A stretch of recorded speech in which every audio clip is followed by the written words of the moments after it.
Slay Radio. The dishes won't wash themselves, but on the other hand, Slay Radio won't listen to itself either.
Well, we're back. CRX 2024, day number 3. So, I'm your host, Jim Drew, and I think Yuri might be popping in later. We're going to chat about what's going on for today.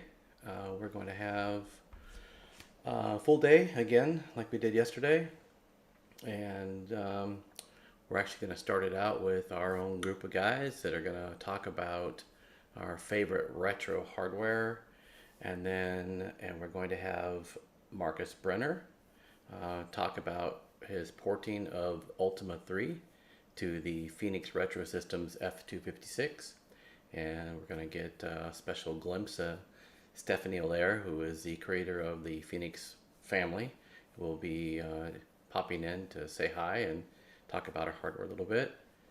And then I'm going to talk about KiCad and SolidWorks and 3D printing, and we're going to do a project actually. And at the end of the day, we're at 3 p.m. PST. We're going to have Citizen, and they're a group of hardware and software people that use all kinds of different hardware and software techniques and different computers.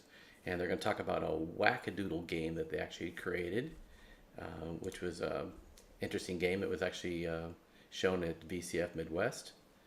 And so then we'll have a short discussion for next year, and then we'll be done with the day. Hi, Yuri. You gonna unmute yourself there, buddy? Yep, just a second. He's working on his audio. Seems like the audio for this year with Zoom has been a little bit of a challenge. So I think we'll be okay here in a second. So that's our schedule for today, but I want to start out by saying thanks to the presenters of yesterday and on Friday as well, and the Bitscape, of course. So we've had 2 full days of Bitscape, which were insane. And so Sajtron, DJ Sajtron, which is Saj for everybody, he puts that on every year. And this year it got split into a separate event of its own. That way it could be live streamed with high def and give the artists their due instead of the 720p with a Zoom logo on the side. So that was a great switch. I know Saj loved it. I know everybody loved it as well. It was a much I better think it was presentation. I think it was amazing. The Yeah, picture quality was fantastic. We had stereo sound, first time when stereo sound on a yeah, that was a big thing. yeah. And the artists, it's like all of the artists kind of up their game, both the returning artists as well as the brand new ones. Everybody's like just Yep. I don't know what it is. At least it feels like we're in like a total creative boom almost. It was and just Saj, kudos to you for just setting up the set as well. Like the build up of the set was great. Everybody just stayed on till the very end, despite the fact that for every time zone this was now gonna be an odd one. Yeah, I thought it was fantastic. Really it was enjoyed. great. So a couple of things we didn't mention yesterday. We have a Discord, and in that Discord we have a sign-in room. And if you go in the sign-in room and you follow the instructions and you sign in and give yourself a little information for us to see, um, you will be put into a drawing to win a free Blingboard 64. So you've got to put your name in the room in there, or that's sorry about your luck. I have We've put got mine got in. I know I won't be eligible, but I put it in anyways. I think it's good, and it's been actually really interesting because you kind of get to see, show a little bit about yourself. And what's been so interesting reading them so far in the photo roster is just everybody thanks a lot of their career and who they are, what they do today, thanks to the magical machine of the Commodore 64. It's just so cool to read and such a blessing. I this morning I read one, someone started that, went to IT, sold everything, became a teacher, now doing stuff. I love that. yeah. I love reading these little stories. So please And take. it's crazy how common it is that people transition into an IT field or something technical as a result of their Right, childhood computer, right. literally. Yeah. It's cool read. Another thing I want to talk about today too is normally we have auctions for CRX, and instead of doing auctions, we decided to promote an auction for one of our beloved members who passed away. His personal collection was sent to an auction house in the UK because that's where he lived. And his name is John Burrell, going by Draven, one of the founding people for the Facebook's Commodore historical page. Very well respected and known in the community. Really good guy. I got to know him for many years because of his interest in copy programs, which is what I used to do back in the day. So just a sad affair, but we're trying to help out his widow and generate a bunch of money for a very rare collection of Commodore cartridges and software, and just so I'm pretty sure that most people probably haven't seen. I'd say 90% of it at least. Yeah. Really very, very rare stuff, and reasonably priced for starting. So if you take a look at our Discord, we've got a link to that. We have a link on our CRX event webpage. So if you can click on that and go take a look, it's Vectis Auction House in the UK, and they ship worldwide. They don't. It doesn't say they ship to the US, but I know they do because I had chatted about that before. So we'll look into that because we tried doing some stuff yesterday. So we'll look into that. We know they ship worldwide though. Yeah. So, You may great just cause. It's just something we need to do as a community, pull together. spread freely, and it is really unique stuff. I browsed through it yesterday. Yeah. Many cartridges you would have never seen in a combination like this. To own some of this would be pretty cool. Pretty cool. Yeah, it's lots too. It's not just like one unit. It's lots, and there's lots of lots. Yes. Yeah. There's many lots he's got. It's truly unique. That's a truly unique curated collection, and in small lots, and that makes it interesting and achievable for anybody to kind of try and get a little piece of this and make it. I think opening bids on these are like 15 pounds, which is ridiculous. Yeah, so let's go buy all that stuff. Yeah. Okay, so what else we got going on? So Well, the C65. Let's talk about the C65 or the Mega 65 for a little bit. Oh, we had true. Yesterday when Dan came in. Dan. Dan clearly can be tagged as the rah-rah for Mega 65 project stateside. I know you were trying to live buy one of these units. Yeah, so they have 8 in stock. I was trying to buy one, and it's kind of funny. It's kind of like the Vectis auction house thing. It says no shipping options for the U.S. So I've pinged the company because they're in Germany. Yeah. And so I pinged them so I can figure out what's going on, so I can get one sent to me. But like I said, there was 8 left in stock at the time, and otherwise you have to wait. And so it's pretty rare they have any in stock apparently. Right. So, You have to sign up. I remember Crypto Boy David that he waited quite a while before he finally got his sent. I know Jim Happel had signed. Apple did too. Yeah. So I ordered one. I want to order one because I have so much bandwidth available, right? Because you can now blame Dan. He made you so enthusiastic about it. He did too. I mean, it makes me mad. Now I want to cancel, but no. So if I can get that sorted out. But if you're not in the United States and you can get one today, pretty much anywhere in the world, I guess, you can go to Mega 65. What is it? Link for that? Do you know? Dan is on the Discord. He's got it on the Discord. Okay, well, go to the Discord and talk with Dan. Yeah. And you probably end up getting one before I do, which wouldn't surprise me. So, but anyways, you got to promote the Mega 65. It's a pretty cool unit. I know that the stuff that we saw Jim Happel working on with his game and stuff. We've got the behind the scenes look at those things. Pretty amazing what it can do. Pretty amazing that BASIC can be so fast. Right. That's what surprised me. Now, speaking of fast and exciting, or schedule for today, of course, we've got a special treat there with Marcus as well, because that unit that he's going to demonstrate his port of this game on that unit is just completely amazing as well. That's a complete different approach to a similar topic. What could a re-envisioned unit look like? Not Commodore, but just 8-bit and what would a fantasy unit look like? And Right. The next level of 8-bit. it's going to be pretty spectacular. And Marcus, Yeah. I think I think I think it's great that we have so many of these different projects with so much talent readily available to dive into this. And just I'm just in awe. I'm just in awe that people with skills of today are revisiting their past and then say, well, you know, with what I've learned in my 20, 30 years in my industry, I'm not gonna apply that to my child dream machine. It's just great. And one thing that stood out in several of the dialogues yesterday as well is just the community spirit is still as it was back then. This machine has aged well, and the people surrounding the hobby have aged very well as well.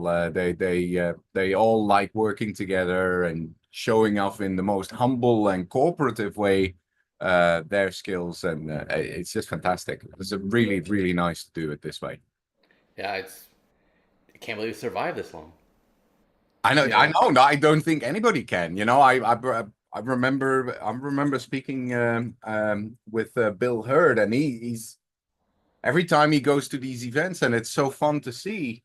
He's like in awe that there's still people even interested in kind of having a chat with him and asking the same question for the 500th time. He doesn't mind at all. Answering it, yeah. He says it's just fantastic to see that these things survive, and I think that speaks to the whole community at large there. Yep. That's true. So we're going to chat about some stuff today, and I'm going to do a thing about SolidWorks and KiCad and 3D printing, and so we all love 3D printing. There's going to be a lot of 3D printing stuff today, so that's cool. Even I think with Stephanie is going to pop in with Marcus at the end of Marcus's presentation. Stephanie is the creator of the Phoenix 256, and she does 3D printing of her case designs and stuff as well. So there's going to be a lot of 3D printed stuff today, and it's kind of like goes hand in hand with all of the retro stuff now, because, you know, back in the day, think about this, Yuri. If we had 3D printers when we had the 64, yeah, there'd be nothing bare boarded, right? That'd be no bare boards of anything. It'd be all in a case. Yeah. And you think about how many accidents happened back in the day. Yeah. Because the circuit boards were open. Yeah. You know? I think, it's interesting you say that, because if you kind of think about it, a lot of the maker community actually was there because everything was bare board. Yeah. You were fiddling with stuff because there was no choice. That's what you would touch and see. Not like today where you have an iPhone that's completely closed off, software is closed off, hardware is closed off. You can't even change the battery. You can't even connect your own headphones anymore. Right. It's a different world. So people today that want to like be hands-on with anything electronics, it's a nice way to go back to the past. And now we'd like to have a nice case for the old stuff that we own. Right. We don't want to break it. Right. We don't want to break it. We don't want to spill something on it. We don't want something metal to come across something else that's metal and short things out. Despite the fact that the shag carpets are no longer in fashion, we all remember damaged equipment that we owned back in the day. And that's why our new hardware that we build, we put in ESD protection and all these things, because we knew what happened back in the day that probably not even necessary anymore like they were back then. Yeah. Yeah, I totally agree. So, and then are we going to do that's cool. Yeah, Citizen is going to come back as well, right? He's basically Citizen will be here. So what happened is that we had a little bit of a miscommunication on what their content was supposed to have been. Yeah. And so they were good enough to go back and give the content that Saj actually set this up, what he was envisioning, and so what they provided was perfect. So it's great. So they're going to be doing a presentation on a game, and you got to see this apparently. I got to see it, and I'm actually happy that I'm going to be able to ask some questions as well, because I thought of it a bit of as a whack-a-mole machine. I saw it, and I thought, oh, my kids are young, they're in primary school and middle school, and I thought, oh, if they have a carnival or something, that'd be cool to set up. So I'm very interested to kind of see what their spin on this is and the hardware behind this and all of that. They're one creative bunch, those guys. Like, it's going to be interesting. It's going to be very interesting. I watched the video a little bit. It's pretty interesting video. So but it's about hardware and software and creating this game basically, and Yeah. it's interesting for sure. So so what do you think about Jake yesterday? Yeah, I thought it was fantastic. I think everybody was just so surprised to learn that he'd already spent all of his money to do all the pre-work and then basically use the campaign to kind of see what kind of colors and where's this thing gonna go. Yep. He's clearly super passionate about this. I love that he brought up a crazy idea of putting a 1541. I'm probably one of the crazy floppy drive owners, but he certainly seems to believe there's a larger market like that, and I hope that that's the case, because who wouldn't want like a purple case for 1541? That now, I'd like a clear one. how cool, or a clear one. Yeah. If your case is okay, you'd still want one, and I think again that's another cool thing about this community. Where many of us are at an age where they have a little bit more hobby money than they had back when they were 12 years old. Oh, And people are willing to take some risk and create some projects that will enhance that experience and let you do things that you would have probably never dreamt of being able to do. So I think it's awesome. I think he's an awesome guy. I dread the day that the container is going to arrive. He's going to have a lot of work packing, labeling, and then getting it out of the country, because it became very clear that the vast majority is going to be out of the island. Yep. So it's cool. It's very cool, and I really do think that his communication, similar to your campaign, has been really good.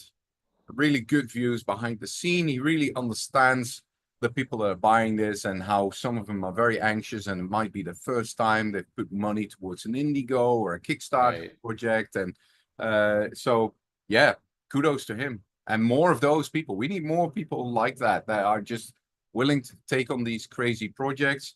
I saw someone comment yesterday already, well, next up should be that Aussie case. I haven't have one of them here. I do think it's a pretty sexy looking case. Yeah, I agree. I'm all for do that. Right. More wild. So I really, really want the clear 1541 case. Yeah. And the reason being is that I remember cutting the front of my 1541 panel out to put my digital track display in it, thinking the entire time, man, I wish it was clear. I could just put it behind the case with a little bracket, and then you could see through the case. Oh, that'd be so cool. Perfect. Yeah, that'd be so cool. Actually, that would be really, really nice. The other thing I was thinking, then you could kind of have like some magnetic switches or something for doing all kinds of stuff to it as well. Capacitive touch. Yeah, exactly. Yeah. Capacitive touch. I had that on. Capacitive touch. Right on. It'd go right through the plastic. It'd be perfect. Yeah, that's just like the holy grail for doing a and this is the community again. To me, this is like everybody then starts, okay, now I've got the base product. Now what am I going to do to tinker with it? And I think that's really, really cool. I also think that the world that we got now with the Teensy, look at the incredible work on the Teensy roll. All of the Raspberry Pi implementations with cartridges and other things attached to your Commodore 64 is so cool. We've seen some people working on turbo boosters for the 6510, 6502s. I love that. I love all these projects, and we're definitely back in a maker era, and that's just so much more. We've got already so much material for next year. Oh yeah. It's like really just pick and choose, and it's on both ends, both on the creative end where Sage has been able to fill 2 days of fantastic artists. Yeah. We're going to be able to do the same again with fantastic contributors out of the community.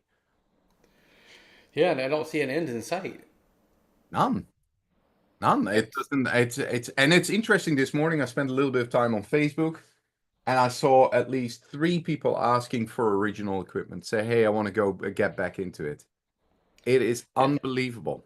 it's unbelievable. There are still new people coming back into this, as well as people that then in parallel will pull brand new machines with new equipment and new Right. components together. And then we've got the whole FPGA range, like the Gideons of this world, and then all of it. It's great. And it's Yeah. still exactly, it's like a flywheel. It's like a flywheel, Yeah. more and more people involved. Hey, kudos. So so we were talking about Jake Young. So that's a Retrofusion. Um, if you go to the Discord channel, you'll see a room for him in there, and you can get a link to his website. I think it's retrofusion.com, isn't it? I believe so. And if you are interested in a 64 bread bin case, which is the old school bread bin, this is the guy that made the Indiegogo campaign for a brand new case, it's a replacement that you can get in all kinds of different colors. And they've got Yuri green, Yuri yellow, Yuri pink. Yep, yep, So those are all the neon colors that Yuri loves. yep. So they have those. Plus they have standard colors. Got a gorgeous SX64 gray color, which I love. I actually have one coming. So I got a privy to be knowing what's going on with this campaign before it ever got launched because Jake had contacted me asking a bunch of questions about my campaign, and so I kind of gave him some information about this one and the previous one, some help what not to do, what to do, because of Indiegogo's can be confusing sometimes. And so I'm backer number one, Yeah. and my backer number one case is clear, so that's my first one's clear. Got to put my clear stuff in there. So now I'm thinking about this capacitive touch thing. You know, I could actually put a small Yeah, board this up. is this is how it goes with you, Jim. I just I know it. like one word, and before you know, there's yet another product on. And I think what we're going to do for 2025, I've been giving this some thought, provided that you're still in the same house at that moment in time. You've got those two white panels of the Yeah. clock behind you. I think what we're going to do is we're just going to list the projects in really small font 8 or something. Like on the two panels, font 8. So it's just behind there. It's going to be fuzzy what it is, but it I'm might be gonna. just enough space. So it's funny you should say that. At my other location, I had another shop, a different location.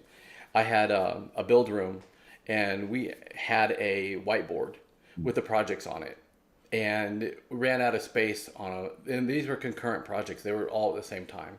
Ran out of space, and then we started like erasing the last one and then changing the font size to be half so we could get another one in. And we did it again and did it again. And finally, the whole entire row got all just squished all the way down. Yeah. So yeah, I've got a lot of concurrent projects for sure. I But still that's have good, you them. know, that enthusiasm is good as well. You know, I'm hoping that that ends really, and we don't have so many concurrent ones. I hope we have ones that are all finished, because I have so many that are all 90+%. I mean, I was telling so I was telling some people yesterday what's been nice about the Bitscape one, you could get to do some stuff in the background while you enjoy yeah, all of the performances. So I've been soldering here, and obviously, luckily this time I had all the components, which is not very typical, but I had all the components. But then, I hit a snag, so you're going through that and you get to a point like, well, I was also working on that other project. Before you know, you have 3 or 4 projects sitting next to each other. And that's why you see here, I got all these boxes. And what I've started doing, and I've got them down here as well, I started labeling these projects and basically taking little notes on where I'm at finishing these, waiting for it. Typically it's waiting for a component, but sometimes it's something else. And try and be disciplined with that without getting disheartened, because that's the other thing. If you kind of hit a roadblock somewhere, you kind of go back to the early days, kind of like everybody was coding from the handbook, and you couldn't get farther, and your friends in school, weren't too much help. Well, sometimes you just have to leave it on the tape for a little while, and you revisit yeah. it a little bit later. One day I'll finish my Smurfs game. I was talking to my kids about that. I said when I was young, I was trying to create a Smurfs game. It was going to be Smurfs Olympics. And Okay. they asked, well, did you ever finish it? I said, well, I actually never did, because I got stuck at the post fence hop collision event. And I Right. remember that, and and then it went, somewhere else. God knows where it went, but I don't think I ever finished it. Certainly no Olympics. Yeah, so a lot of times when I'm doing something that like you run out of part, got to order the part. You wait in. That's okay. Not a big deal. I've got another project I can do here. So you're working on this one, and you get so involved. The part comes in for the other one, and like, nah, I'm already Yeah. in this one, you know.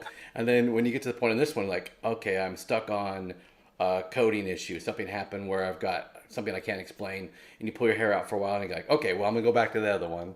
And so I have 20, I think 27 project boxes like that right now. Yeah. With all Yeah, the and they're all labeled like what you've done. Yeah, it's the same thing. And so they're just every once in a while you get a little bit further and further and further. right, And so right, now right. I've got to the point where I've got a bunch of them at the finish line practically. Yeah. And so now I've got to go through and pick out certain things. But Blingboard 64 for me, I've got to finish a few things on coding for it. I'm really excited to see what the community does with that Yeah. because the API that it created for it allows for pretty flexible operations. And I think if people will give me some feedback and I can just change things easily with a Yeah. quick firmware update. So I'm pretty excited to see, especially the demo sceners. I'm really dying to see what they can do with Right. all the lights on the keyboard and such. So Yeah. we had some interesting conversation about that in Bitscape. So one of the guys, actually, if you, I think you saw this, Jury. Yeah. He had Yeah. a PC coding he had done like on a Corsair keyboard or something, where you move a window around and the light on the monitor actually refracts onto the keyboard, and it's actually the keyboard lighting causing this. So Yeah. it looks like it's following this window around on your keyboard. Yeah, it's pretty I thought cool. fantastic. Yeah, he Yeah, kind of took that whole principle of those backlights for TVs, reading like the HDMI color spectrum and kind of moving there. yeah. You you can't come up with this. I can't come up with this. That's the thing, you know. You can be a technical enabler, but you've got creatives that will come up just with the most fantastic ideas. I think it's good, And and you know, I like it's that collaboration as well. yeah, I do too. And like the Blingboard project, I mean, when I first started out, it was a keyboard with some LEDs, and that's it, Right, right? right. And you can see what it mutated into, courtesy of the community's feedback. I mean, all through the campaign, we went from a regular keyboard with straight, patterns of LEDs to fully programmable for colors to communication port between the 64 and the keyboard, all the way up to a separate standalone keyboard box. Right. So that was never planned ever. So it's the community that does a great amount of interjection of what they want and what they don't want, and then becomes feature creep at that point, as we know. So I it's one of, agree.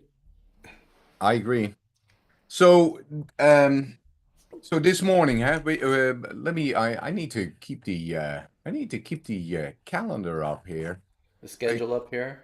yeah. Yeah, so we're up actually here like Oh, now or paper in a time. minute or two, and I like that. Are we going to pull Chris in for this one? I hope so. He's Okay. supposed Well, I to. know I he's on. know he was working feverishly last night on I this. know. But you know, he's. What can I say? He's an overachiever, and he's got a beautiful website to demonstrate that as well. He's got a very solid academic background, and you can just see that he's used to documenting his findings. He won't just say something; he'll have the chops to back it up as well, which is nice because I know what he's going to bring in is actually a very interesting one. It's cool. Um, So hang on a second. I got a message from Citizen yeah, through Discord, and they also have a slideshow they're going to present with the video as well. It shows the evolution of their game. So holy that's cool. smokes, man! These guys are like, wow, they're machines. How do they create at that pace? That's they got some secret AI stuff or something going on there. They got Well, they have one secret. It's called a group of people instead of one. So that really maybe it's helps. also no sleep in Brooklyn, I guess. So, Um, okay, let's see. so, Let's see if Chris is Chris in the lobby, or do we need to get him? oh, yes, he is. He's actually in. I just let him through the door. He just popped in. Fantastic. That's Chris. Okay. And Yeah, he's just gonna have to assign his microphone. Oh, he's got to say, all right, Chris, you're on mute and no video yet. there we go. Hey, Hey guys. Morning, hey, California. welcome. Hey, glad to be here and thanks for inviting me. Did I you get some see sleep? just a tiny bit, just enough to be dangerous. Nice. I went to sleep very late, and of course, first thing in the morning, my wife roped me into some work, so I just came back home. Oh, gotcha. Hey, but I think, guys, as part of this segment, what we should do, and it's a bit impromptu, we should talk a little bit about this organizing in these projects, because I think all three of us, and probably most people that do any of these hardware type of projects, run into this desk full of projects. And all of us over the years have found little ways of kind of like optimizing our workflow and like little things that we make our own to kind of make that better. And you know, in the past, we've kind of been exchanging some stuff, Chris and I, because we live very close together. We often kind of evaluate each other's setups and steal each other's IDs and improve on that. I think an element that we haven't done at all yet in CRX is kind of doing some of these things, like what has worked for you and what has not worked, or what have you not even found a solution for yet. And I can tell you several of mine that I'm still trying to find the solution on optimizing my workflow. So maybe, you know, we can kind of sprinkle that in during our dialogue here. I only have one solution. Yeah. And that's more space. Yeah, you know. Yeah. I'm lucky. My shop's 2,500 square feet. Yeah, and you still You're not in California, yeah. you still Exactly. I live in Arizona, yeah. It's just more space to get lost. Yeah. Yeah, I have plenty of space in Yuri's place. You have a bed there as well, I've heard. Yeah, an emergency bed, just in case. I heard that Yuri has more space over at David Yod's place. Oh, okay. That's true too. I actually just vacated some space there. Oh, Oh, so should I ask one of our friends for Yeah, you'll be on space your that just became empty? Yeah, you'll be on your own.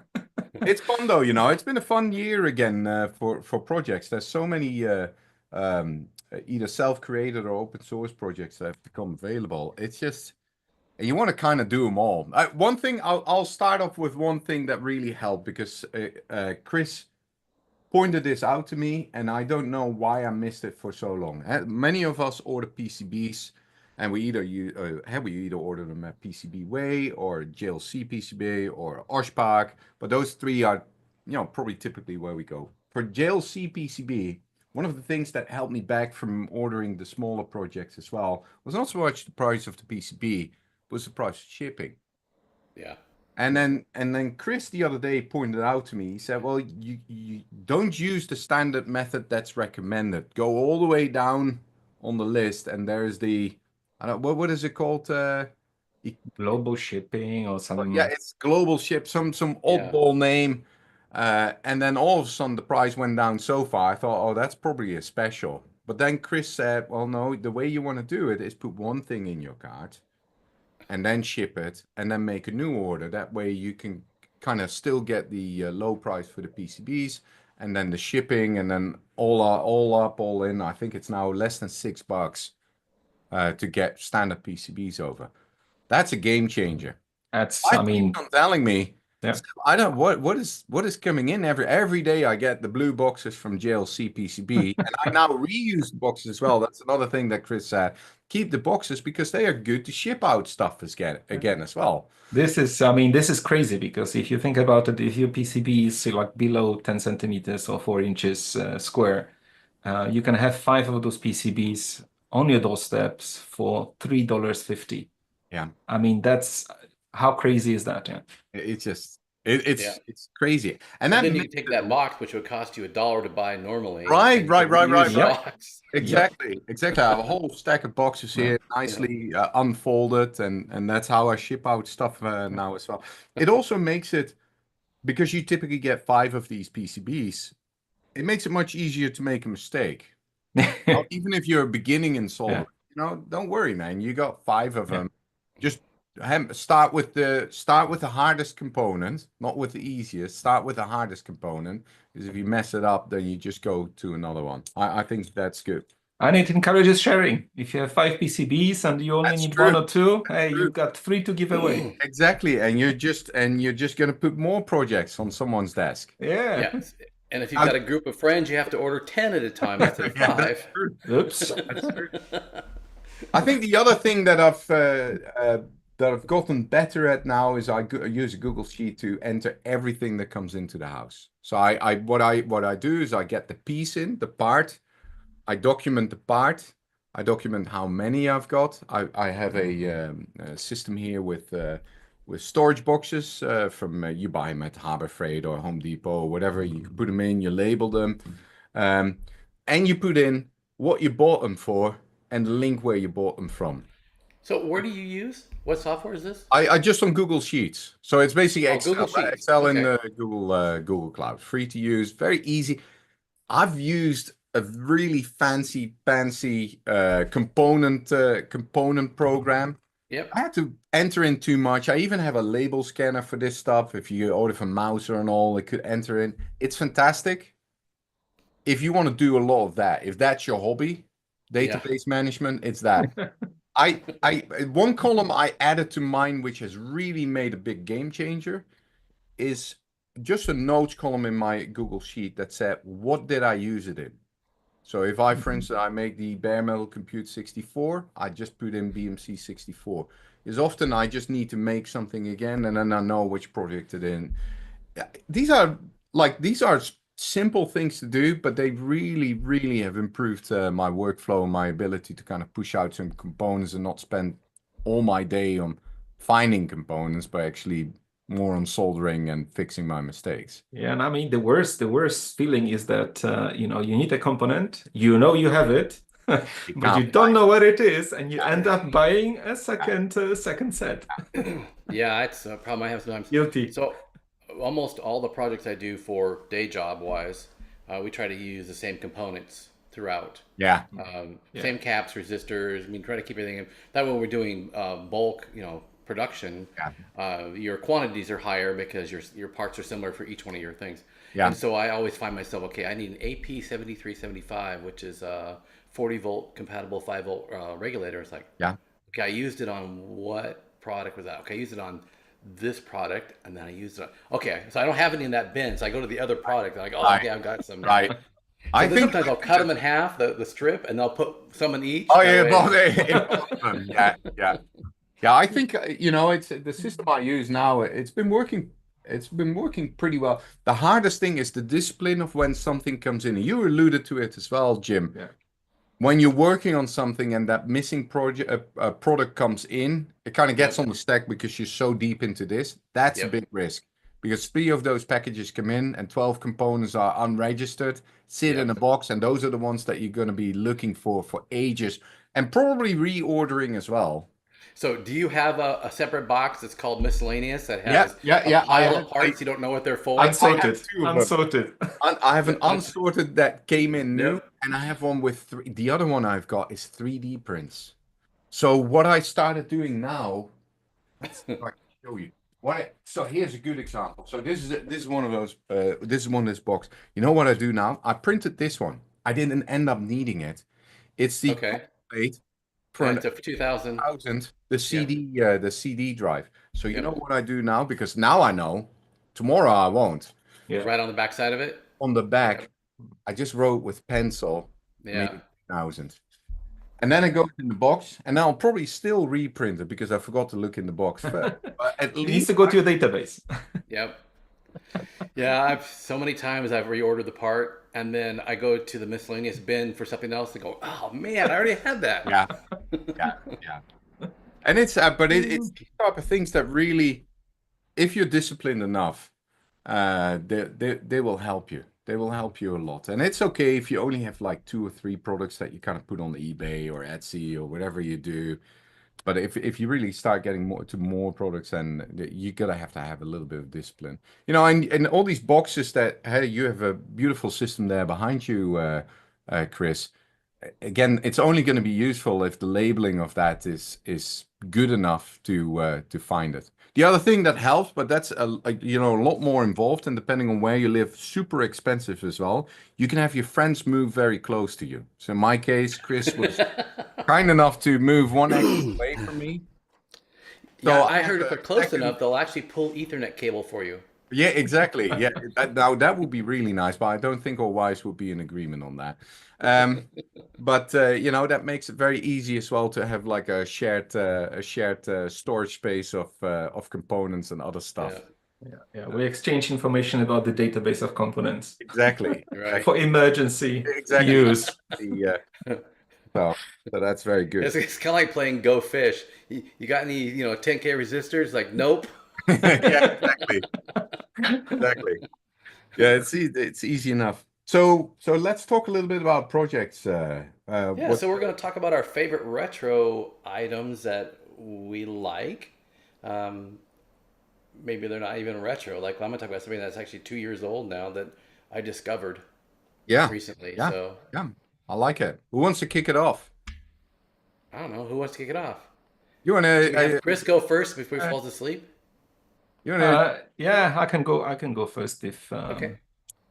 if you want. I assume you want me to present on the project that I want to share today. Right, that would be cool. Yep. Right. Okay, let's do this. As always, I prepared myself at the very, very last moment, late last night. So please forgive me if it's not as smooth as I normally try to deliver. I don't have any nice fancy logos in my video stream, but I'll see if I can share my screen because I did prepare some slides. Nice. Believe me or not. Yep. Are they looking? Can you see? Okay. All right. Cool.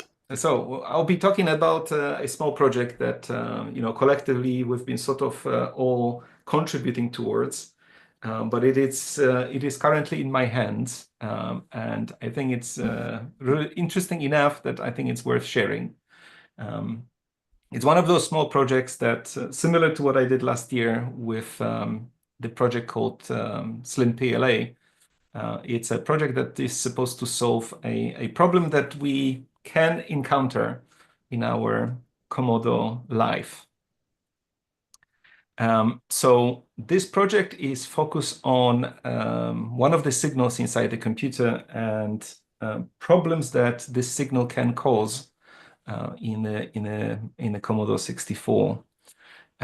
So this is the Phi2 signal, and for reference, or to get everyone on the same page, I'm bringing here the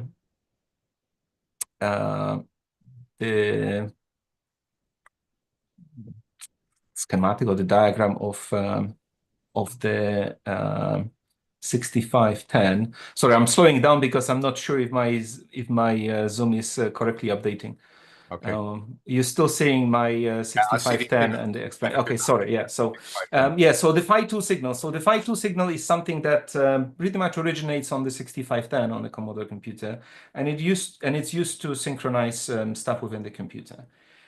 So it's something that is generated on board and distributed across the computer, and it's also available on the cartridge slot, and is used by the cards. It has been speculated that the signal can cause issues with compatibility of cartridges. So, it's been known that potentially that Phi signal, can impact compatibility of cartridges. You can get random freezes, cartridges not loading, and generally speaking, not working. And this was specifically, affecting SX64s.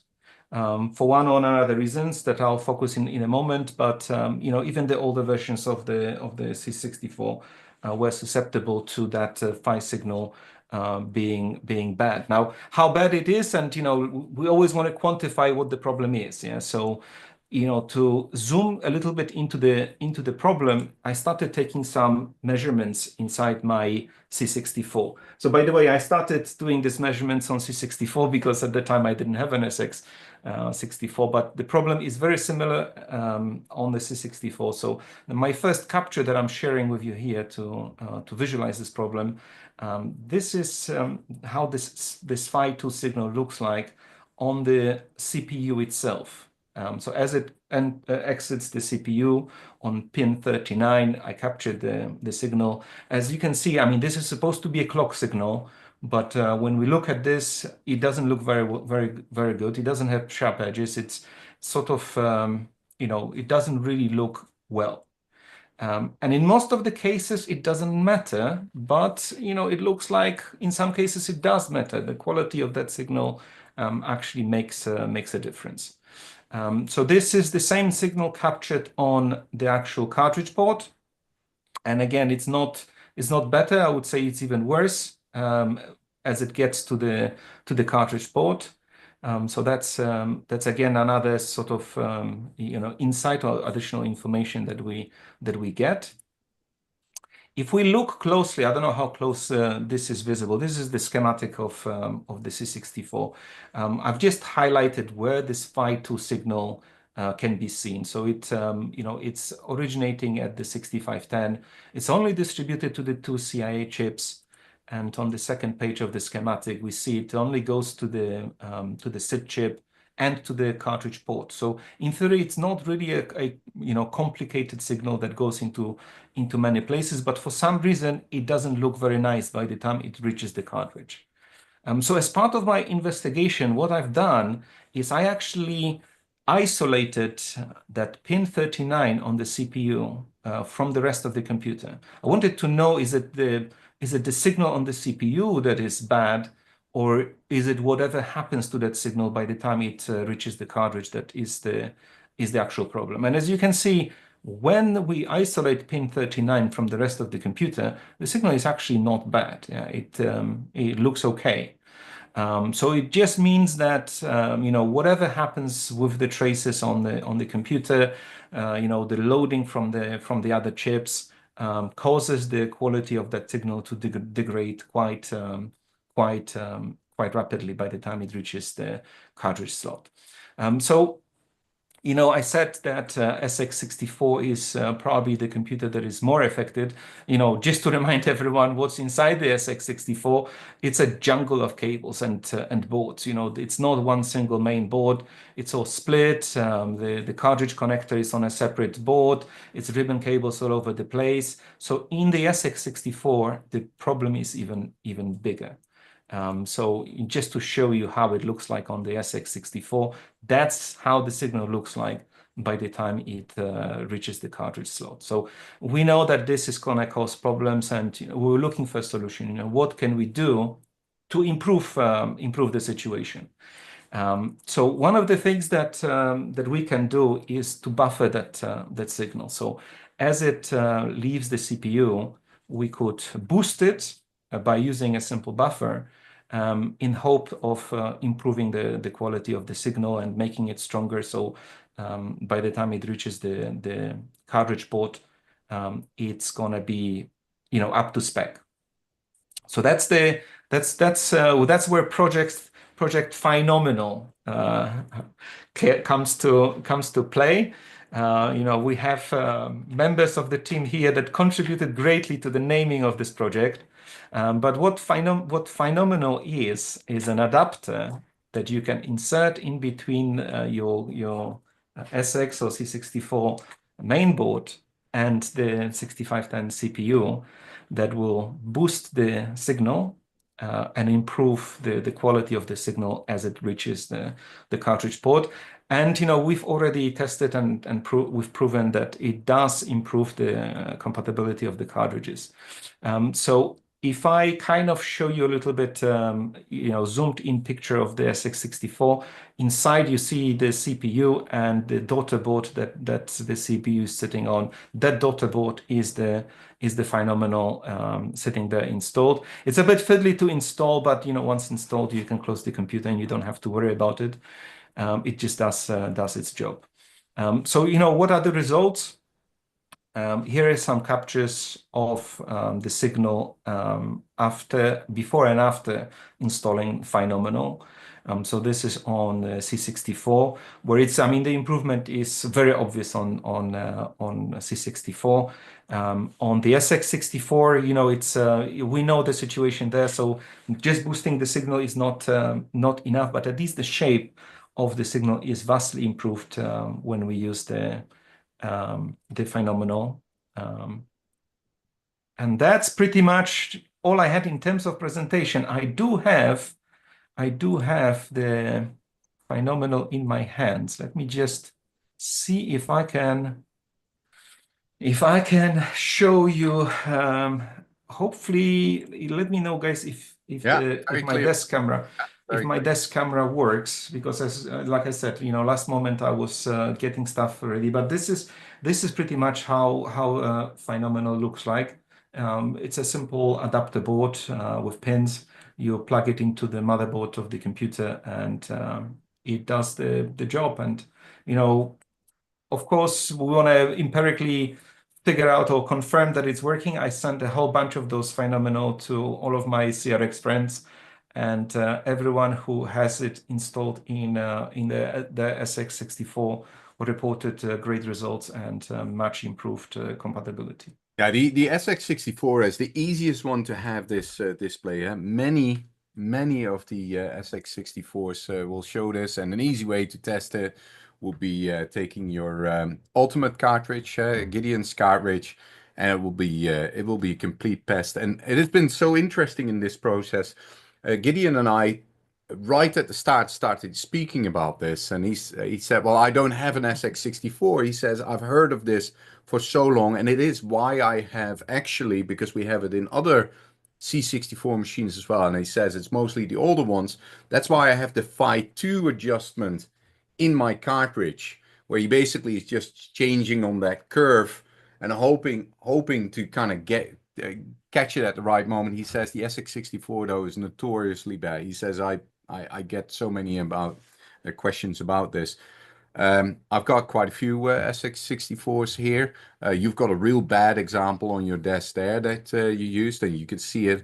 Despite the fact that the after signal still looks very ragged, Yep. it is well above the trigger level that's required for the machine. So yeah, it would be nice if it was nice and flat, but for the actual 0 to 1 flip that the computer is looking for, because it's not an analog signal that the computer is looking for, it works fantastic. And the SX64 will now run an Ultima 2 Plus cartridge without a hitch, without messing with the Phi 2 or anything, which is incredible, because I too in the past years have tried it all. I created a shortboard cartridge setup. I used the aluminum foil version. I used the resolder every pin and put a ground pin in between, and then wrap those. And none of them did anything to any level of certainty. Now you've got this thing in it, and it works. I think we had Apple try it on a real old one as well, real old C64 works there. It's pretty amazing. And what is amazing about it is, for decades, it looks like no one even looked at approaching it like that, but really looked at like, okay, you lose signal over time. Now, obviously, if you have a newer board like an ICS 64 board, like Drew created, his whole knowledge of the signaling and kind of using the knowledge of today Yeah.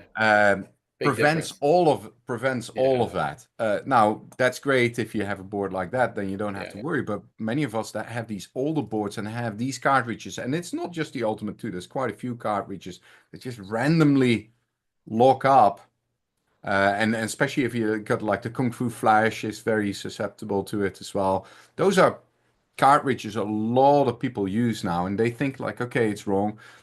People start changing their PLA or other components, and then think, okay, this was the solve, but it's not an enduring or universal solve. Now there is one. I really, it's so simple, Yeah. but such a dramatic impact. I think it's a very worthy project for this year, indeed.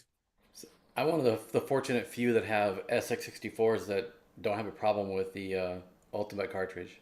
Right, and that's a real bummer in a way, yeah, because as someone like yourself that deals with signal integrity and all of that, if you don't have an example that does exactly what others experience, it's going to be very hard to diagnose. And it's exactly what Gideon said as well. I said, Gideon, I'm ready to start shipping an SX64 to Holland, so you have one on your desk, you can take a look at it. He did note, And I wish I had thought of it yesterday. He did note he was going to look at the hardware design if there was anything he could do on his side. But the reality is that's a band-aid. I think this is such a simple solution. The vast majority Oh yeah. of the 6510s and C64s are socketed. Yep. If they're not socketed, don't go muck around unless you know what you're doing, because you're gonna pull traces and all that. Don't do that. Just find someone that actually can do this properly and install one of these devices. Yeah, and I mean, it's difficult to do anything with that signal by the time it already reaches the cartridge. So, Yeah, this there's already solution, ferrite beads and all kinds of stuff in place. It's just a layout issue, really, is what it is. Yeah, and this is really solving it at the source. Now, one thing I think we discussed previously, there is some difference between different 6510s. The 6510s are not all equal. Some of them have a little bit cleaner output than others. So you may have been lucky just swapping a 6510 and then it does work. But it's just it could be why my SX64s work just fine too. maybe yeah. I remember with our real CRX, of the in-person CRX, I had my U2 Plus cartridge plugged in the top of my SX, and people are like, how'd you get this to work? Right. I didn't even know it was a problem. Well, and what would be interesting, and maybe we should do that separately at some point, is kind of put the scope on the we should it on mine and see what it looks like. take a look. It may just be above the edge. Just barely, like it could be. But age is then going to be a contributor factor probably of that signal further degrading as those ICs kind of like get a little bit. Yeah, I think it's right. Well, where can we get this phenomenal from? That's true. Yeah, so right now it's on my desk, and right now it's distributed amongst friends. But at some point I will put it on GitHub and I'll distribute the files and make it available to everyone. Okay. So your intent is not to offer it similar to like your EEPROM emulator? Yeah, of course. Yes, I'll have some of this stuff available on eBay for those who don't feel comfortable with soldering and they just want a solution. So that's not a problem. Yeah, we'll have some of those as well. That's awesome. That's good. Yeah, I think this is a real that's a real good one. It's an actual usable everyday solution. It's and it's one and done. You put it in, you don't worry about it. Yeah. I mean, I wanted before I share, I wanted to create a little bit more documentation. How to install it. It's a bit fiddly in the SX64 to actually do the installation. So I thought if I have a video or if I have some instructions or some more details how to do it, it will be helpful. Yeah, I think the SX64, frankly, Chris, if you haven't opened up an SX64 and worked on that, you really shouldn't do it, because the boards, the way they had the IDC connector slides off, that power connector, which is really hard to get in and out. The chances of you stripping something or even scratching the board on the backside while you pull it out, it's not an if, it's a when. It's just not a machine that was meant to be opened up. Yeah. We may have to create a service of installing it for people, pretty much. Next CRX, if we do it in person, we'll invite everyone to bring the SX64. I think that would be great. That's a great idea, actually. It also, but what it does do now is it makes your SX64 much more usable. Yeah. Just think about it. It is a cool unit. A small 5-inch screen. It's got a CRT output, a video output on it. Yep. It is really a cool machine to take to the Starbucks and bring your reading glasses, because you can't be reading anything. And then once and they don't become a bit of a problem. There's no power supply issues with those. They're actually pretty solid. Yeah, the CIAs can die if you touch them wrong, and the PLA can die like they do in normal CC. But other than that, they're pretty sturdy units. But it's funny, there's a theme going on here with the SX64. So Chris didn't have one. Yeah. Gideon didn't have one. Right. Lee didn't have one. Right, that's true. Yeah. So all these projects get made for computers that people don't even have yet. Yeah. Yeah, it's true. It's true, but it's solving problems, and it's solving problems that have been around for such a long time. So this is I think it's a great project. Yeah. I mean, I had one person, one of our team members, Theo, I shipped him one of those things for his SX64, and he installed it, and he was so happy. He says, "Hey, Chris, are you going to have more of those available? Because I need another one. I need another one. It really works." Yeah. Yeah. Yeah. It's so cool. It is really cool because that machine, it's a machine that speaks to the imagination. For most of us would have only seen the machine in magazines.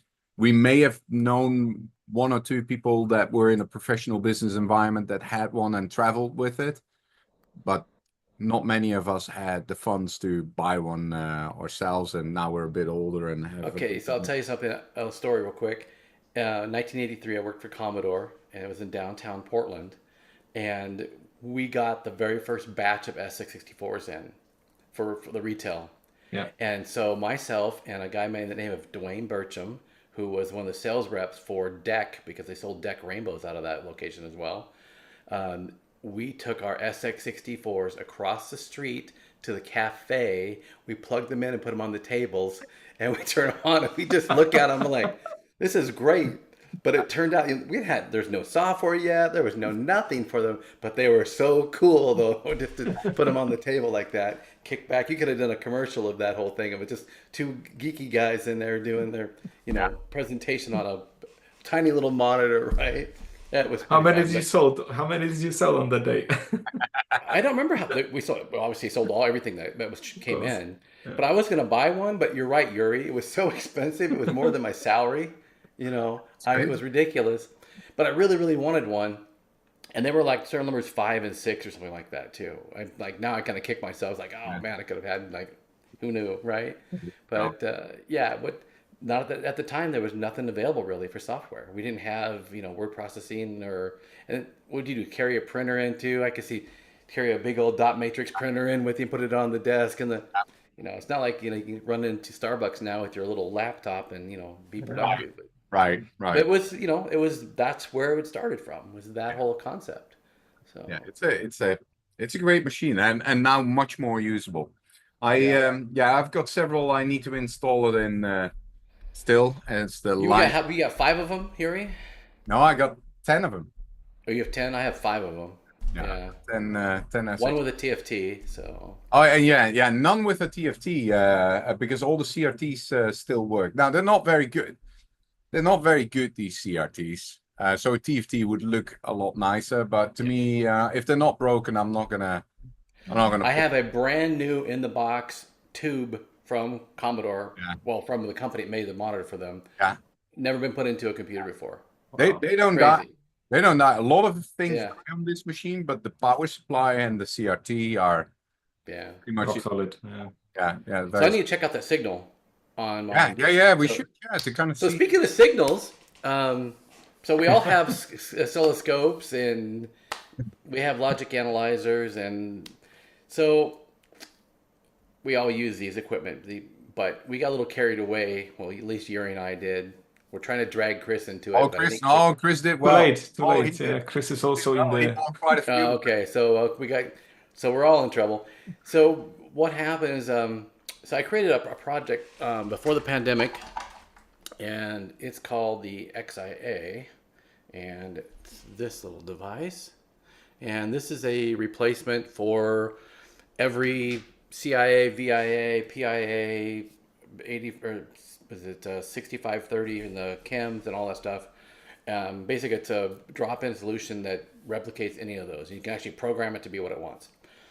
It's great. It works amazing when it works, but there's a problem with a race condition somewhere that I can't find. And so, because it's 40 pins, I need at least 38 pins to monitor signals. And then I need a few extra pins as well that I use for triggering for debug information. So 40 plus would be great.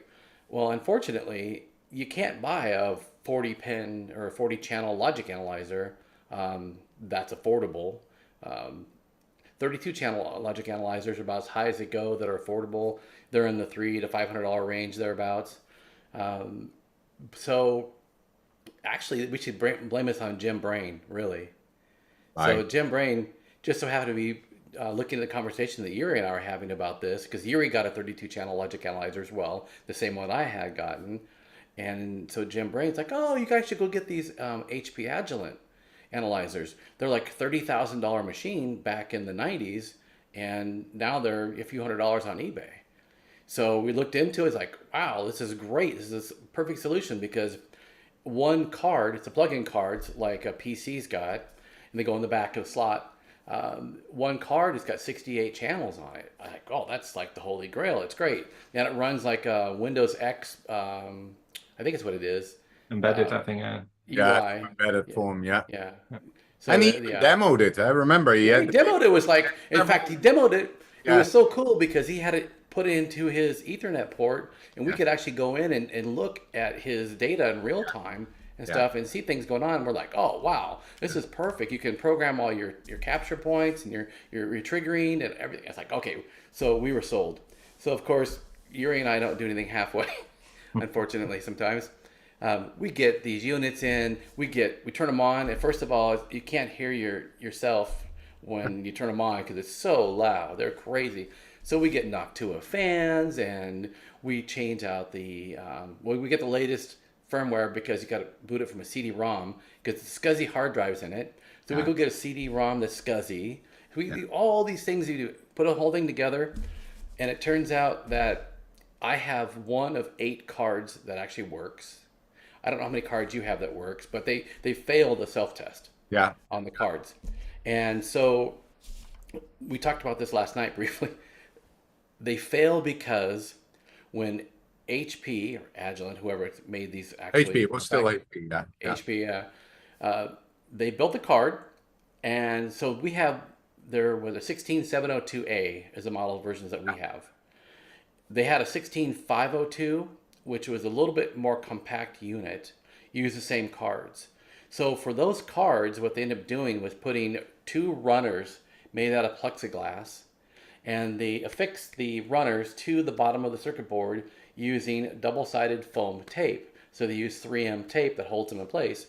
And the runners were designed to prevent you from hitting a card below it and damaging the card. Right. Well, in the 16702A, they actually had slide rails the full length of the thing, so you didn't need those runners anymore, but it didn't matter that they were there, so they sold all the cards this way. Well, it turns out, much like the Varta battery fiasco, that the adhesive is actually corrosive, and it eats through the solder mask and the copper layers and destroys the boards. And because the traces are 4 mil or 6 mil, and very critically laid out for high-speed applications, there's virtually no way to repair the boards. And so we are left with units that really are unusable after making all these great mods and stuff. And so I left me stuck with my XIA project, and anything I need to have multiple, unless I want to go spend, $5,000 or $10,000 on another logic. I was like, no, it's not worth that. So I just so happened to hear about a person that worked on a logic analyzer using the Pico. And so I will spotlight my thing here. So this is what it looks like. This is a brand new logic analyzer, and you can see it's got a Pico board, which is a Raspberry Pi Pico. And he designed this with a little interface. And this is a 24-channel logic analyzer. And so I think I might have heard about this a year ago or something. And I really wasn't too excited about it because it's 24 channels. But it turns out that you can actually stack them together. So you could put multiple units together like this. Or if you get creative like I did, which I'll show you in a second, I actually stacked them like this. And I made an interface, an enclosure, and a whole bunch of stuff. So let me go share that real quick, what I did. Let's see, pick a KiCad. Okay, share. Okay, I'm assuming you see a schematic? Yep. Schematic. Okay, how come I really like to do, does that show up as a circuit board or is it still a schematic? No, circuit board. Oh, awesome. Okay, so what I ended up doing was making that a stackable situation. But because the Pi Pico doesn't have breakouts for the USB port, you are stuck plugging into the USB connector. So you don't have a choice in the matter. So I made this QC circuit board, and do you see a 3D version of it now? Yep. Okay, so this is what it looks like. It actually plugs in the front side of this. So it plugs into two of the boards that are stacked, and this is on the front side of your regular USB, and this is a USB hub chip. So this takes care of the problem of having two of them. And in the software, you can actually select up to 5 of the Pico boards, so you can have 120 channels on the logic analyzer. And so that's basically a great solution. Yeah. Let me stop my share here. And go to the logic analyzer software. Yeah, visible. Okay, Yep. so this logic analyzer software, it looks pretty similar to a lot of different logic analyzer softwares that are out there, like Salier and Pulse View and such like this. So when you plug in your board, you actually go up here, you can select your device. Actually, I can close the device, refresh it. So this is device 6. I've opened it up and it shows it's a logic analyzer. And then you use a menu to do multiples. And then you can select your frequencies and of your scanning, how many samples you want to record before your capture point, and then how many samples you want in your capture. And for the capture point, you can do an edge triggers or you can do a pattern trigger, which is great. So we want to do like a bus edge trigger, like on an address that you can physically put in here to decode the address. So it triggers on that. We can do that. But because it's got pre-samples, you get to see what happens before that. So it records in real time up to how many samples, and then shows you from the trigger point on. Yeah. So if you want to know a little ahead what happened, you can see that, which is great. It shows you how much jitter there is. So there are some frequencies that are oddball that you get some jitter, but typically you don't. And I mean, this is it. They've got analyzers. So this is where Chris comes into play here too. We voted him. We did rock, paper, scissors, Chris, and you lost. I've been voluntold. Yeah, exactly. Exactly. So they have plugins that give you for decoding signals. So we have there's analog and digital, there's audio signals like I2S, MIDI, SBIF. There's automotive signal like CAN bus and all this, and then clock and timing, and then they have a retro category, which is cool. So they have IEEE 488. NES gamepad, and then they have, this is Chris's favorite probably, is the My 80. favorite. Yeah, so your Z80 as you guys call it. So we need to create a 6502 one, and then I need to create one for a CIA and a VIA. So when you select this analyzer, it actually goes and shows you all the data about that particular signal. It knows what it should look like or what it is, what it's called, and it gives you the information on it. So that's a really cool, inexpensive, it's like $10 to build the whole thing. It's crazy how cheap they are. And the logic analyzers that we were using were, they were $30,000 back in the day. This takes the same kind of place of those devices. And I believe the software is open source, isn't it? Yeah, it is open it's source. Yeah, pretty well maintained. Yeah. Yep, it is. And let's see if I can get. Let me go and open up another one. It's interesting to see. We've had these units on literally on my lab shelf here now, 2 stacked. They're very dangerous to haul around because they're probably 100 pounds each or so. They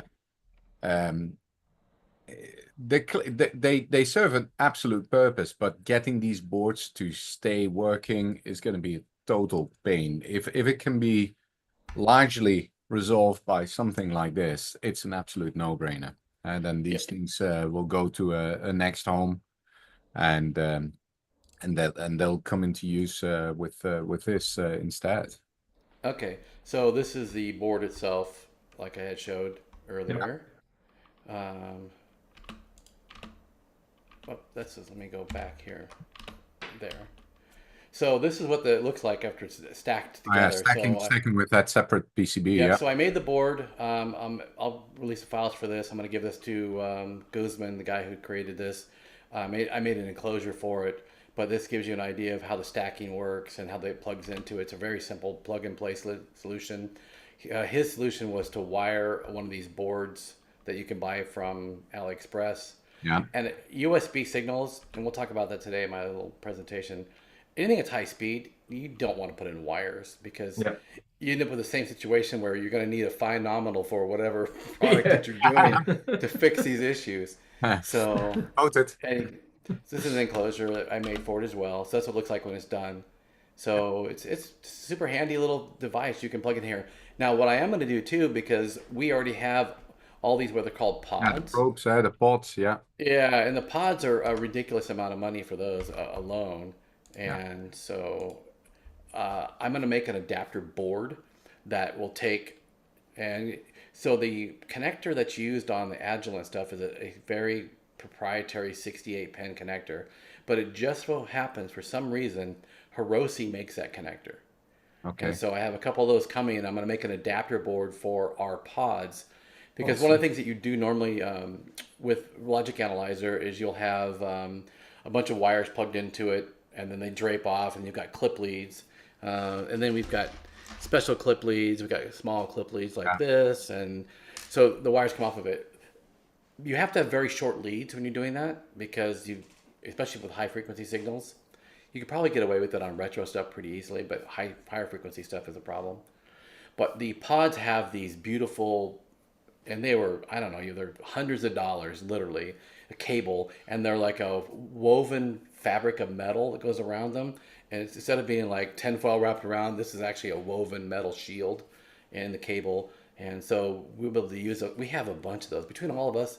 And I have like 24 of those units. It's like being able to reuse those super quality. Because and so we could buy those cables on eBay for a few dollars now.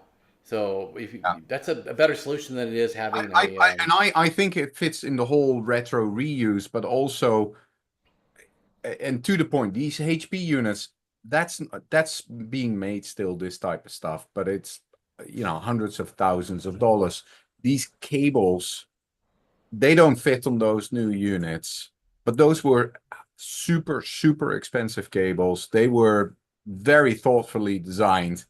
You'd be silly not to try and somehow reuse these, because there's just no way that modern cables could be created at anything that's remotely affordable. So, oh no, I totally agree. It's a fantastic solution. Yeah, and they're long, so you can have a 3-foot long cable. Totally, yeah. And reliable. Yeah, and they are compatible with the HP clip lids, and it's a full solution. Yeah, that would be awesome. Yeah, so for pods, they have the cables in pods. So a pod is actually plugs into that cable, and that has the output for all the wires for it. And those pods are different types of pods you could get back in the day. And you can buy pods brand new. I bought a bunch on eBay, brand new, never opened, full things. Yeah. And I think it was like $19 for a thing of a pod, which is all clip leads and everything. If you go buy clip leads right now, this is crazy. So I was going to buy a bunch of clip leads for the logic analyzers I need. The clip leads are $1.30 a piece in quantity. Yeah. You buy 1,000 of them for that. I can buy a whole pod set on eBay for $19, and it's got 36 clip leads in it or something like that. Like, and better clip leads than definitely. I think this is it's a real cool project. Super usable as well. The software is pretty slick as well that he created. It's nice. It's good software. I mean, it's different. So it's kind of funny. I'm kind of spoiled by it because I use Saliace forever. I've been beta testing for them since they had the very first 8-bit unit. Right. So I've got everything they've ever had, literally. So their software I love because I've done a lot of interjection with Mark and got a lot of features I wanted added into it. And so now I go to do that feature on this new software. It's like, it's not there yet. So, but it's open source. So, it's possible to get those things added. Yeah. But yeah, it's good. And there's also a plugin for SIGROC.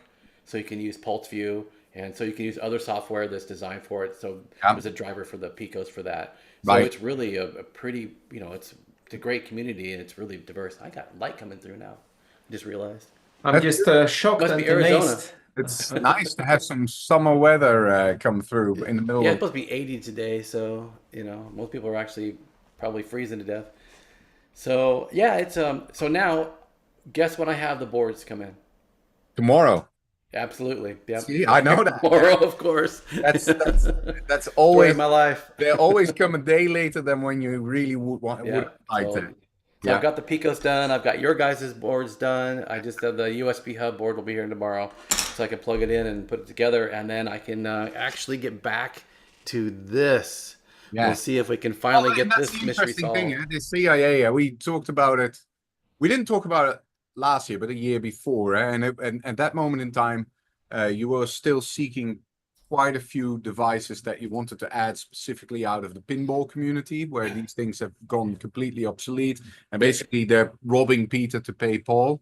Right. I've got a bunch. I've been collecting ever Exactly. since the pandemic. I've been collecting. So I've got 6530s from all the Gottlieb stuff, which is the Yeah. soundboards, Yeah. and from Australian. I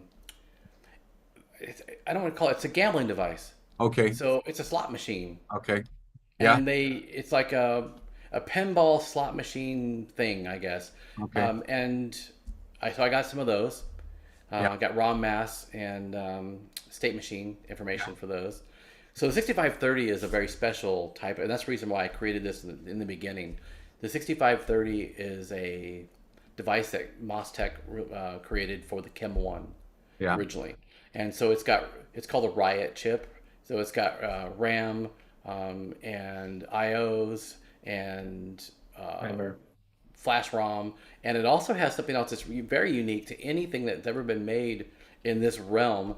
It actually has a programmable state machine.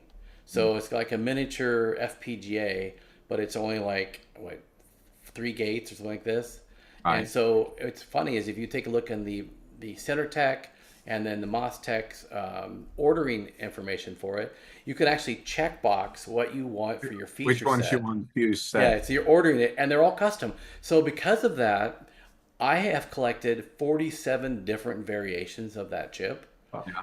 because of the state machines. I mean, there's a ROM mask and there's RAM that's used, but the ROM mask I've got and the state machine information, I got to look at a schematic to figure out what it's tied to and what it does. Right. And so I've collected all that stuff, and so yeah, I'm kind of excited now that I'm able to figure out what race condition I've got going on in this particular product, and then it Which is should be interesting. done. So this is a great example of one of those products that sits in a box and waiting for a specific component or solution to become available before you can move it to Well, right. What happened is that I was all gung ho. It actually worked out okay because what happened is I designed it, I got production files ready to go, I was testing it, and I was going to go to production and then finish it afterwards, which is a no-no, and I know better than doing that.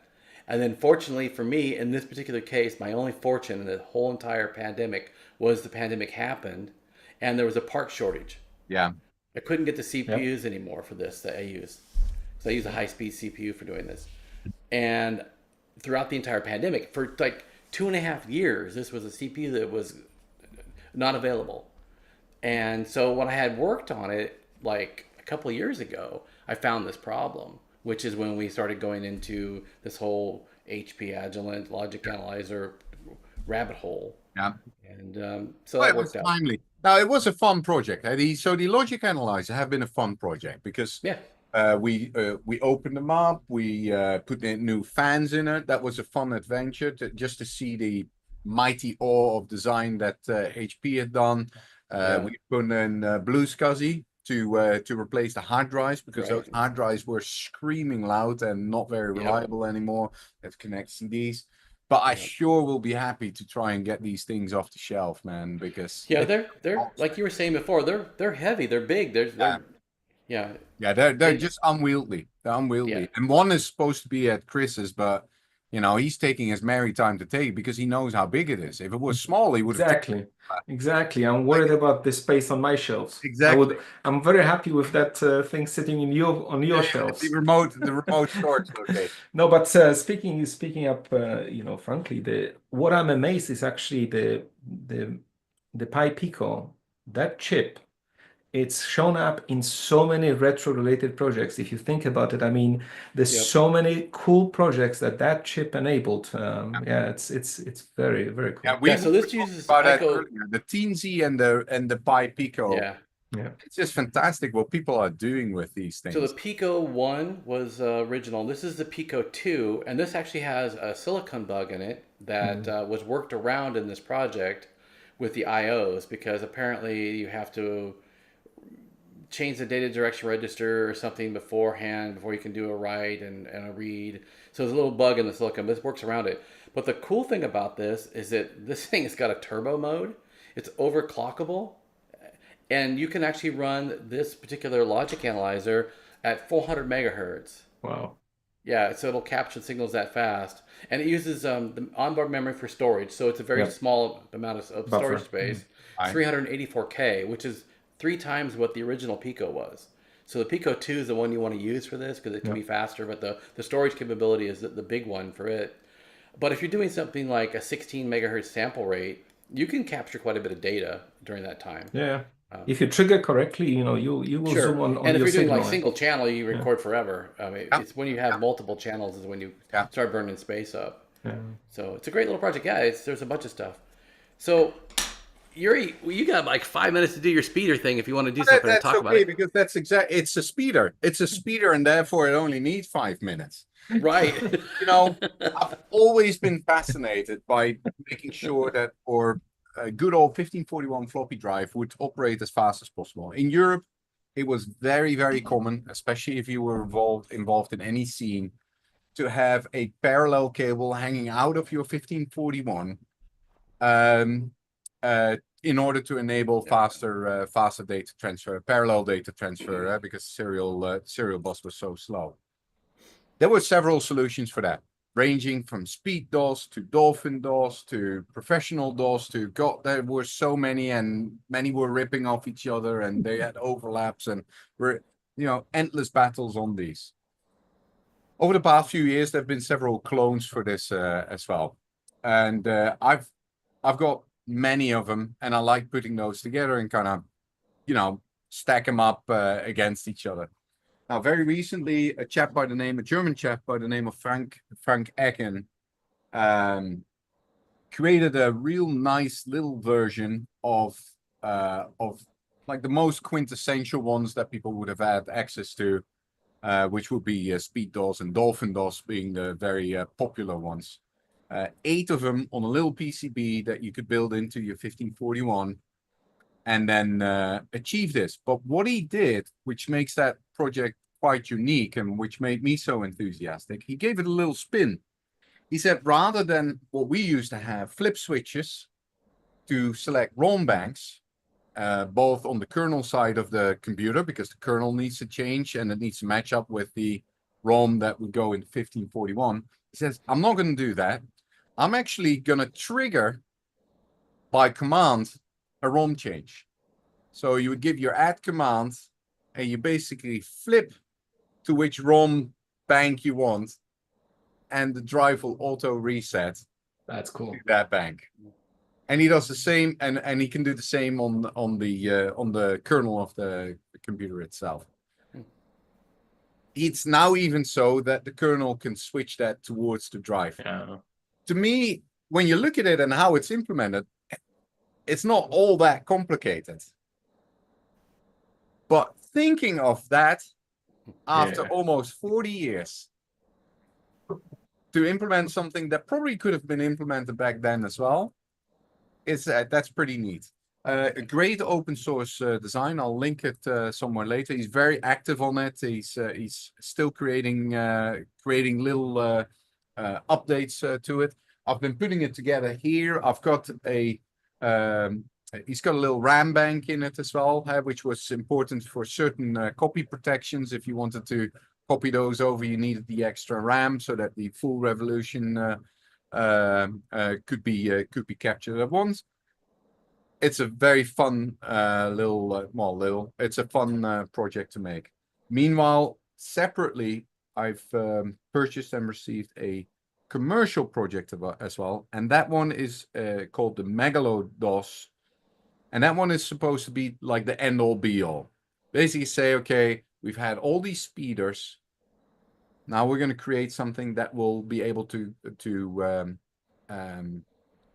represent all of these, including the ones that run on 2 megahertz.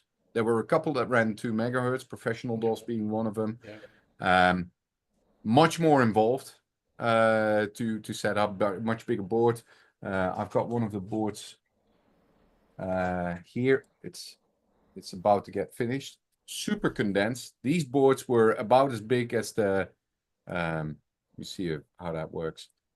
as the original. You see, my is now so focused on my face that it's refusing to. I'm gonna do my face. A really nice setup. It has an OLED display, can do to track display on it. It can do everything and anything. Very cool. This is probably going to be the version that I'll set up maybe in an SX64. That would be cool. Most people didn't have that, and you have that open slot, so I could put something there. This one even supports Jim. It even supports a 7-segment. So you could even go that old school way, which I kind of like. So the OLED is obviously much more practical and allows for a lot more information, but you know, the old tracker way. Very nice project. I'm putting it together, so at some point in time I'll be able to report out how well it works. Given that we've learned yesterday from Jake of Retrofusion that he's going to do a rerun, or likely might be looking at a rerun of 1541 drive cases. I'm telling you, there's people still working on floppies. There's people still enjoying the floppies. If you got a floppy drive, you got a 1541 and you actually still use it, you need to build yourself a parallel speeder. It's very much. Oh, you need a friend that is building a lot of those. Oh, you need a friend, yeah, that Yeah, does. exactly. Yeah, you could do that. And it got to be a real good friend now, because you know they're. Preferably within 5-mile radius of where you live. But that's the one I've been working on. And then yesterday during the sessions, I've been putting together a Pi by Table. Table, he's got a lot of GitHub open source projects.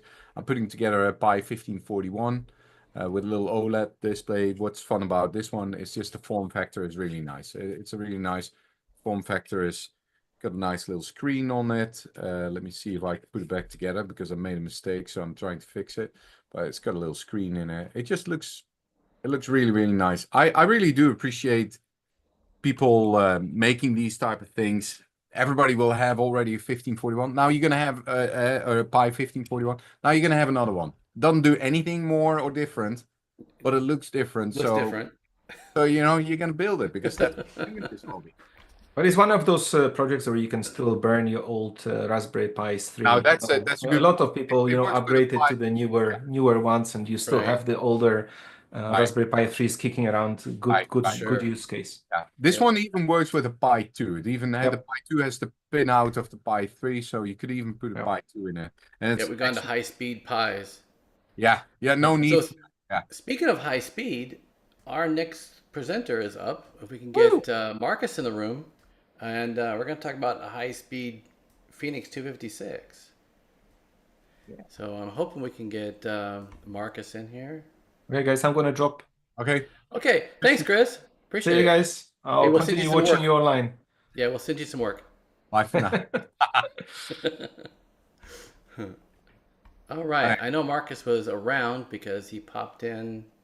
Oh, I see. Marcus is actually. He should be in the lobby. He says, "Darn, by accident, I left the CRX server.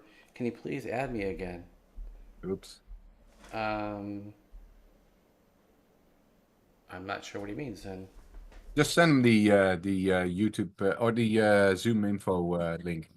Oh, it's in the Zoom info. Yeah, I'll go grab it real quick. All right. Wow, I got more people in the sign-in room. Bear with us here. This is live TV, huh? How it works. Okay, copy the link. He'll port one of the most famous games in no time from one platform to the other, but a Zoom link, it puzzles all of us.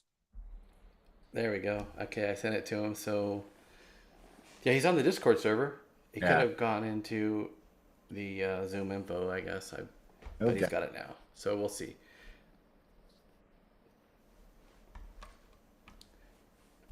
Okay. He's figuring it out?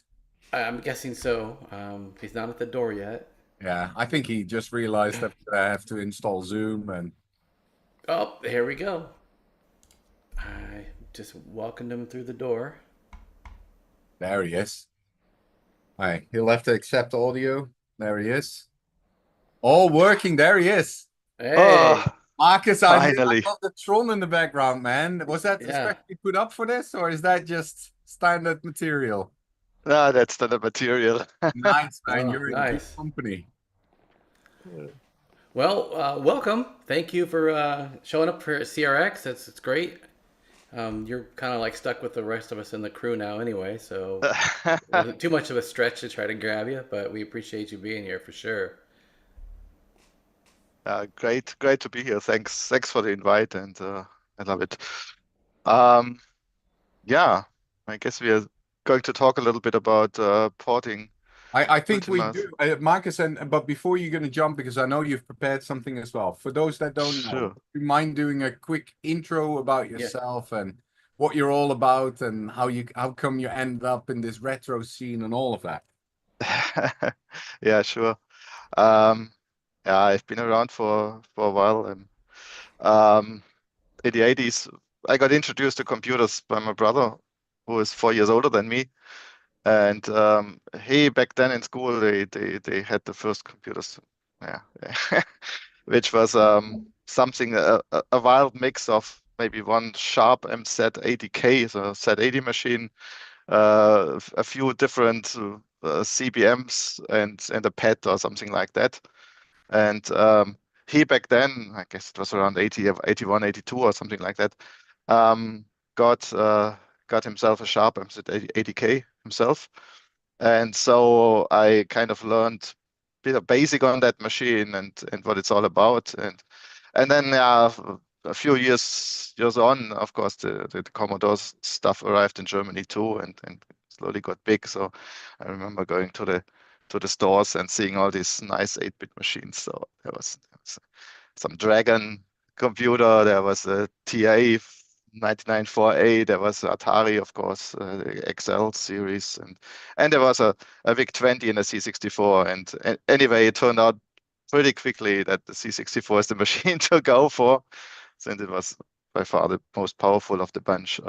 Apple II, by the way, was not really big in Germany, and I guess Oh, Netherlands or other countries, I man, think no. either in Europe. It just wasn't a big thing in Europe. If they were available, they were extraordinarily expensive, and I think not even the schools picked up on these. So, Right, so, right. so I think it's simply for the price. I think the Commodore won over Yeah. Germany and I think Europe or Western Europe back then. Absolutely, absolutely. Now, and I think you being in Germany, you had a fantastic ecosystem as well. You had the 64 magazine, Yeah. Data Becker books. Just Yeah. the technical knowledge available was just incredible, and it was everywhere. You could just go to your local bookstore and have it available. It wasn't even something that you had to kind of search for almost. It was such a popular machine. It was very popular, yeah. Yeah, 64 magazine, of course, was the big one to read Yeah. monthly. And there was, of course, Run, which was maybe a bit more games oriented and a bit broader also for other machines too. Right. And then later on Power Play and stuff like that. But yeah, from early on, yeah, really this Markt Technik back then really was good with the 64 magazine. So yeah. And well, anyway, so did a bit of 64 stuff and learned to program it also in assembler. We did a few experiments going towards writing games and doing sprite editors and stuff like that. But then basically the next thing was already kind of coming up, which was of course the Amiga back then. Once again, there was this Amiga Atari ST thing going on. So yeah, my brother and me, we decided, okay, we should get an Amiga 1000 back then. So it was, I don't know, 86 or late 86, I believe. We finally got one for the whooping price of 3,200 Deutschmark, which was already 800 mark reduced from the original price of 4,000 Deutschmark, which was quite not exactly cheap. Yeah. And so back over it was to 68,000 and learning the Amiga. we also were somehow involved a little bit with some games cracking and so on. I guess that was simply the times back then. And so yeah, people might remember Star Frontiers. That was us. And yeah, then Army came and university came, and basically it kind of, yeah, 92, I think I managed to publish a game that I'd been working on for quite a while. That was a River Raid clone back then, and friend of mine, Bunt, managed to get this into Amiga Fun. That was another kind of disc magazine back then. So I think quite a bunch of games back then were published there. This Factor 5 crew, I think, had a few of their games published in that thing, and so yeah, we did that. And but then yeah, it was other stuff coming on, thesis, diploma, some doctorate, and yeah, and then later, only it was later 90s, 97 or something like that, I kind of got back a little bit into this whole 64 thing. Funny enough, it's with the emulators, because back then the emulators were getting more serious. So there was CCS 64, there was PC 64, and then Vice, of course. And I found it interesting to have that stuff back again. Didn't have to set up a machine; I just could run it on the PC. Right. And so, but I was what also what got me somehow was preserving then original media. So there were the D64 format and then various tape formats and so on. And cartridges were not really a big thing initially. Although there was a first cartridge specification from Per Hakan Sandell for his CCS 64. And so I think that was one of the first things. And I think the first thing I did was actually MTAP. So that was a way for converting tapes back into tape images. And there was already a tool written from Ben Castricum, and but I was not fully happy with that, and thought, okay, maybe can improve that a little bit. So I wrote MTAP back then, which used the C64S adapter. C64S was another emulator. C64S adapter to connect it, a data set cassette recorder to the PC, and then read in basically the data of the tapes. So that worked pretty well. And yeah, in various ways, people are doing still the same thing. Yeah. MTAP itself is being used quite a bit by preservationists as well. I think some people still use it. Yeah. The one thing I was kind of proud about with MTAP was the way to use the X1541 adapter to connect a C64 to the PC and then use the tape on the 64. And they wrote a little tool called TabSurf in machine language, which basically just feeds the data through. Right. And I think even some people use that to get to work. Yeah. Yeah, and then MNIP was another one. So I mean, this was all not particular original ideas, but there was some hardware around for it, and there was an idea. It was clear how to connect the parallel cable together with the serial cable to the PC, and so why didn't anybody write really a tool yet for actually converting the disks to G64 or something like that? And yeah, so I disassembled basically the burst nibbler, took the burst nibbler routines and wrote a mnib around it. So yeah, that was the birth of mnib. And then finally MCARD was basically for cartridges, as I said, was the cartridge format, but also once again there was not too much around back then. So I kind of investigated a little bit how do you actually dump cartridges, because I knew it somehow might require a bit of hardware hacking, but how exactly to do, I didn't quite know, because I was not really a big hardware guy. And so I investigated a little bit in that, installed a switch in an old C64 that was half that anyway, so I wouldn't do much harm to it. and dumped the first bunch of game cartridges, and then more and more so also utility cartridges, and added a bit of support for some of these devices and so on. So Right. and coordinated with Per Hakan about adding new, Yeah. increasing number of IDs for different cartridge types. Right. Anyway, so that was that. And over the years I did some stuff, and well, I was also a long time Ultima fan, Yeah. and there was this thing called UDIC, Ultima Dragons Internet Chapter. So basically, that's a online fan club of people who like Ultima, and I got involved also back then, 96, 97, something around that.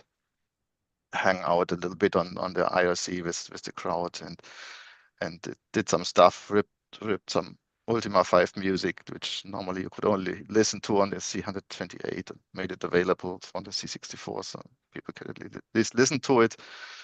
And more and more kind of got into reverse engineering old games. So I thought, by the way, I should have put this in the back. God, David's gonna kill me. yeah, it's worthy of being in the background, right? Yeah, excellent. Thanks to Crypto Boy David. Yeah, is it his signed version? Hey, I don't know if it is. I don't know if he's got a signed version for me, but it's got everything in it. He keeps on. He got that for you. Okay, great. The original cloth map. Awesome. Because some 7 years ago, and that's how I actually first met David. One of our dragons organized a bash in Disneyland. Yeah. And so that was 2017, I guess. Yeah. And it was a 25-year anniversary, and so she decided to throw a bash there and did a Kickstarter and invited people to join there. And David back then was playing around with one of these music boxes, which you can kind of create punch tapes for and play back. There's some YouTube videos of that, and I found that fascinating and asked him how this works, and so that spun off a longer discussion with him, as these things go, with David on Facebook. Yeah. And we together basically demonstrated that then on the bash. And we talked a bit to Richard Garriott, who wrote these games originally, and there was other ex-Origin people there too. So that was fun. Right. And anyway, so that's how I got to meet David originally, and then over the year we did a bunch of stuff together. Right. So the Ultima. Anyway. The Ultima range of games you has since what, 96? Since 96, you kind of been very heavily involved in that game and the community that surrounds that game. Which, by the way, the first time I heard about it, I was like, okay. I was like, every time I think I've seen the end of the internet and I know everything that's everywhere, I learned something new. And so I didn't know that was such a huge fan base and people that really have dove very, very, very deep into all aspects of the game. And you like going down to the music route and saying, okay, how can I pull this music and make it available in a different way as well. This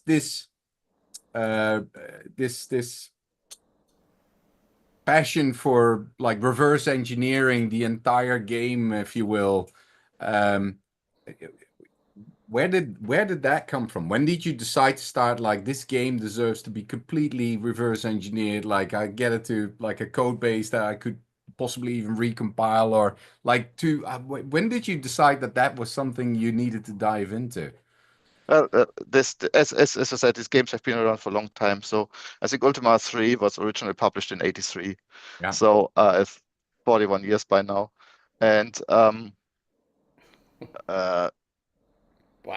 And of course we played it originally back then on the C64 and so on. So we were fans for a while, and I think part of the reasons why it's so popular is with Ultima 4, Gary had kind of tried to break out a little bit of this hack and slash kind of role-playing games, but put in a bit more depth into the game. So he tried to make because there was also back then this whole hate thing going on towards Dungeons and Dragons. That's evil, and that's demons, and what the hell, and Gary was saying, okay, no, it's a good thing, and we can put in some virtues there and make the character do good rather than evil. Because there was a problem with the early games that people went into the towns and just raided every gold chest from every merchant that killed people and so on.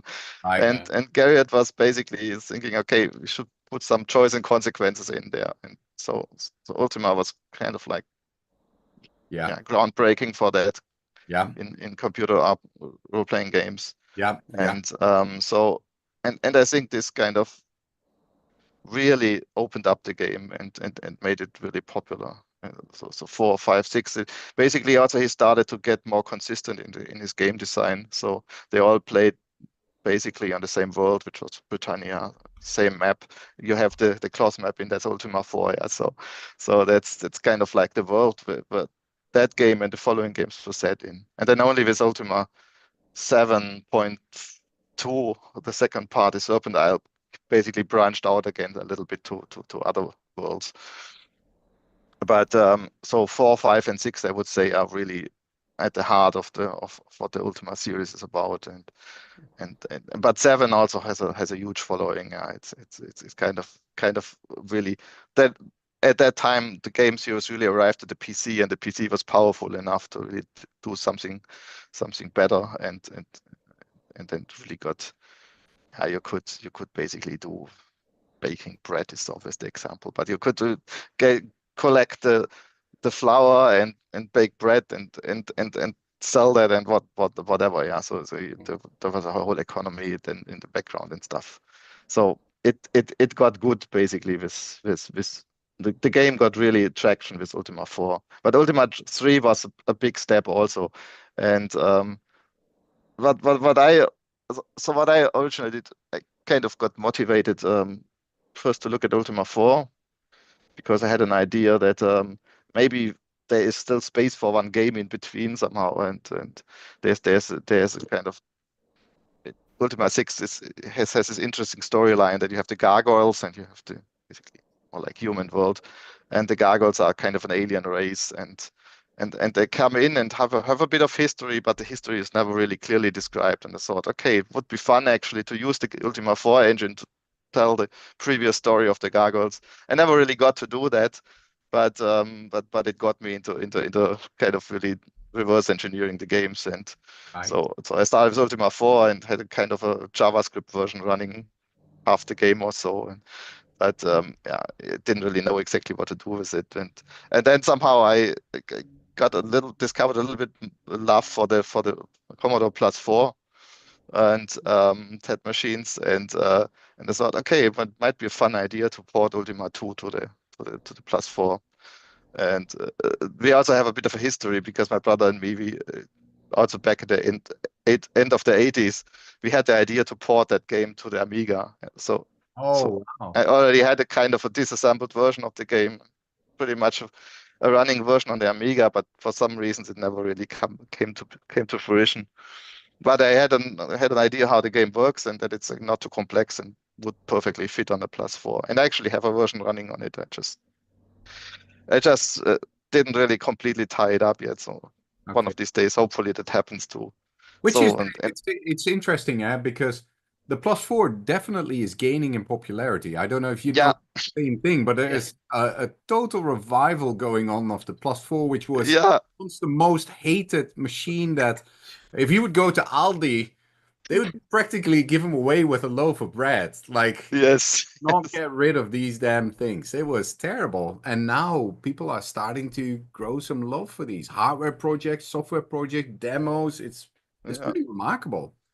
Yeah, it's not such a bad machine. Yeah, it's capable enough. It's just somehow it's it stunk in comparison to the C64. It was not a competition for C64, but No. the original idea was that it would be on one hand side a spectrum killer. I think that was Jack Tramiel's ideas. Yeah, so there was the rubber key version as a C116, and then there was various larger versions of it, and I guess the biggest one should have been a little bit of to the direction of productivity, but of course not at the price that they tried to sell it. And yeah, so they made mistakes there as usual, Commodore, but water down the bridge. But it's still a fun machine, and it has nice colorful graphics and has a bitmap mode, which is okay.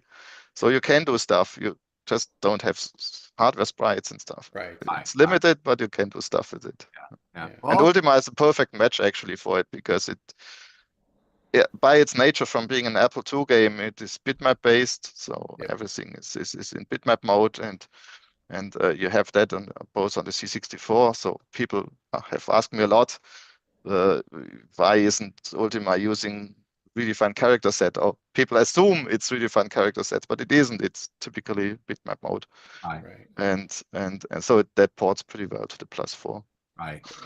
Well, so who knows? Oh gosh, we get so much news of where this might go. So just out of interest, the version that you and your brother worked on, that you would try and see if you could ever port it to the Amiga, have you always been good at kind of retaining your old stuff? Did you guys keep your old machines, your old diskettes, or did you kind of get rid of it once the PC came? Or how did things survive or not survive in your house? Yeah. Sadly, the C64 back then was sold when we got the Amiga, just to finance at least a little bit of it. I guess a lot of people did that. Yeah. Which I'm sorry about, because it had a nice speeders installed, and with kernel switching and everything. So I missed that, but yeah, okay. There's other stuff possibilities these days. Yeah. And but Amiga, I still have my Amigas 1000. I bought a Amiga 3000. It's probably already something like 20 years ago for relatively cheap in Munich. I think somebody sold it to me for 200 mark or something like that. Right. So that I have, I put a hard drive in and put some RAM in. So I could actually revive an Amiga machine for working on it. And discs are mostly still there. I have an old hard drive which gave me trouble back then, but at least I pulled off the Ultima stuff, so that I still have, and I put in a Git repository together with some other refactored source code. So that is still there, and maybe it sees the light of day sometime. And then at some point in time, you must have learned about like the Phoenix project. Yeah. Where Stephanie Aair kind of reimagined what an 8-bit computer would look like if you had no ties to any particular manufacturer, and you could just create a dream machine as only a creative person could create. How did that come on your path? Actually, I've been working now for 2.5 years. I don't know whether you heard of it. There's the game called Nox Arcade on the Apple II. And I got in touch with Mark Lemmert because I read somewhere on the Lemon forum that some people had been contemplating porting that to the C64. And it has been started, but somehow I had a feeling it was not going anywhere. So by the time I contacted Mark, it had already been a year or so. And he said, somebody is poking in it, and we have a kind of a demo of just a little bit of graphics. Some tiles had been adjusted and so on. But you can have a crack and have a look at it. So I did that and started working on that. And it's a huge task. I never thought it would be such a big task. The problem is that Mark, not really being a traditional programmer, kind of started off a little bit with the wrong tools. Yeah, he got a compiler that was Python based, an assembler that was Python based, and the thing is slow as death, and it took him forever to build his game, and the syntax is weird of that assembly file. So the first thing I did actually was completely take that apart, or rather port it over to 64 TAS. So actually it is in a format that I can reasonably assemble it fast and have make in the background and so on. So that cost me a year just to refactor that code base, and it's huge. Yeah, as I said, he's not a programmer, so was not a professional programmer. Yeah, of course he's a programmer and he learned his shit. Yeah, so I have the deepest respect of Mark. Yeah, but that took a while. So that took me, the first year was basically just refactoring the code, and then I had it in a version that I could build the exact same binaries using 64 tests. Yeah. And then I started actually really doing the porting stuff to the C64 and so forth and so on. And after about 1.5 years into the project, somebody contacted Mark from the X16 Commander crew. Yeah. Basically the man himself, and said, we would like to port this to the X16, and have maybe some people who want to do that, and so on, and what gives, and yeah, I talked to these guys for about 2 weeks and said, okay, here's a refactored source code, source base, we can use that for the X16, no problem. Gave them access to my repo and all. They had a look at that repo, and then they basically ran away screaming at That's way too much work. Yeah, the official word was, yeah, programmers, if it takes longer than half a year, they won't do it, they won't finish it. And also we had a different idea of an RPG. I think they more wanted to go Japanese style RPG, and so they were gone. Yeah, and then at some time I saw a video from actually it was, I think, mentioned on the Discord. 8-bit guy has a video, and even Phoenix gets an honorable mention. And so I watched that and saw, okay, what is that about, this Phoenix thing? Because I didn't hear about it before. Right. And it just at that time, because I had an idea of this X16 board, I looked into it and thought, okay, so looks interesting, might work. But when I saw the Phoenix and what the F256 hardware does and how it's set up, architecture, so what the fuck, this X16 is scrap compared to that. I mean, sorry X16 people, but I really like what Stephanie did so much better than X16 Commander. And honestly, the same is true for the Mega 65. I mean, Mega 65 is good for what it is. It's a different audience. It's a homage to the old Commodore 65. Yeah. But the Phoenix goes so much further than that, and so I was fascinated by that, and thought, okay, I should do something with this thing at some time. So I looked around for how to shop one because I'm a German living in Croatia, and it's all a bit complicated, especially with importing stuff from the USA and taxes and so on. So I managed to get one secondhand from a guy in Germany. Yeah. Got myself a F256 Junior and had that standing basically around for half a year since. I said, okay, I'll do something, but I first have to finish Nox. Yeah, and so working on Nox and then now a while ago, maybe pre-Halloween, basically, the Discord crew on the Phoenix Discord over there decided, okay, we have a game jam for Halloween, and invited people to participate. So basically something like 3 days, basically a weekend to work on something. And I thought, okay, I have the disassembled source code for Ultima 3 because I had that for the +4, and I can use that code. So I should run on the Phoenix too. All I need to do is port basically all the hardware stuff. So video modes and keyboard and disk access, of course, and sound. So that's how that came to be, and I thought, okay, let's see how far I can push it.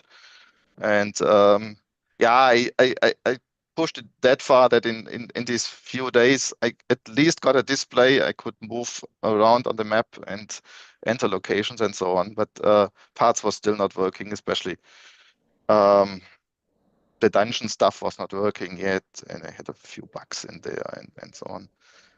But yeah, I pushed it a bit further. So by now it's almost completely working. At least it can play it. The one thing I have trouble at the moment is saving to disk. So basically a SD card.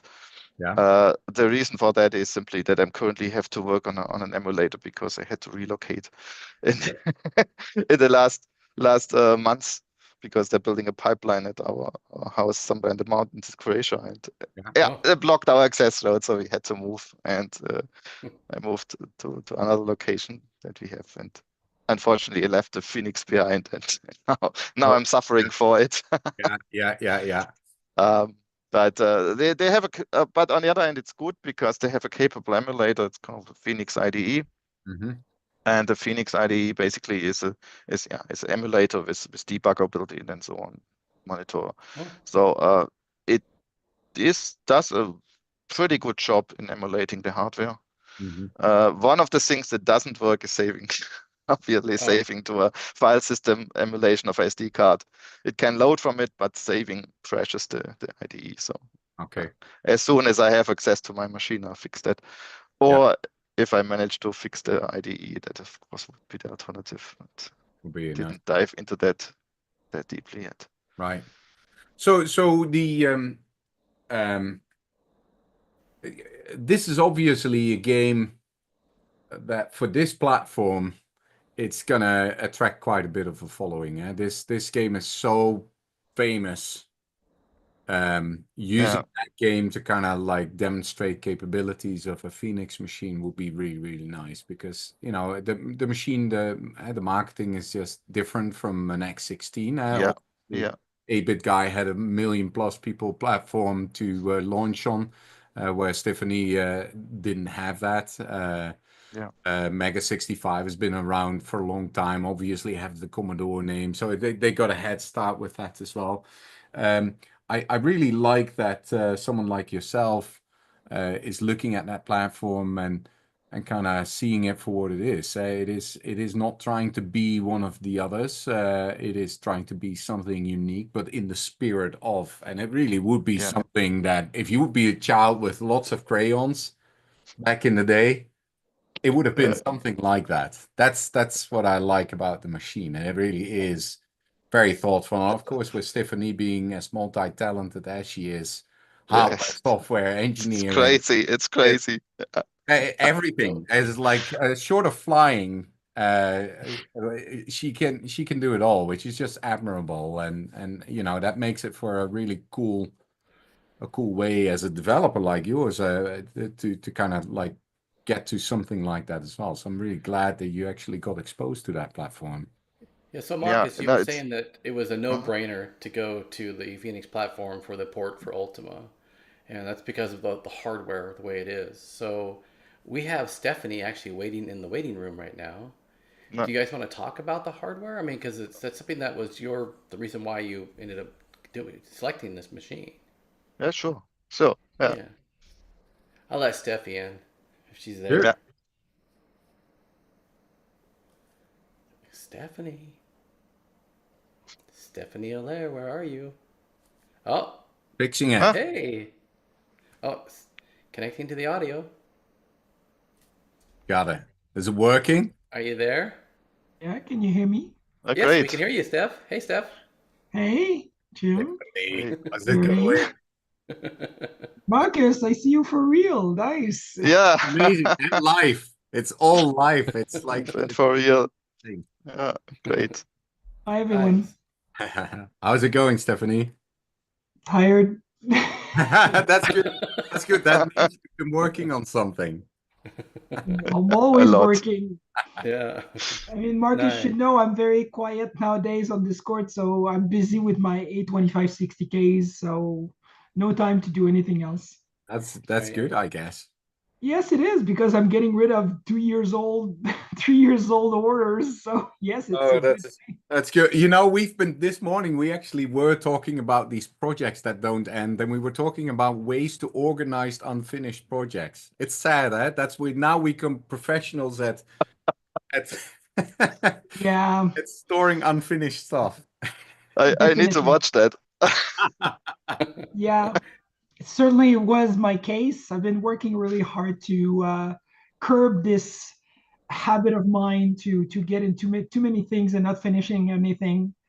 And I It's think on our Discord, in the Phoenix Discord, there's many people that have these tendencies. And actually, Marcus is among the few that are actually almost at the finish line and to finish what amazing. he's doing. It's like, We and were it's, shocked. We were shocked. He was sharing some of this, I think a week or two ago, and everybody was, wait, you did what?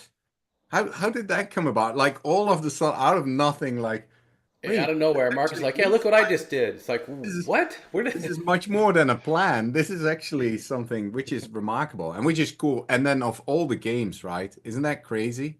Of all the games one could choose to try and port to your one of your machines, that's it's pretty huge. I mean, give him credit. He's doing the job, right? I know, it's great. Well, you missed out on him singing your lyrics with regards to the units, and why he chose to come to the platform. And I think that's what it is. I think, and maybe you can talk a little bit about that, on what you try to create. What is the platform that you try to create? Because I think that's the uniqueness amongst every other platform. Oh my God, that goes way back. Yeah, right. You're putting me on the spot. It's like, why'd you try? Listen, you remember. I mean, back in the day, I it do, was really but I want everybody else to hear it. yeah. Yeah, I we know mean, your story. now you know my story. Of course, you were there all along, even if on the sidelines you were. Uh, well, early on, like anything, things evolve. Right? I mean, early on, it was just a hobby. It was just like, okay, David Murray came about and said, hey, let's build a new retro computers. And at that point, I think he was not willing or ready to start doing his own. And I decided, you know what, it's a good thing. Let's do it. And for some reason, people got to know about it. And then it's just that's the way it started. It was fun. And then COVID happened and then it changed everything. I started doing this as a real job, and it's a product, and but my vision was always like, okay, this is a new machine. I want it to be a new machine for people to kind of rekindle with the idea of learning a new machine. Because retro people got into the retro thing thinking, oh, I'm gonna go get my C64 in the cupboard and bring it up and power it on and fix it, and then you play games, and then at least that was my experience. I was like, I'm kind of done, But I thought, for me, I thought that the idea of retro was way more than that. It was the experience of, like, when everybody was a child and got their C64 or Apple at Atari or anything like that, we were facing a box of plastic with keys, and it's like, what is this thing doing? And we got into it and started learning and doing basic stuff at first and doing a loop and realizing, my God, this thing is so slow, it needs to go faster. So you learn assembly language and you get on it. And I think this really encompasses the essence of what retro was about. Then, of course, games came about, the hacking, demos. But so that was really the motivation behind it. It's like, okay, I know there's like a struggle to get in the machine, to get on, to learn it. There's a learning curve, but I think that's part of the experience. And I think Marcus could be a good character witness for this. It's like, okay, I sat in front of that thing and I need to learn its ways. And now you're proud of yourself, right? We were proud of ourselves when we got our stuff working back in the day, right? Even today, you're fixing your machine. I'm sure when you start fixing your first machine, it was like, oh my God, this is awesome. Yeah. So this is really the way I saw it. So that's why maybe the community is still small, because the idea of the community is really about, learning a new machine, get to know it, program it, get something to work. And yes, of course, the audience is not very big, but I think it's more like a personal journey than just like, oh, I am making a game for 20,000 people. So it's a different angle. It's a different thing. Yeah. So, Steph, let's talk about your hardware. Let's talk about why Marcus would say, hey, this is a no-brainer. Was it a no-brainer? I'm sorry, I was not. I was still... That was a nice way of putting it. Was a no-brainer. So let's go with that. It was a no-brainer. Well, did he say that it was an easy port?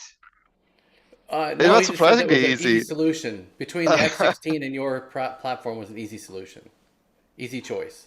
I think, well, I mean, not to degrade anybody else. I mean, I think the Phoenix is a bit easier because there's no multiplexing and everything for the machines and everything in terms of graphic engine and everything. So I think it for one would be easier, although there's always the 1 byte per pixel way of organizing the graphics and everything. But anyway, The fun thing is what I was saying before, to joint Ultima, the Ultima games come from the Apple. And on the Apple, you had a what they called high resolution graphics. So this is basically just a bitmap and weirdly organized to begin with because Steve Wozniak had to save a few chips. So he optimized that. And so basically it was bitmap based, and the same is true for the C64 version. It's still a bitmap based game, and on the Phoenix this just would be ridiculously waste. First of all, you need 64K of memory just to put the bitmap down. Then you need to constantly switch around your window in the MMU to get to write into it. So bitmaps are not really that that great on the Phoenix, I believe. Not your fault, but it's just like that. But you have something that's way more powerful, and these are the tile maps. So and there's a system on the F256 and Tiny Wiki that you can have, I think, something like 3 layers of tile maps, and what was it? Yeah, and 2 layers of sprites, I think, in between. Oh, you have interstitial sprite in between all the different layers. Yeah, exactly. So basically, you can stagger these, and that's what I then actually used for Ultima. So I prepared a presentation, but whatever, I put them in my channel later on. So basically, what I did is I have these 16 by 16 tile maps, which is surface map of Ultima, and what I did is I put these on a tile map, on a 16 by 16 tile map. So that was the first thing I implemented. And this makes the whole update loop so much easier than it used to be. Because you don't really have to now deal with weird bitmap modes. As on the Apple it's weird, on the C64 it's also weird because you have the bitmap is these 8 bytes for one cell and then 8 byte for the next cell and so on. So it's weird any which way. I mean, you can deal with it, but it's not that great. On the Phoenix, you just use tiles. You have 256 of these, so that's plenty enough for almost everything. If you run out of them, you change the tile sets. You switch off the tile set. And but for Ultima, I only need something like 64 tiles. So that's actually not a problem at all. Teeny tiny tile set for that machine. And then you just split them wherever you need them. So this is a super fast update. So that was the first thing. Second thing is you have a bunch of text overlaid. So you have a frame, and in the frame you have the characters. The characters are described name by name and the attributes and so on. So that is my second tile map. So this is an 8 byte pixel tile map, and I can just lay them on top of each other. And so that's sorted out basically the standard view of Ultima 3. And next challenge was stuff like dungeons, and the dungeons are kind of like pseudo 3D drawn, and that is a bit harder to do with tiles. And I once again contemplated for 5 minutes to add a bitmap layer to it, so put a third layer somehow, use it as bitmap. So no, I don't need that. I can still use tiles. So basically what I did is I basically used the same tile map I used before, but instead of just picking each tile for what it is going to represent, like water or grass or something like that, I just numbered them. So I use tile 0, 1, 2, 3, 4, 5, 6, 7, 8, 9, 10, 11, next line 12, 13, 14, 15, and so on. And then I just nicely directly put my graphics data into the tile set. So basically I use the tile set as a bitmap buffer, and this works just perfectly. So I have a smaller amount of target destination, and I think I can even optimize it a bit further. But yeah, so because currently it is something like 11 by 11 tiles is my map window, which is a bit unwieldy because it kind of, is it 11? I can shrink it down because I don't need all of these 11 because for some reasons, and it's also once again Apple specific. I think it only uses 128 pixels or something like that, so I can shrink that a little bit down. But in any case, that works perfectly fine. I can do the same trick with a map display. So if you peer at a gem to view the map, this can also be a bitmap. So I use the same trick for that. Marcus, I think you need to get your notepad and a pencil out because I can see you think about how to solve Yeah, something. he's Yeah. I really want to take notes while you're talking. You can go back and watch this video later. So Stephanie, obviously, this must be So, a bizarre feeling to kind of see someone that has been working on a game and ported it to several platforms in the past to work on something which literally started on a screen for you. There was nothing. You made this thing up. There was not you made up the bill of materials. You made up the lines connecting them. You made up the capabilities that the machine would have. You made the choices of what it wouldn't be doing. You then created a case. You create a production line for yourself. Everything and anything you debug. This is a one-woman show. And now someone ordered one of Here. Very crazy. went crazy ass, but Right. But it must be a huge sense of I don't know if it's relief or accomplishment or both of them when you see something like this come to fruition. It must be you can't be not proud of something like that. We're proud of you. Just to let you know. You're so sweet. Well, I mean, like early on, it was really like there was like when I started, there was like this group of people that just gathered around the platform. They really got into it and did design first, and they started designing stuff. And of course, I mean, the first time I saw things being brought up by anybody else was like, wow, this is so freaking awesome. And it became this intoxicating feeling. But unfortunately, people have lives, right? They come and go, and then there's still a good portion of the core, the people that were there before, they're still here. And yeah, it's a weird feeling to see people like Marcus coming up with stuff like this, like from the past, and being able to port. I know that porting C64 stuff to the Phoenix would be rather easy to us. I mean, I'm not saying it was easy. I'm just saying that the path to conversion is relatively simple, I would say. For anybody else sitting down wanting to do it, I think it's very feasible. It's not a huge task of redesigning everything from scratch. But anyway, for me, every time I see somebody coming up with something, it's really vindicating to a certain point. It's like, okay, I did this, somebody came up.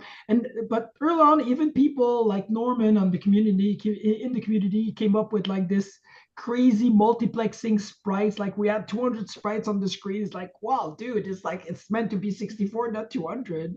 Yeah. It was so amazing. It's like, wow, somebody's already pushing the machine. And that's what I want. It's like for people to just...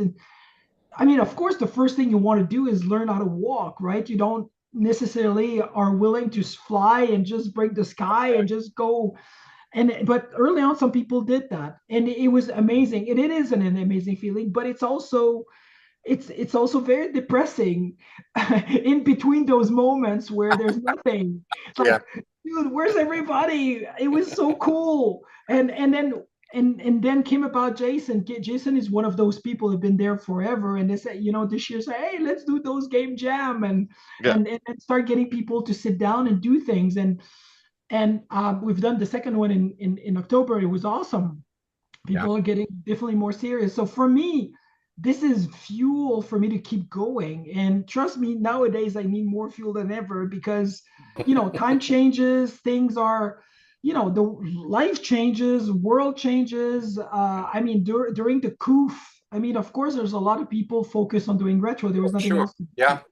Today's a different world. Right. Yeah. So how do you bring about people to go and still do it? So that's certainly one aspect, but it is a great feeling. But it's just sometimes, like I said, it's depressing because there's not that much of these feeling coming over because people are busy. They want to get started, then they get distracted.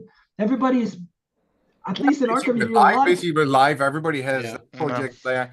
And if they had infinite time, it would be, Yeah, and unfortunately, no one does. Yeah. Yeah, and people get their machine before people get their machine. They hang out on Discord, and when they get the machine, they're fleeing, they're leaving, they're doing their thing. We don't hear about them. It's like, and it becomes super silence. Like, and honestly, this is for me. It's very important. This feedback loop of people saying, "Hey, I'm having fun. I'm doing this. It's going to be great." It's really important for me to continue because it's not about money. Trust me, it's really not about money. So. So yeah, so that being said, it's awesome to see somebody like Marcus and everybody else in the community coming up with stuff in a week.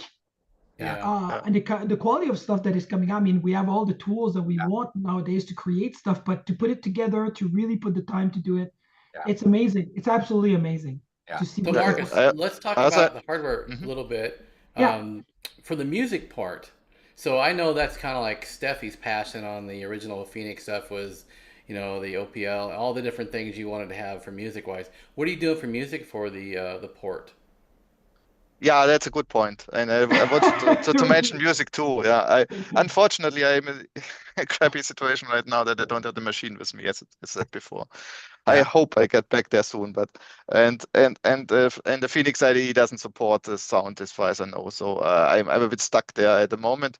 But I definitely plan to support all the sound systems there are. First of all, of course, the SIDs, because that's once again a no-brainer, because the C64 version uses SID, so the code should transfer directly to the Phoenix. So SID is no problem at all. I also ordered 2 ARM SIDs to put into my Junior, so I have finally some SID chips. Yeah. But of course, the other sound chips I also want to support, and then maybe make it switchable. I have to see, but I think that would be easy enough to switch with a key between the different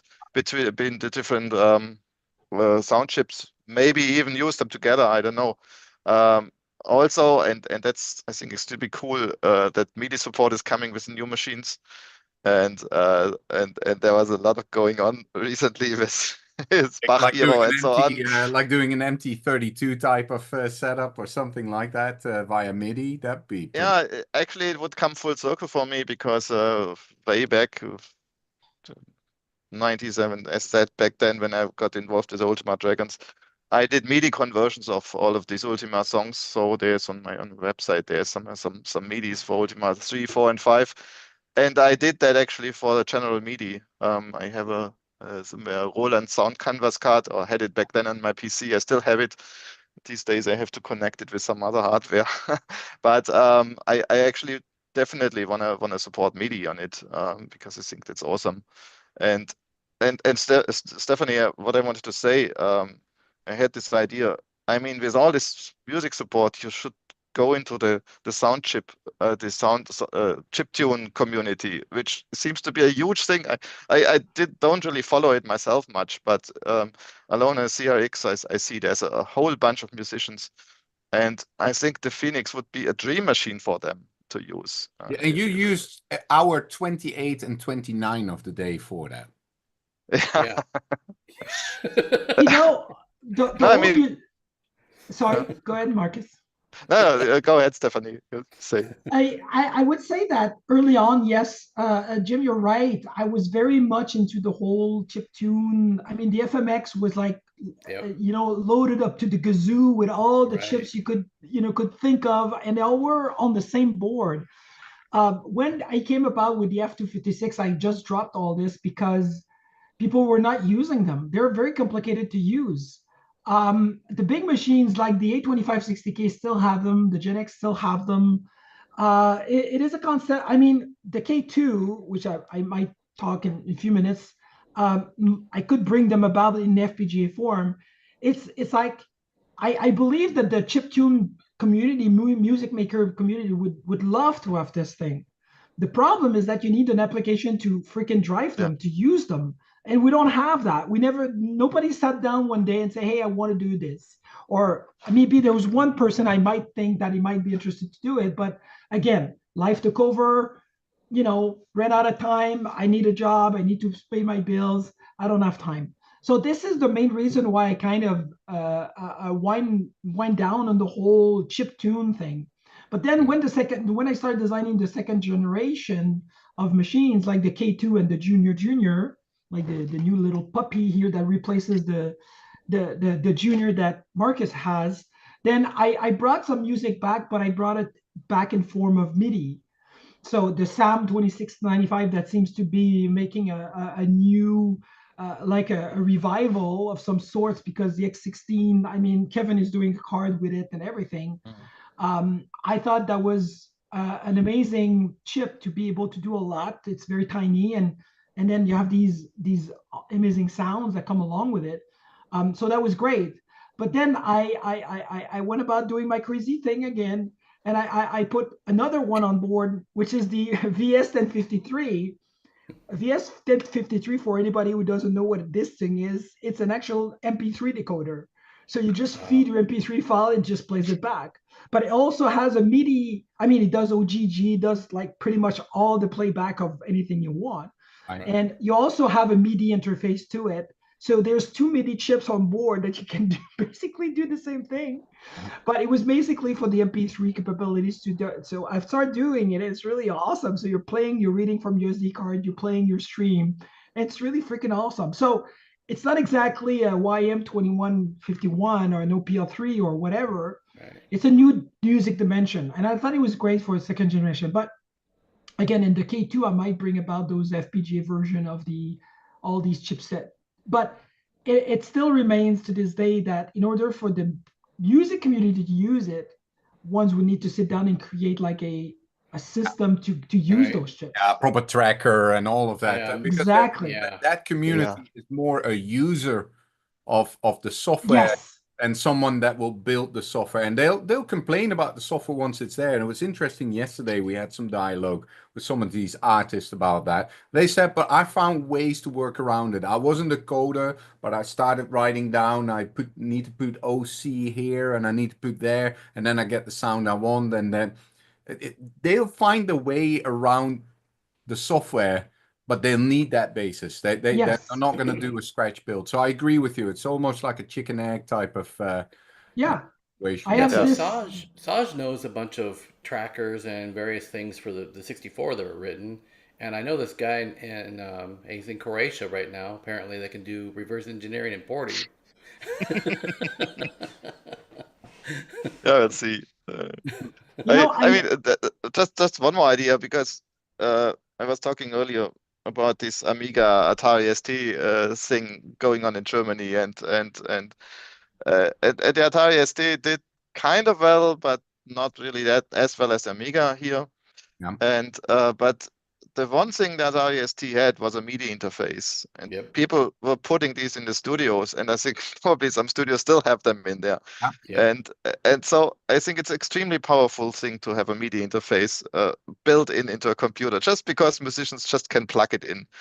And I think it's that, but that little layer that you need, and we saw it yesterday in Saj's event in the evening as well. As soon as SynthCard was created as a software and MIDI solution, people started using it, but you need both ends. Yes, you need the connectivity. You definitely need to have software. It's Teensy Travis's presentation on the Teensy and how he's now enabled MIDI on that. It's fantastic. I think that's the power of the platform. And the platform is basically everything is there. Look at that sexy machine there with MIDI. Look at those 2 MIDI connectors. All right, so this is the latest A2560K 60. There's a 68,060 in there. There's a MIDI, there's all the sound chips. It's all there. The only thing it needs is just freaking software. I mean, music people would go freaking crazy for this if there was software for it. You're going to stop creating new models at some point, aren't you? No, she won't. Well, yeah. Come on, this is definitely what we're talking about. Actually, I would tie in this with a message basically this year, I've been working really hard to finish all these orders that I've been, been having for a while, which is great. So that's one machine that I need to ship with the new resin printed, the 608060 version of the board. But for the main products, the K2 and the Junior that you saw, it was really about transforming or redesigning the products to be manufactured externally, right? JLC PCB has been doing manufacturing, but then there was only 2 years ago they were only doing one side, and then 6 months later they started doing two sides, and then you could buy their stuff and their components, and now you can actually consign stuff so they can actually build everything. So this year has been really about focusing on less unit, less stuff, and get it done externally, so I don't spend all my time, and then I can reduce the quantity of time between the moment the order is placed and the moment people get their stuff, because I'm losing the energy in between. When there's 1 year delay in the order, people are not interested anymore. So that's my biggest goal this year. I think that's a part, and I think the other piece is once you get to free up time, you can help some of the people that are coming in to either port something or start right scratch on kind of, okay, this is how you go about, or this is the people that I need to connect you in with, and kind of spend your time there, because obviously the stepping stone is still huge for a lot of people in a brand new machine. And I'm not sure if you can remember when I got my first C64. The first 3 weeks, I had to read the books. My parents did not allow me to turn the machine on because they had seen how that worked with everybody else. They were just loading games from tape. And my parents said, no, that's not why we're buying this machine. When we get the machine is going to stay in the box, and you're going to read the 300-page manual. That's what I like with Dan yesterday on the Mega 65 presentation. The manual that he's been working and reworking, man, that's a big manual. Like an encyclopedia. It reminded me both good and bad about the old days of when I got my first machine. And I was like, you got to read it. You got to. Yeah. As for me, I would say that, it's been 6 years now, six years and more. And we're talking about if I'm going to design new machines, I certainly going to reduce the amount of machine created. And yes, you're right, because first of all, I think we're missing some leadership in our community, at least, to inspire others to do things. Right. And I think I feel that sometimes I need to be that person to be say, hey, we're going to do this, let's do this, and bring about some software. So if I spend all my time to do FPGA design, PCB design, assembling boards, I never get to do this. Right. And I really suffers from this. I suffer from doing a lot of things and not having time for myself. But for the free time I get out of doing all these things I've been doing this year, which is to really reduce the amount of units, it will give me some chance to actually do my own project that should inspire others to do it. And I think that's what I really want to do in 2025, because by 2025, the K will be the K2, which is completely manufactured externally with the optical keyboards, and everything is built with a machine. Right. So this is a lot of time saved, right? The Junior, same thing. Everything is done externally. I don't do anything, get them, test them, ship them out. So I'm left with I will probably stick around with the A2560K60, which is a big, expensive machine. But, I made good profit on the two ends of the spectrum. The big guys. And the Rolls-Royce customized. Exactly. And then just stick with these guys and say, okay, this is my niche. This is what I'm going to do. But then I can get involved into producing games or like doing music stuff, because I'm really interested in music part. But you're on video. This is being recorded. You're famous. So I just need to get to it, but I don't get to it. I cannot invest time into creating new things if I don't have time to actually follow up on creating new things. So this year's really have been reducing the amount of time involvement for me to put these. And to me, it works like a flywheel. We have Marcus as a very active member in a small subset of people's team, and it is people like Marcus and others in the community that will help others. Because they've been there, and if people ask a question, it's these type of people that will be able to jump in. So you helping them in their process will pay back 20 times, because they'll then start propagating that knowledge as well. And that's an important thing once you start building a community. You want to train the trainer. It's a really simple It's a simple model. You're Yeah, the one, the head of the snake. You're gonna have to train the trainer, and from Right. there, the Yeah, community that's true. starts thriving. But you got to create the time for that. And right now, you're doing the right thing. You're killing your backlog. That's fantastic. Yeah. Killing your backlog, reducing the SKUs. Yeah. Oh Gosh, yeah, absolutely. Oh, yeah, I need to. Otherwise, I'm going to kill myself. Doesn't mean I'm not going to come up with something new. It doesn't mean I'm not going to come up with some. yeah, But I no think illusion that will be able to stop 100% of you to do your own renegades. No way. the deal is that I'm trying to do things in a way where I don't go way too far away from what I have. Like for example, like I have the Gen X. The Gen X is a very big machine. It takes a lot of time to fabricate. It consumes an amount of insane amount of time. So I don't think I'm going to keep it. But I'd like to bring about something like that doesn't have an enclosure, like an ITX form factor type of thing. And again, fabricated externally. So I will never stray very far away from what I have now. I think what the architectures of the machines and everything, they're pretty much set in stone. If I create something new, would be like a variation in terms of form factor. I talked about the portable version. You know, which is interesting, huh? We had Gideon on yesterday. Oh, really? Nice. Of course, the maker of the Ultimate Elite. He showed us the version that he is right now testing with the factory. Yeah. And what he did, he basically built the entire FPGA module, the entire high-speed setup as a separate, almost like a compute module on a legacy board. And he said exactly that. He says that will give me possibilities for different form factors in future if I would choose to do so. And you should roll back that video. I thought it was pretty interesting to kind of see how he was going about. He's not got no plans that direction, but it gives him that flexibility. I thought it was pretty interesting. Yeah, modular. I agree with you. Yeah, I agree. Keep the SKUs simpler. Yeah, people feel like if I dedicate my time to this platform now, you're not going to come up with something new next week.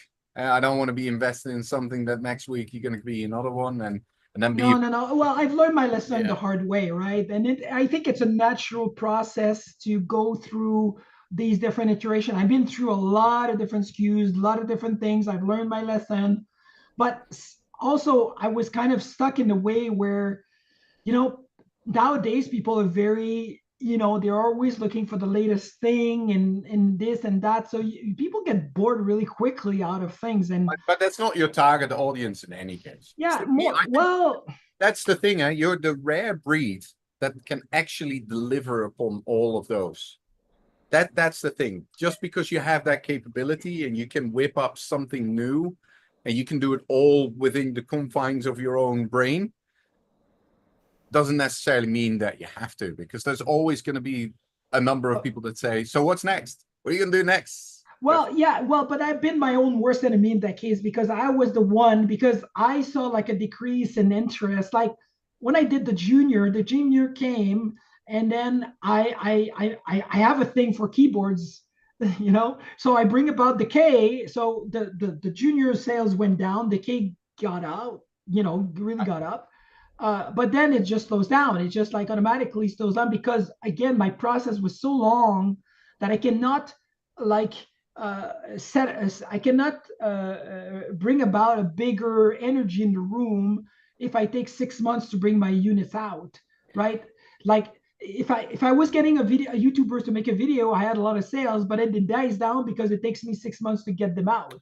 Yeah. So the energy, the synergy is lost. So I cannot build on something. So that's why all these things have been redesigned to shorten that time. So when I get I don't know, David or Adrian's to make a video, then I can ship almost right away. So the energy is there, the energy in the Discord is there. So I'm not losing. I would lose less of this synergy we have. People's audience that. And then I don't need to create new things because it's just feed itself. It's just oh yeah, wow, it's great, it's awesome. Like the A2560K, it's a great machine, but I have 18 in the pipe. I'm probably going to ship them, all of them, within a month. So I'm going to have this synergy back where, I got my machine. What do I do? And and then we can build on that. I cannot build on lost energy 6 months later. So that's why I was kind of forced to bring something about to bring back this energy. So I was really like getting myself into this endless loop of enslavement of I need to create something new. I need to, and then I never finished what I started before because I lost interest. Right. Right. So now the things that came up from a practical matter point of view, you're looking at doing the entire build offshore, and no longer in your living room. Well, most 95%, 98% of it will be done offshore till there's an offshore. Okay, so you might already be answering my question then. One of the contemplations there, and Marcus brought that up earlier. German living in Croatia, it's incredibly expensive to get something shipped for Canada. I just got some stuff from a small company that started in Canada. I'm telling you, Canada is the lowest on my list to get stuff shipped from because it's just awful. It's god awful to get stuff. It takes long. It's super inefficient. I don't know what's going on there, but it's just not been very efficient.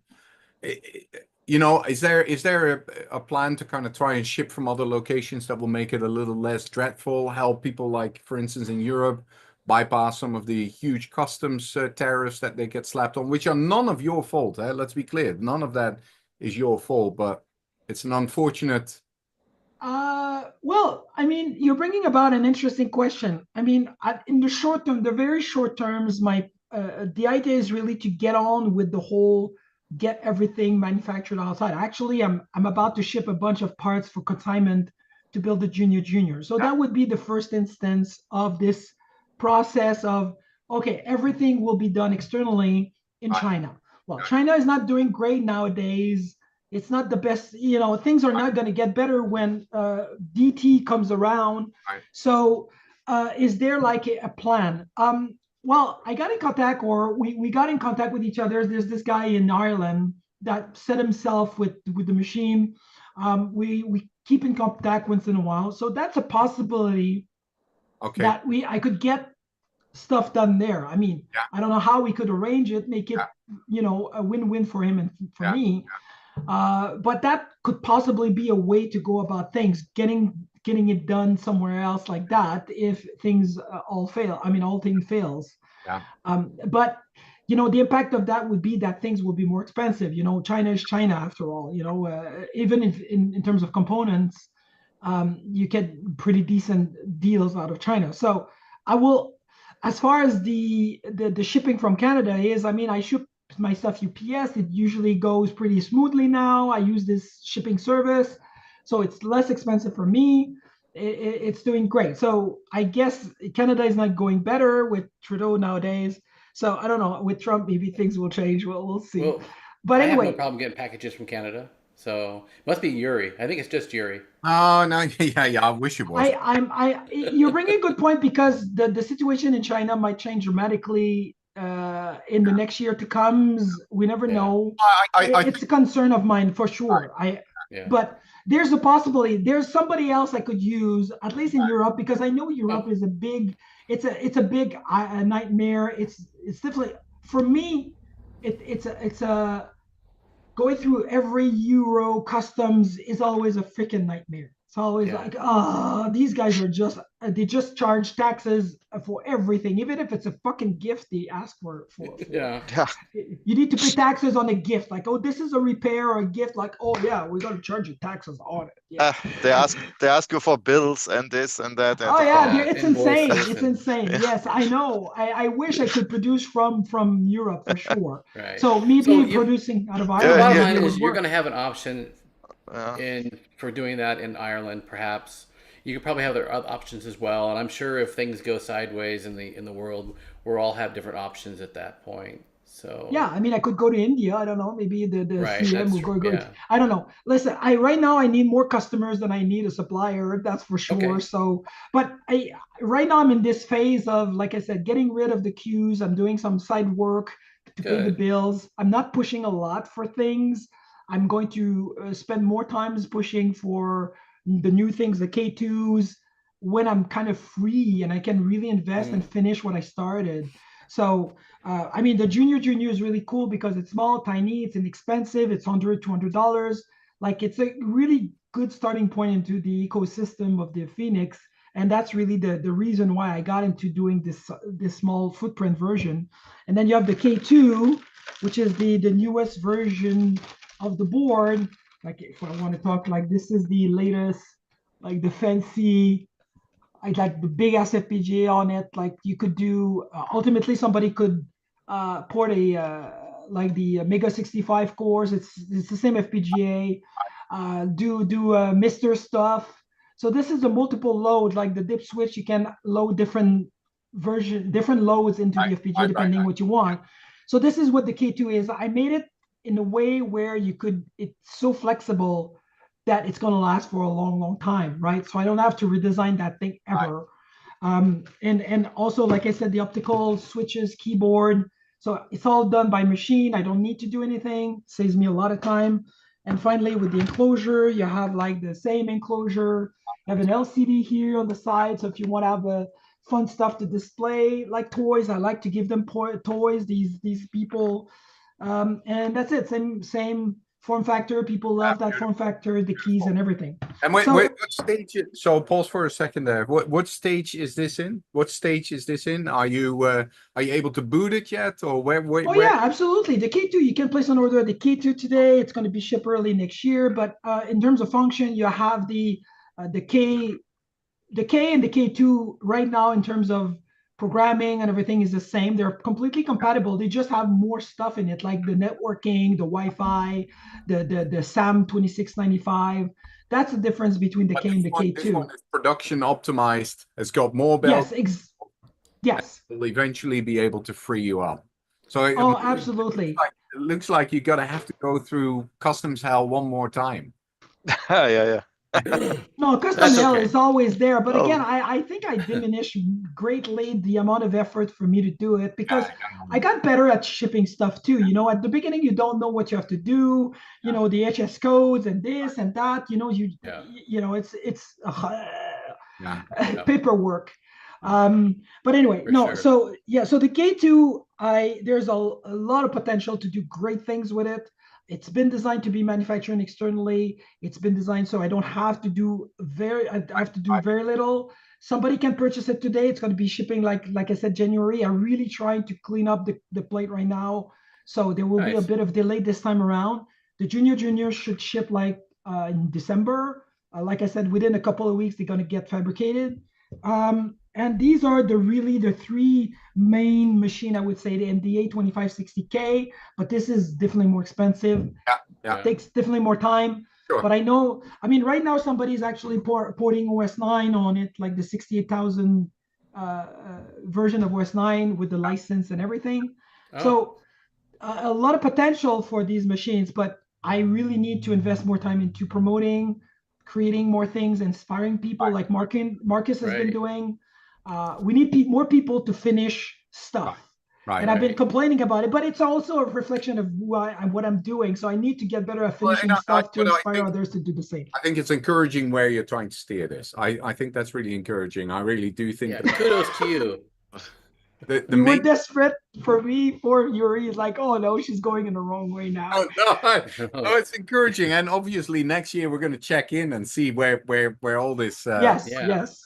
So speaking of finishing things, I know that we want to talk about the hardware.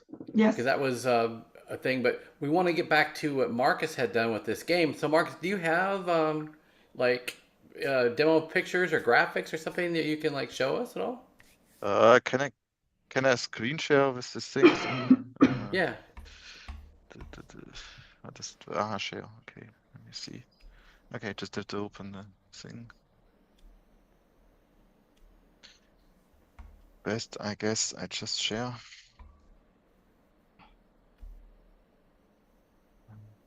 Okay. I'll be curious to know if Marcus got in love so much with the F256 that he wants to do more. Yeah. Can you see the? Yes. See the? Okay. Yeah, beautiful. So that's the. Yeah. Okay. So basically.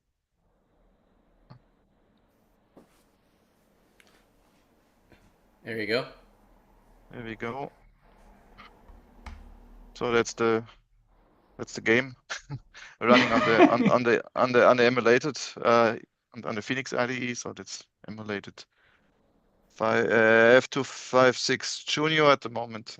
And yeah, so basically that's the main menu. You can organize your party.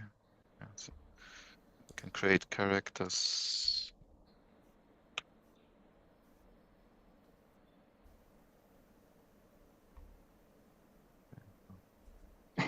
Crazy.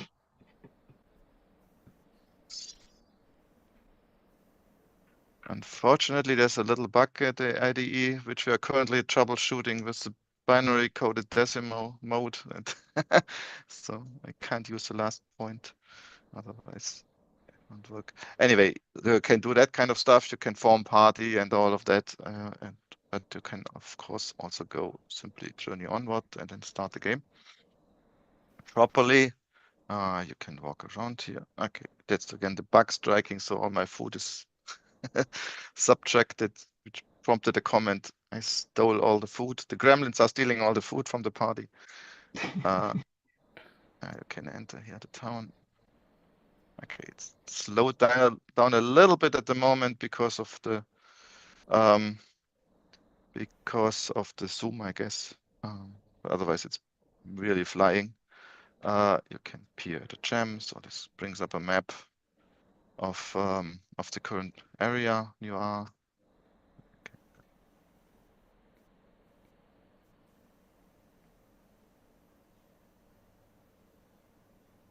Talk to people. There's a shop here. Pub.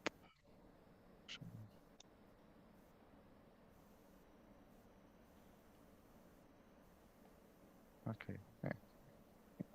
There you can get drunk there. Talk to people. Better drop Stephanie off in there. Yeah. Sure. So that's that. Because Jim doesn't drink, right? Right. Yeah, sure. Yes, it's all slightly slow at the moment. Yeah, I it's had to slow this game down massively because normally with all this bitmap rendering, it's slow as hell.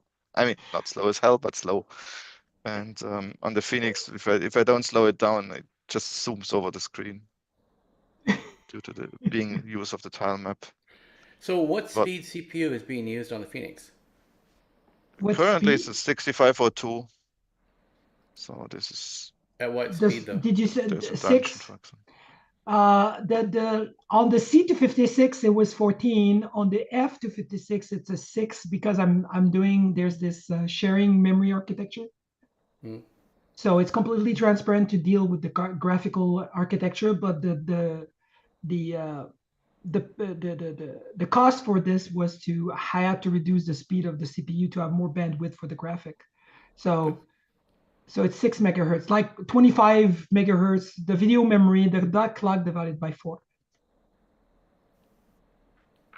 Gotcha. 6.9, 29 something. Maybe so substantially fast faster for this than game. the 1 megahertz 6502 that this ran on originally. Yeah, of course. I mean, with all the graphic stuff and everything, yeah, of course.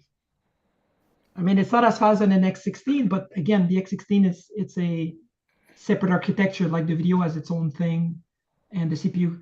I actually, with the second gen of products, I could bring back the old cores, the C256 Phoenix U or something like that, if I wanted to on the K2. Something I might do actually. So Marcus, this is like pretty complete then. It looks very complete, yeah. It is basically should be playable all the way through. The only thing that is unfortunately not working right now is saving. The reason being not that I didn't implement it, but I couldn't really test it since the IDE has trouble to save to the file system. I'm troubleshooting that currently, but yeah, that's actually one of the cool things about this whole community, and I wanted to actually say that I had a lot of help from other people. Yeah, so there's Gadget who wrote the kernel, and this is it's just cool. Yeah, it works. It just works, and so the game is using the kernel for keyboard input, for disk access, will use it for delays, timers, which currently I do busy waiting, but simply I didn't have the time to do it properly. But I'm gonna put in timers, and of course also for the music playback, I need to do some interrupts and so on. So anyway, I got help there.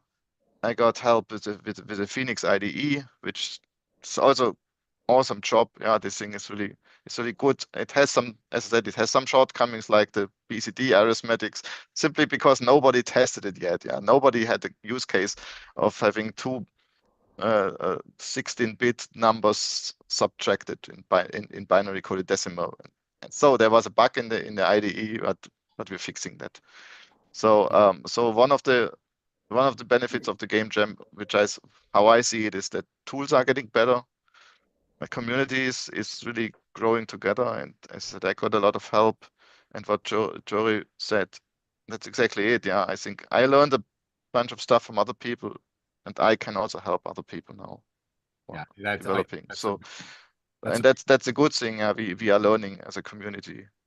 And honestly, there was a bunch of games which look so much better than this Ultima here. Yeah, in the bash and the game jam, like this beautiful trick or treat game. Basically, that is a version of Tapper, and only I guess you throw treats at the people, the kids collecting it and so on. So really cool. Or we have Puyen, kind of a version of Puyen, and we have this Bach Hero, which is a play on Guitar Hero. Only you learn how to play keyboard over MIDI, keyboard connected over MIDI to the machine, and stuff like that, and really brought a bunch of really cool stuff out. And we didn't even see half of it yet finished. So, yeah. So, like the Gauntlet clone, I'm really curious. That's a key thing get to look at that. to get those people out, and to get that more spotlight and help those people kind of, okay, I'm stuck here, how do I get unstuck so I can do the following? And I think that's great. Now, David did ask if you're going to put the music in, if you were going to put the transpose bug in, you do the port, or you're going to take it out. Well, of course I fixed that. That's that's funny, because something like 3 weeks ago, the composer of the original music contacted David, which is Kenneth Arnold, and so we both are fans of his. Yeah, so because he was one of the first guys to really write a complete soundtrack for a game, and he happened to see a video David did, where he analyzed the music and showed it with musical notation and so on, and so some discussion evolved. And anyway, I mentioned that there was a bug in the C64 conversion of the game where they didn't do the transpose. So basically, the music sounds works in sequences. You play a sequence for each voice, and then you can transpose a sequence, for example, by a fifth up or down or something like that. And they just somehow managed to break that in the C64 conversions. My belief is they just were in a rush to finish that, as these things go, and had it somehow playing, but had to disable that for some reason. Yeah. Sometimes the guy who ported it disabled it and never put it back in. Right. And of course I'll fix that. Now the other question is whether I use the tuning of the Apple or the tuning of the C64 version, because the C64 plays it somehow a few half tones higher or lower. Right. That's another thing. And finally there was a discussion. There was a hint from Ken Arnold that he did use a not well-tempered scale for the music, which I'm not sure whether that's true or not. I have to investigate that. But I need to look into that. I think there's going to be a director's cut for this. A director's cut of the music that you can do. Maybe you can unlock it if you get to a certain level or something like that. It's the interpretation of the person that ports the game. And say, okay, I'll give you another version of this song as intended versus as ported, or as it's cool. It's cool to start seeing more of these things go about. And Stephanie, obviously for an event like this, which is mostly focused on Commodore stuff, obviously having like a crossover take place like this is a very easy way to expose people to something entirely different. Many people will not have heard of this. They see this, they say, wait, it's already ported, and you'll now have new people looking at your website, looking at your product and thinking like, oh, that's actually pretty cool. I wanna know more about this. I wanna get involved in this. Yeah. And you know, it is different, but in a way it's not that different, you know. I mean, it's the same CPU. Like in the case of the SID for the junior and the case and everything, it's been mapped at the same place. So usually people that, I mean, Norman in the community have been using code and sounds from different C64 games to put in his game because the port is so easy. Yeah. You don't have to change anything. You just say, okay, just place your code, deal with the MMU, but otherwise the IO is exactly the same place. Yeah. So even for Marcus, it should be pretty straightforward, at least for the C64 to just drop in. But yeah, of course, there's a learning curve. There's no doubt about that. But and I know it can be scary, but it's not that bad. And again, I think with the Phoenix community, I don't know about the other communities. I don't hang out in the other. This is something I'm really proud of. Is like we have a very tight knit. It's not very big, but at least everybody helps each other. They're really excited about it, helping each other. So if somebody puts the time into getting into the machine, then if you do it, they'll come and they'll help you achieve what you want to achieve. And most people who actually did the work managed to reach their goal.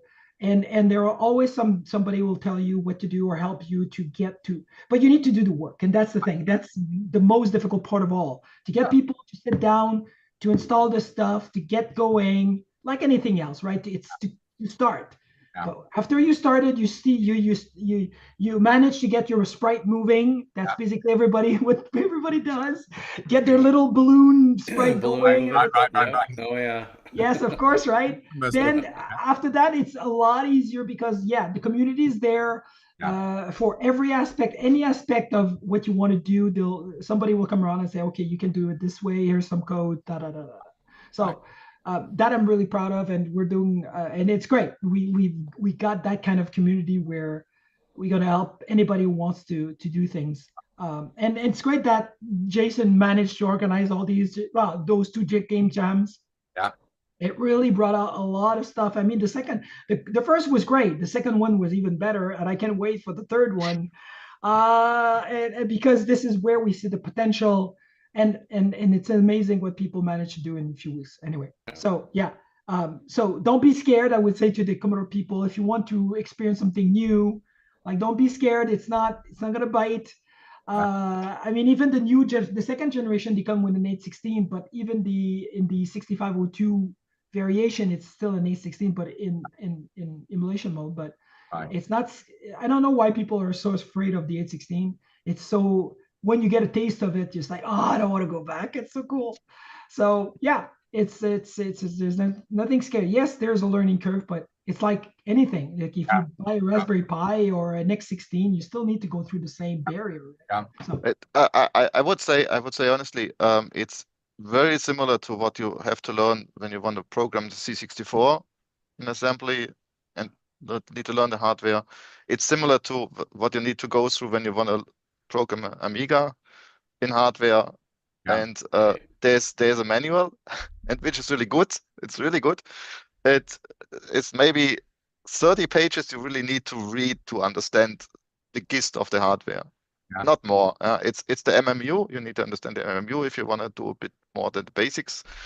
You need to understand the graphics modes, how to set up color lookup tables and tile maps and tile sets, and off you go. And sprites maybe, but off you go. Yeah, it's really that easy. It's not that hard, Stephanie. It's really not that hard. It's what people are used to.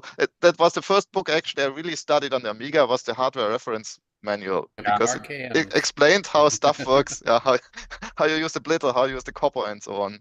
And that's basically what we have with the manual. And it might describe some things a bit short, but it's all there. It's all and it comes with examples, so it's really I good. think it comes down to the motivation, right? What you want to do, why you want to do it, and everything. I mean, it's there's so many of them. I mean, the X16 and Amiga 65. I mean, I'm just naming the most popular, I would say. Not to deny anybody else who has a project or something. I'm just saying that those have been the major one. The Sinclair in Europe is very popular. It's always the same thing. And that's the thing why I believe the Amiga 65 and the Sinclair, for example, got more success out of the gate because they were compatible with something people knew. It was a lot easier. But today, even if you want to do a Amiga 65 game, like a C65 game, you still need to go through the same process of learning. What is it about? The existing same thing. So it's really what the motivation, what do you like about the machine? What do you like about the community? That are those different things that will bring you to the machine itself. So, there's work, but with work, there's pride and there's joy and there's a lot of things, but there's pain and suffering at the beginning where people need to go across and do the work. But I'm looking at Marcus's work. It's so freaking awesome. And I'm so happy that he came about, and hopefully we'll do more. And what I like about him even more, and I'm not trying to put everybody else under the bus, but if he managed to finish it, that's like, oh yeah, we have one finished game. Yeah, so I'm not gonna let you not finish that game. You gotta finish that fucker, dude. Right. I can't promise you it will be in the next days because, as I said, I'm not asking you to finish today. I have constraints at the moment, but I know, but I mean, you're the one that is the closest to the finish line. I mean, you need a machine, you need the real thing, put the music in, but like anything else, we always like the 90-10 or the 80-20 rules, right? It's always the same thing, right? The shiny object syndrome sets. Yes, exactly. Yes. And I know a couple of people here. Somehow they're stacked on my screen as well right now. Yeah, sure. Yeah, like ask Jim Drew about the sparkling syndrome. I know nothing. Shiny. Shiny. Oh, look, shiny! I want one. Yes, I'm very much a victim of that for the whole community, and I hate that shit. But I'm doing it too. So but it's also the charm, and I think maybe we'll wrap it up there as well, Jim. I think Stephanie. Now I've known you for quite a while now. I am.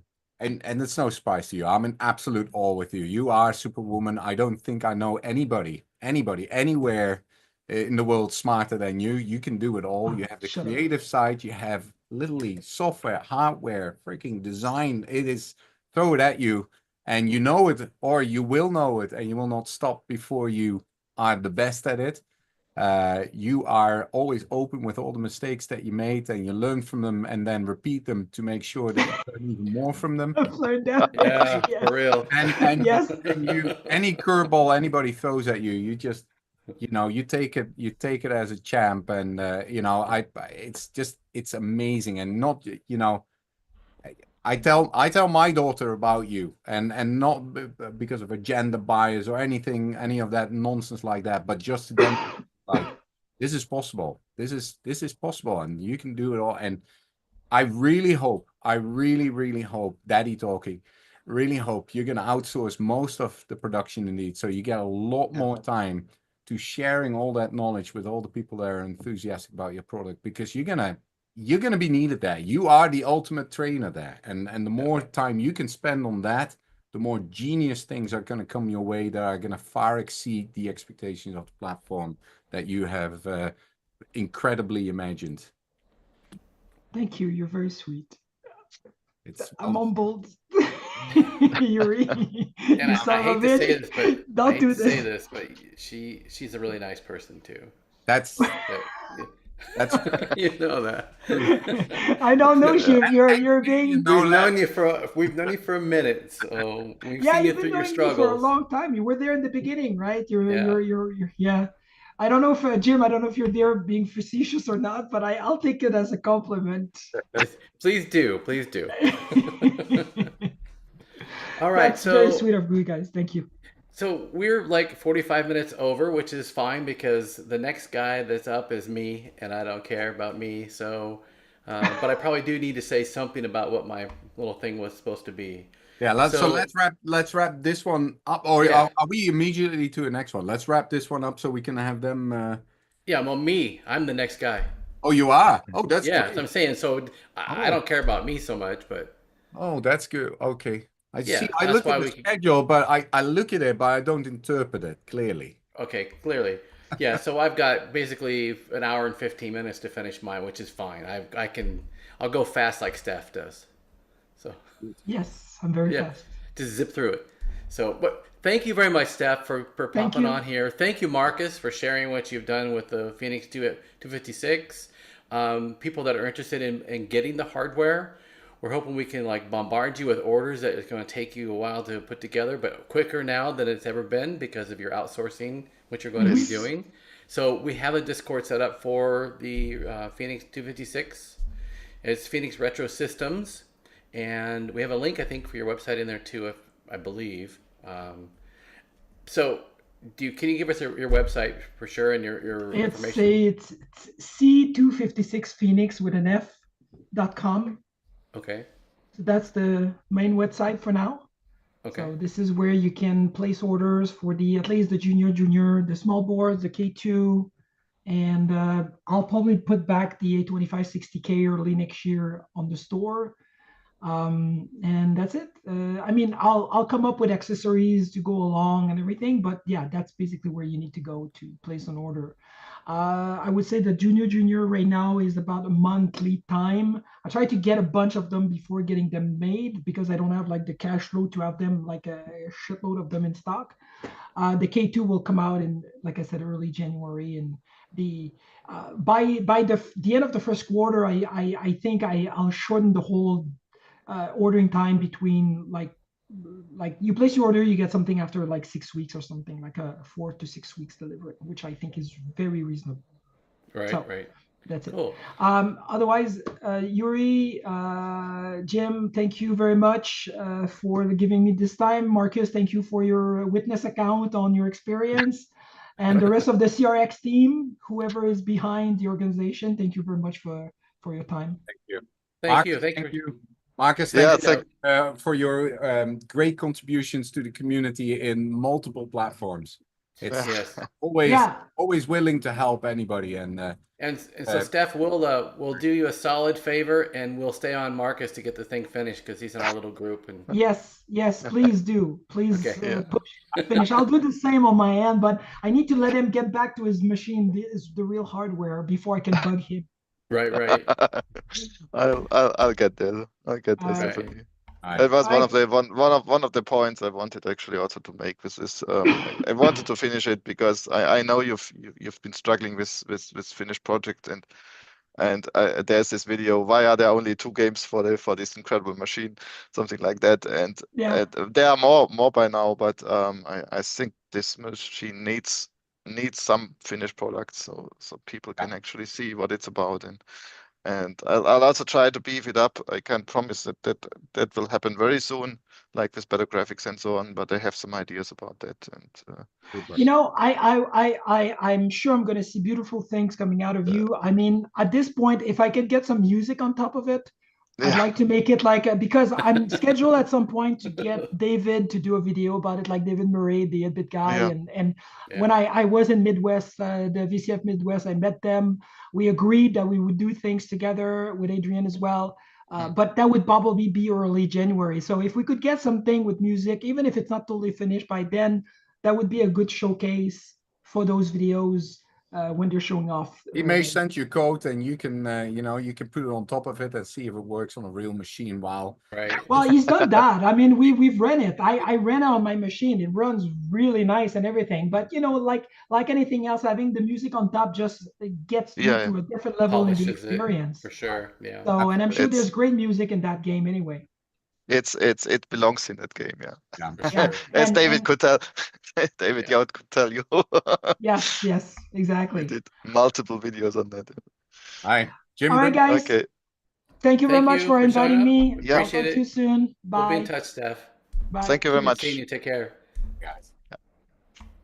Bye, guys. Jim, you're gonna roll. I'm gonna go off. Oh no. Oh no, you can Oh, stick I'm around staying. because Okay. actually I need your assistance on something. Oh, actually, gosh. Wait, So- I put my glasses on. what's wrong? I better put my glasses on, man. Well, you got them on. Yeah, no, that's what I'm saying. I just Oh, okay, gotcha.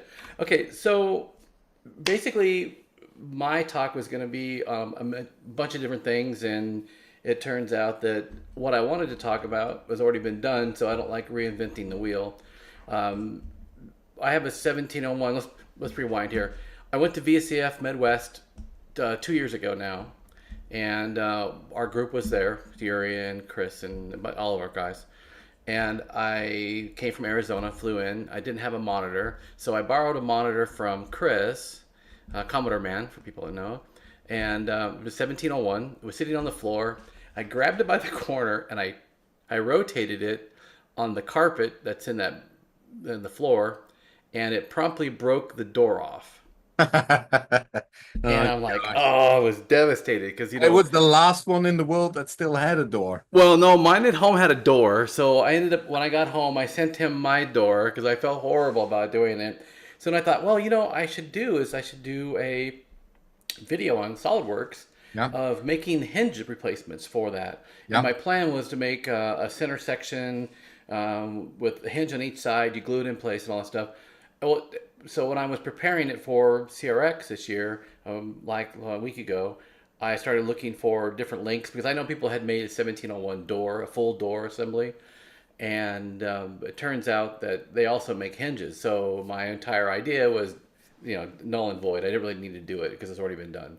So then I thought, well, I'll do something different. So then it turns out that if you look over your shoulder, Yuri, Oh, you've got a little project that you did with the Commodore logo. Yeah, and I thought that's a great idea. It was neat. You 3D print it, and then you can, you put in strips of LEDs, like the LED lighting strips. You got to cut them, you got to solder them in. Yeah. And so this was a project that was on Thingiverse, I believe. Yeah. Great little And project. it was a great idea. It's like, this is fantastic. The outer pieces are inserts that are printed. They just slide in place. And I thought, that's perfect. That's a neat thing. And then, so I downloaded it and looked at it. And if you read the author's comments about it, he said, let me be honest, it takes forever to build this because of the soldering you have to do for all the LEDs in there. And so I looked at it and I thought, well, that's neat. And I started looking at it. And then because my OCD set in, I noticed that the font shape wasn't 100% identical to Commodore's original microgramma font. So I thought, okay, well, it's not far off, but it's kind of flat. And like, now that I've seen this, I'll never be able to unsee it, So I thought, okay, let me whip this up in SolidWorks and let me and see what I can do for size wise. So I took his size and I tried to make it pretty close to his size, and I used the original font, and I was able to make the Commodore logo and the chicken lips and all this stuff. And then I started looking at it. It's a pretty small. So actually, we'll talk about this today when I print it. They're not that big a character. They look pretty big from the distance there. And they're spread out probably 1 meter wide total, maybe. Yeah. Something like that. Between them all. So they're not very big. I mean, they're like this size. So, and then I thought, okay, there's a video that the guy had done, which was cool because he used, I think, an ESP32 to generate the lights because it's RGB lighting. Yeah. I thought that was neat. But I noticed that there were some sections that weren't quite color filled in. And then I started looking at the amount of effort, like he had discussed. It was an incredible effort. I very soon already decided that I'm not going to solder this in because the chances of getting that right and spaced out correctly was just not going to be good enough indeed. Yeah, it's just a ton of work from that standpoint of, having to cut these little, because if you take a look at the way the strips are done, the LED strips, you got to cut them and you got to solder in wires. And then you got to remember that these are not it's not round per se, but it's kind of squared off. It's these stick-on strips. Everybody will know they come on a roll. You stick them on, and they typically you do them as accent lighting under a kitchen cabinets or something like that. They weren't meant to, go in circles and only be, they're not density either. So it's like one letter may have 3 of them, another letter may have, and it's just an awkward positioning Right. That was the problem. Is it really was there was no way to get uniform light in there because of the width of the strips, and Right. so I thought, well, what I could do is make circuit boards, and that would be a good thing to have. And so that's what I ended up doing. Let's see if I can get this to work. My login for SolidWorks is not wanting to work today. Watch them be down today because it's web-based. That would not be a good thing. I've got plenty to show anyway. Okay, so my interaction between KiCad, which is what I chose to use for circuit board, and SolidWorks, because what I wanted to do is when you have, let me actually go to here so people can see. So when you have something of this size, it's pretty small inside, but how are you going to be able to figure out how big your circuit board needs to be and the exact shape of it? Because you don't want to have to hand draw all that, which would be, it's a nightmare to try to do all that. So there's ways in the new KiCad, well, new since version 7, I think, where you can actually import a DXX file, or you can import a picture, and you can trace around those things. So let me pop in here real quick and do a screen share. And we'll share this, and I'll share that. So I'm assuming you can see that, right? Can you see that, Yuri? Yeah. Looks like you can. Okay. So this is what I ended up creating in SolidWorks. So this is the back, which is the, let me actually do the inserts. We'll hide this one, and we'll hide that one. So these are the, and they're colored in. It's basically 3 components. I think it's good to. So here's an M. Yeah. And so what we wanted to do is have a circuit board that fits inside of here. Yeah. And we need standoffs or something to hold it off the base because we need space back here to run wire through the case. And then we need to keep in mind that when we're designing this, that we have to run wire from each letter. And so if you put it on a back plate, I think that's what the author did originally. Is that what you did with yours too? You put it on a board? Yeah. Not? So what I did, I stained a piece of wood, and then I glued the letters on using a level to make sure that all the letters are kind of at the same horizontal line. Gotcha. Okay. Yeah. So what you need to have a wiring between each one of these if you're going to have the LED, because the way that the LED strips work, or LEDs in general that are RGB style, they're sequential. They're like a string of LEDs. So one goes to the next, goes to the next, goes to the next. And so I'm going to have to poke a hole in one side or the other, actually both sides, because there's an in and there's an out. And so I kept in mind that when I was doing the circuit board layout, it's like, okay, I need to do an in and an out, pretty much the same height-wise. That makes it wiring easier for that. But I need to have standoffs in here so that we could make sure there's space back here for wiring on the back side.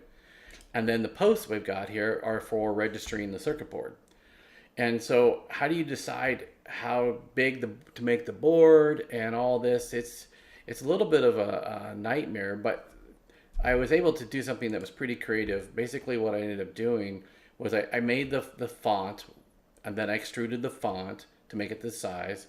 And then you do a shell, which gives you the hollowed out piece, and you can spec the size of the shell you want. I spec'd mine at 1.5 millimeters, I think. And then at that point, what I ended up doing was I used a function in SolidWorks that's called convert entities.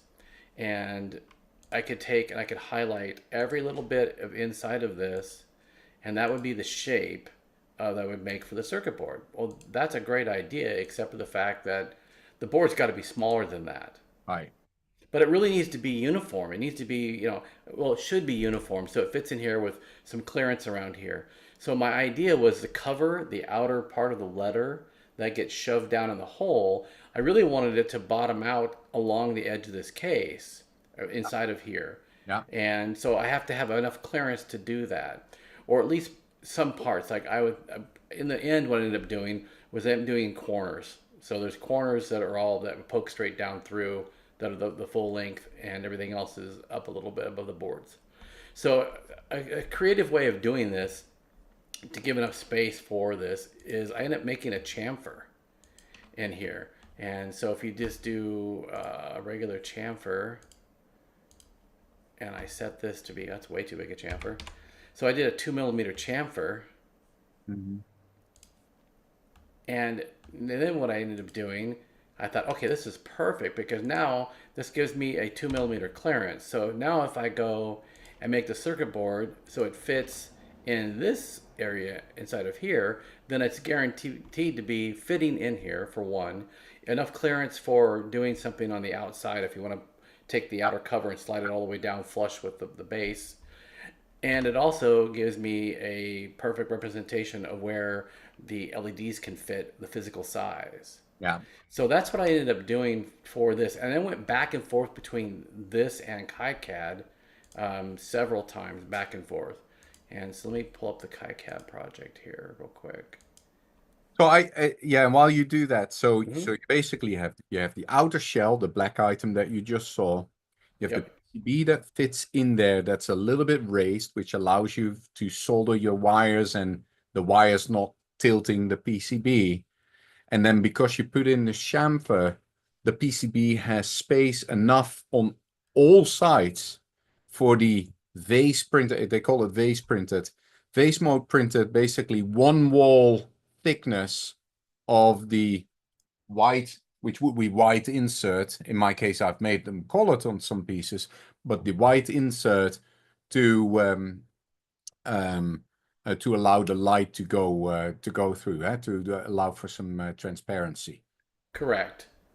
And so now we've got, let's see, the KiCad. That's the base. So open up, will you? There.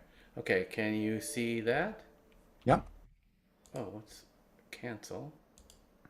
Oh. Well, I see the main project piece. I don't see the editor other than that.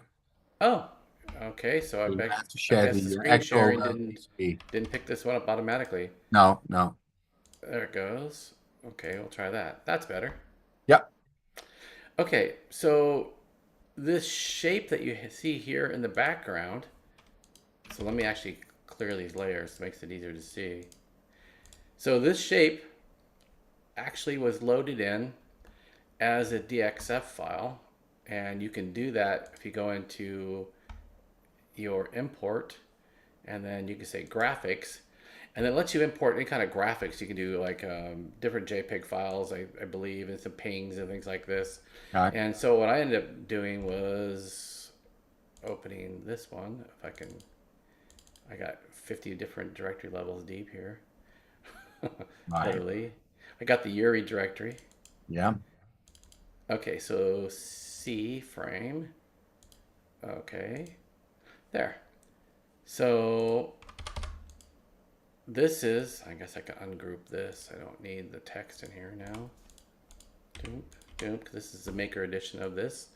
So now you can see this is the shape that I extracted from SolidWorks. Yeah. So this is perfect. And then what the nifty thing about this is that if you click on a segment of this, you can see that it gets highlighted, and you hit E for edit, and then you can change what layer it's associated with. So on KiCad, we use edge cut. So it's the one that's marked in yellow in my one here. Yeah. And so anything that's an edge cut will end up being something that the circuit board shape becomes. So I made all this edge cut, and then I moved it over to this position here, and then I ended up putting in some holes in the right position. And these holes were courtesy of these holes here. So there was no mystery of where things were going. And so I ended up adjusting these holes a few times on the SolidWorks side. So I had to re-import the image back in and redo it.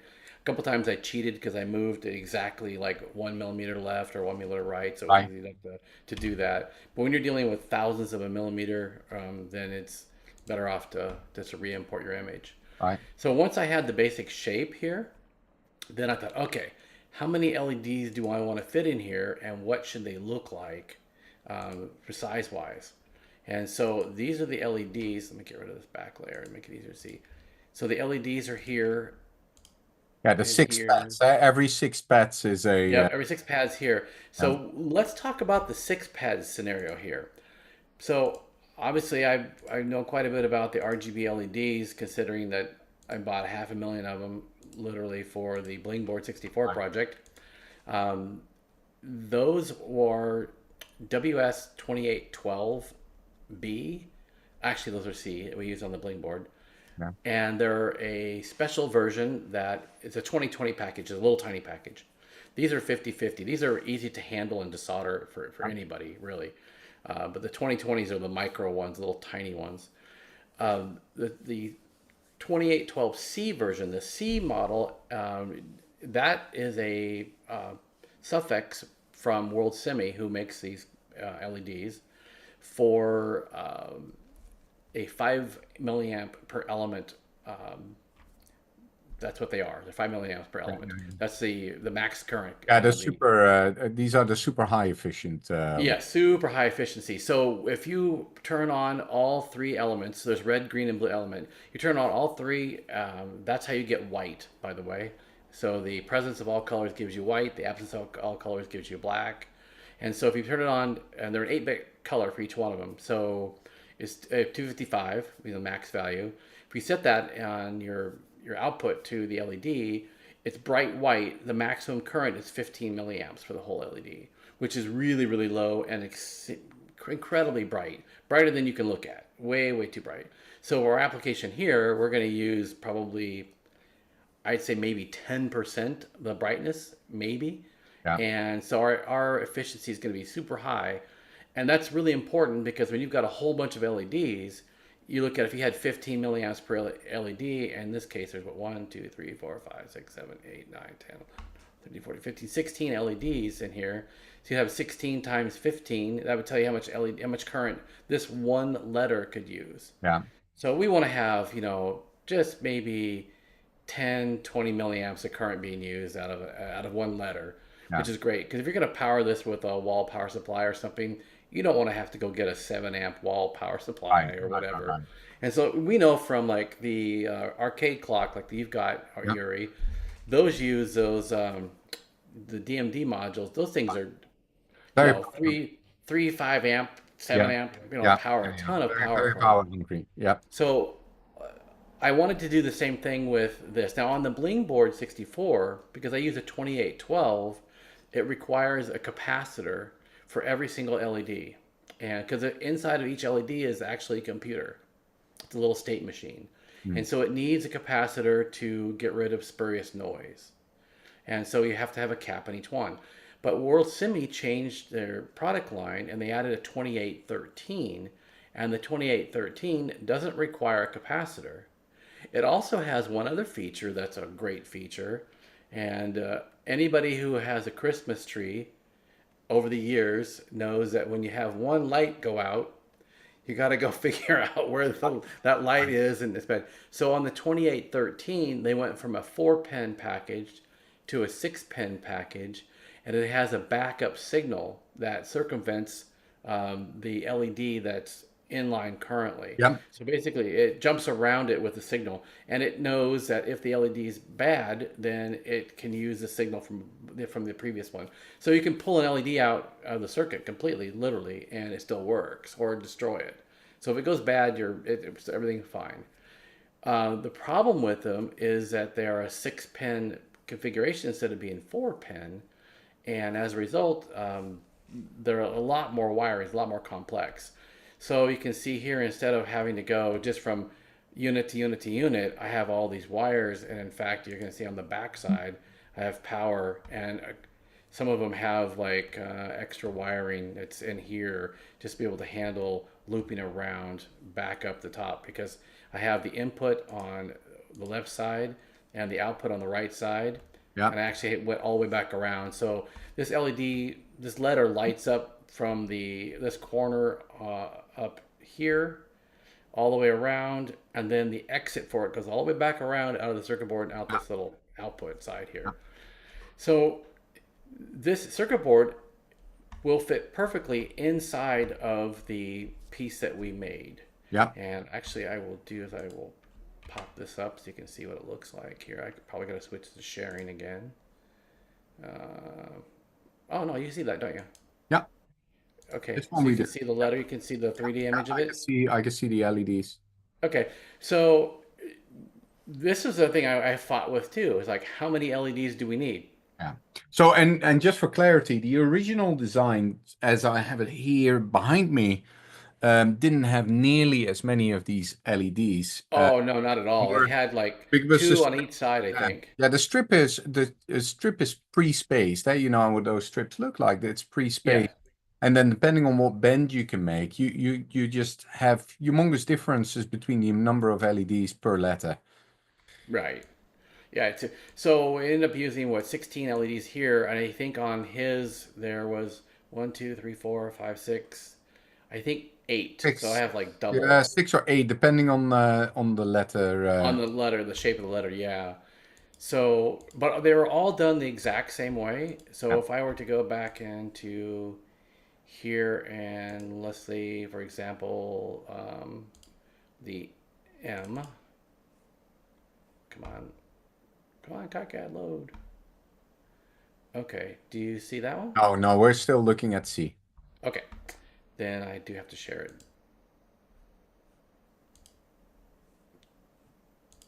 There. Yeah.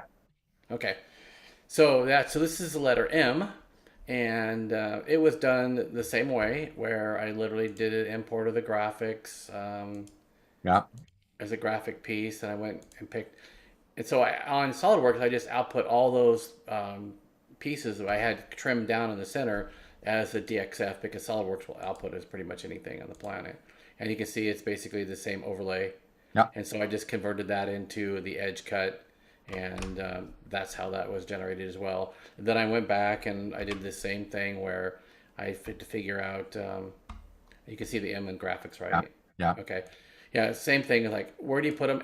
And then I did something I don't normally do, but since this is going to be a project that I'm going to release for people to build, it's not something that you can actually assemble in a factory, because this angle, well, you probably could if you got crazy, but like this angle of this particular LED, That's not a typical. it's not a standard angle, but it Right. was something that fit this particular project. Yeah. And there's just enough meat in the spacing of the corner here to the edge here to be sturdy enough to actually handle this. Right. It's not super thin through here. I also needed it to be thicker because the 5 volts goes through this too, and I want to make sure there was 5 volts in ground that was Right. proper for each one of them, because Yeah. it passed through. Yeah, other than that, obviously, there's no stress on the board itself. It just No, the board just sits in never gets place. moving So or anything. Yeah.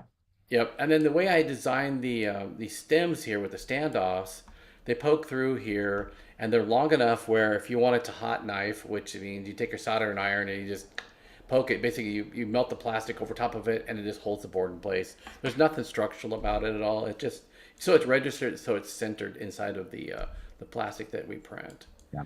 So yeah, this is pretty simple, except for all the wiring. Like I said, it's a little bit of a chore. Yeah, because you need to do the entire return wire through due to that six pad setup.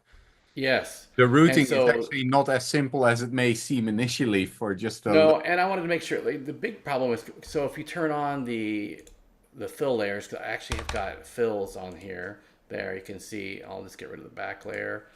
Yeah. So I'll get rid of the fab layer too. So you can see this is the upper layer of the board, and I wanted to have enough filled in copper to act as a ground plane. 'Cause like here's a ground. I Yeah. also have got ground plane interconnections through vias as well. But you want to have enough space in here to be able to do, like here, I don't have enough here for this, but that Right. was okay because I got plenty of space over here. Right. And like this is the ground plane that goes through this side, Yeah. sneaks in between these traces. This particular pin on the LED is ground, so that passes through. And there's a via here which connects to the backside.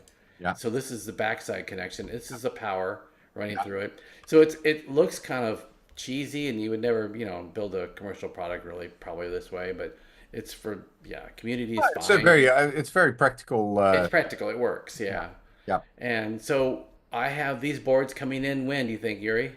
It's going to be tomorrow at best. If it is tomorrow for It's sure. never Yeah. it's never gonna be the luck of getting them in on. So yeah, there was actually a holdup with my order through JLC PCB, and I'm like, well, it is what it is. So they'll be here tomorrow, along with other boards. I I have for other think projects. this is though one of those things, eh? So many people now have made their first step into the 3D printer, and they're typically people that aren't necessarily creating commercial products or otherwise.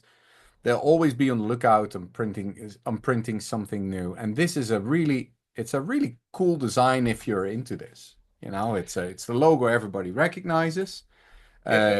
You don't need a color printer, by the way, because you just print these letters one by one in whatever color base you want, and then you do the vase mode for the second color, probably white. That's the easiest. Yeah. So if you wanted to build this project and not put LEDs in it, Yeah, you can do that that. works as well. This is Yeah. what that would look like, and you'll be Yeah. depending on your printer, you'll be printing a day or longer. So I built these as frames and as inserts. So if you get rid of the frame, you can see that the Yeah, insert literally is just the lid basically to it yeah, that slides in place. yeah. And in your And case, what I like is your lid definitely is not vase mode by the looks of it, which makes it a lot easier to print on many more printers. Vase mode is, you got to have a printer that's pretty dialed in, not to have it just, fail. So that makes it easier. That will also give you a little bit of lip to put a little dot of glue on it eventually, so that they don't fall out, or friction fit may already do the trick. right. So this is the final How did you result do of the it. chicken lips though? Talk a little bit about the decisions. So the chicken lips is 3 PCBs, right? Yeah, it's actually three. There's a main board here.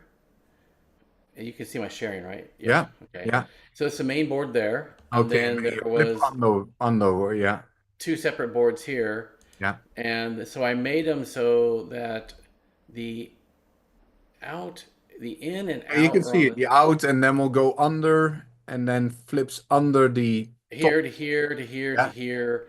And then that one goes to the first part of the C. And yeah, then you can see here's the yeah, output of the C, yeah. input to the They O, all go output of left the to right. O, all the way down the line. I try to keep them the same height all the way across this. So if you were doing like what you did with a board, you could route one long Yeah, yeah, yeah. So horizontal indeed, so what I plane. would do is indeed I drill holes under that, and then route a narrow gap on the back side of the board, and run one wire over where everybody connects into. Yes, we talked about also getting this to be level. I didn't poke holes in for mounting of these, but I could do that. But we could also do like we talked about, we're making an overlay. Mhm. So we could actually add a part. I could add a component, a new part, and then I could draw on this plane. I will say, actually, come on, let go. I will sketch on this plane. So this is a plane to sketch on, and I could say I'm going to do a rectangle from here. No, we just do a small section. We won't do a giant one. Come on, move over. There. Okay. Oh, except I needed to do that in a, hang on. This is one thing I always get wrong on SolidWorks, and they need to actually add a feature. If you try to do a new sketch on something and you haven't defined it, it just puts it into the tree with nothing and no way to associate it with anything. Right. So that's not good. That's my fault. Don't do that. But there should be a way to redefine this, because there is for other planes and such. All right, let's do edit component, and then now we can do a front plane, and we will do a sketch and this, and then we will just do like these characters here, and then we'll do exit, and then we will do an extrude.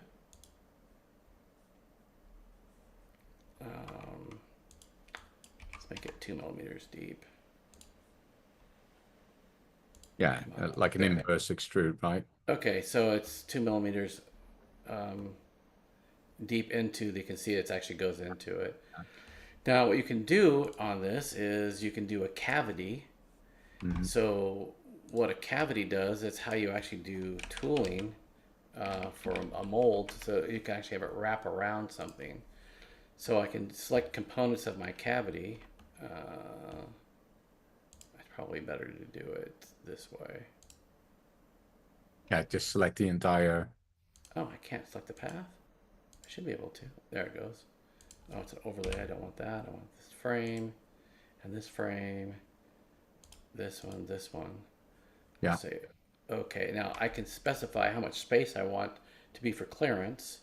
Let's do like 0.5%. Yeah, half a mil. Half a percent. Yeah. Okay, and I'll say selected. Actually, all bodies is fine. There. And so now what we've done, if I were to get rid of the frames, actually get rid of my components, I'll hide the frames. I've now made, actually now hide the circuit boards to make it easier to see. There, now I made an overlay piece. That's not going to work. Obviously, you get rid of this part out of it. Yeah. But now you can actually, you could 3D print this. Yeah. And you could lay it over top of all your things put together. And this would align all your characters to this spacing. Yeah. So it makes it really, and then if you wanted to do like, depending on the size of your printer bed, so even my printer You could would be do able to multiple less. yeah, you do like like 1M to the next one, and then overlap them together, and then that would give you the ability to have a nice little way to align all your letters perfectly. Yeah. If you've got OCD. Yeah. like me. Well, and you'd be surprised how hard it is to get these aligned without that. Like I said, I did it with a level because if you look at all the letters, they have a sufficient flat surface to allow you to do that. Yeah, so these don't, because that was the Right. reason why I had The changed these. The O's are more curved in your design. So I think the other solution yeah. could be is to find the one straight line you could run across on the between in the O, for instance. Make that a straight line, and then put a hole in every single one. What you would do is you get your board, your mounting area, you run with your level a straight line. Mhm. And then you'll use the hole marker on both sides. Let's say you have two holes on the bottom of the C, and you align your line straight on that. The challenge you're going to have with all of those type of things, though, is the same. You also got to take in consideration the spacing between the different letters. So it's not just getting them horizontal, it's also spacing them apart. Yes, exactly. Yeah, the spacing between each one of the characters. Right. So Yep. so therefore, an inverse print like this is actually a really nice solution. So I'll make a couple of different width ones that people can overlay as well. That way they can. Now the way I would suggest to in this case I would create a fold as well, so that let's say you have a plank like this, a nice plank. That's what a lot of people will do because that allows you portability to hang it up anywhere against the wall, is to make a flange so that the overlay lays against the ridge of the plank and therefore automatically is nicely leveled. But it's what the amazing thing is here again is like you're now combining your modeling skills here with a vastly improved feature in KiCad 8. It's been long in the making. KiCad 8 really has some really super useful, for the hobby, super useful new additions in a completely free type of open source project, and kind of combining this. And now it's like, now you made this in a logo that was available. All our creative members, they're going to come up with all kinds of other ways of, hey, I got a 3D printer. I want to try and do a small project in KiCad. This is a cool way of combining those two areas and do a project that doesn't necessarily blow up your C64, but it's lightly related. As a matter of fact, I'm wondering why don't we have a spinning Amiga ball yet? Little LED lights. That's true. We should have that. We should have a floating, spinning A flow, yeah, or something with like some maybe some kind of inductance to power the LEDs that go inside the ball. we could do that, yeah, Yeah. something like that. That'd be Yeah. that'd be Some pretty. kind of inductive power supply for us Yeah. for sure. Yeah. See, before you know, there's already new creative ideas coming up here. So I That's think very true. I think this is a cool way to kind of use these tools. Now you So- made reference to KiCad there. Are you typically doing all of your stuff in KiCad, or are you For the retro community, yeah. I mean, when I'm doing like day job contract stuff, they will bring you already done things that you've got to modify, or they demand a particular type of, like I use Cadence or I use Altium or use something like that. If It's that's what the pretty source- rare that you get to use KiCad for anything outside of what I'm doing for the hobby. But I Yeah. try to do pretty much everything I do in the retro space. In the beginning, I'd used Altium pretty much for everything, but I think now, especially, I went from 6 to 8. I didn't actually use 7 at all. Oh, because so I was it had a huge jump in functionality. yeah, it was a big jump for me because I was so freaked out by a couple of bugs that people had found in 7. I was like, you know what, I take this too serious to do that, and it's open source. I know we could fix at some point, and it did. It was like 7.00 had a problem. 7.01 fixed everything, but I think I just never switched. And then when 8 came out, I ended up looking at somebody's project, and I couldn't open it. Okay. With 6, you had to have 7 or 8 with it. And I thought, well, let me install 8 now and we'll try it. And then I had seen, so who was using 7 a lot was AJ, Forgotten Machines. So if people don't know Forgotten Machines, he goes to all the different shows. He is like the grandmaster of the old machines that people have forgotten, like little mini mainframes and such. And so he was recreating a full motherboard and a bunch of different backplane boards and stuff for one of the old computers. And he had done it by taking KiCad 7 and importing an image and then hand drawing out all the traces to replicate the board. And of course, I get to cheat. I can use other things to do that with. And I'm pretty sure now that under 8, there's some kind of facet where you can automate that with a plugin. Because there's plugins that are available for KiCad as well, which is it's great. We use a plugin all the time for example, like when I did the ICS 64 motherboard, I used that interactive bomb plugin for it. The build. Oh, that was fantastic, So it was great. So people could actually go through and you can compare, where the part is versus, on the picture. Right. So there's a lot of plugins for it. But so we saw AJ do the drawing of that.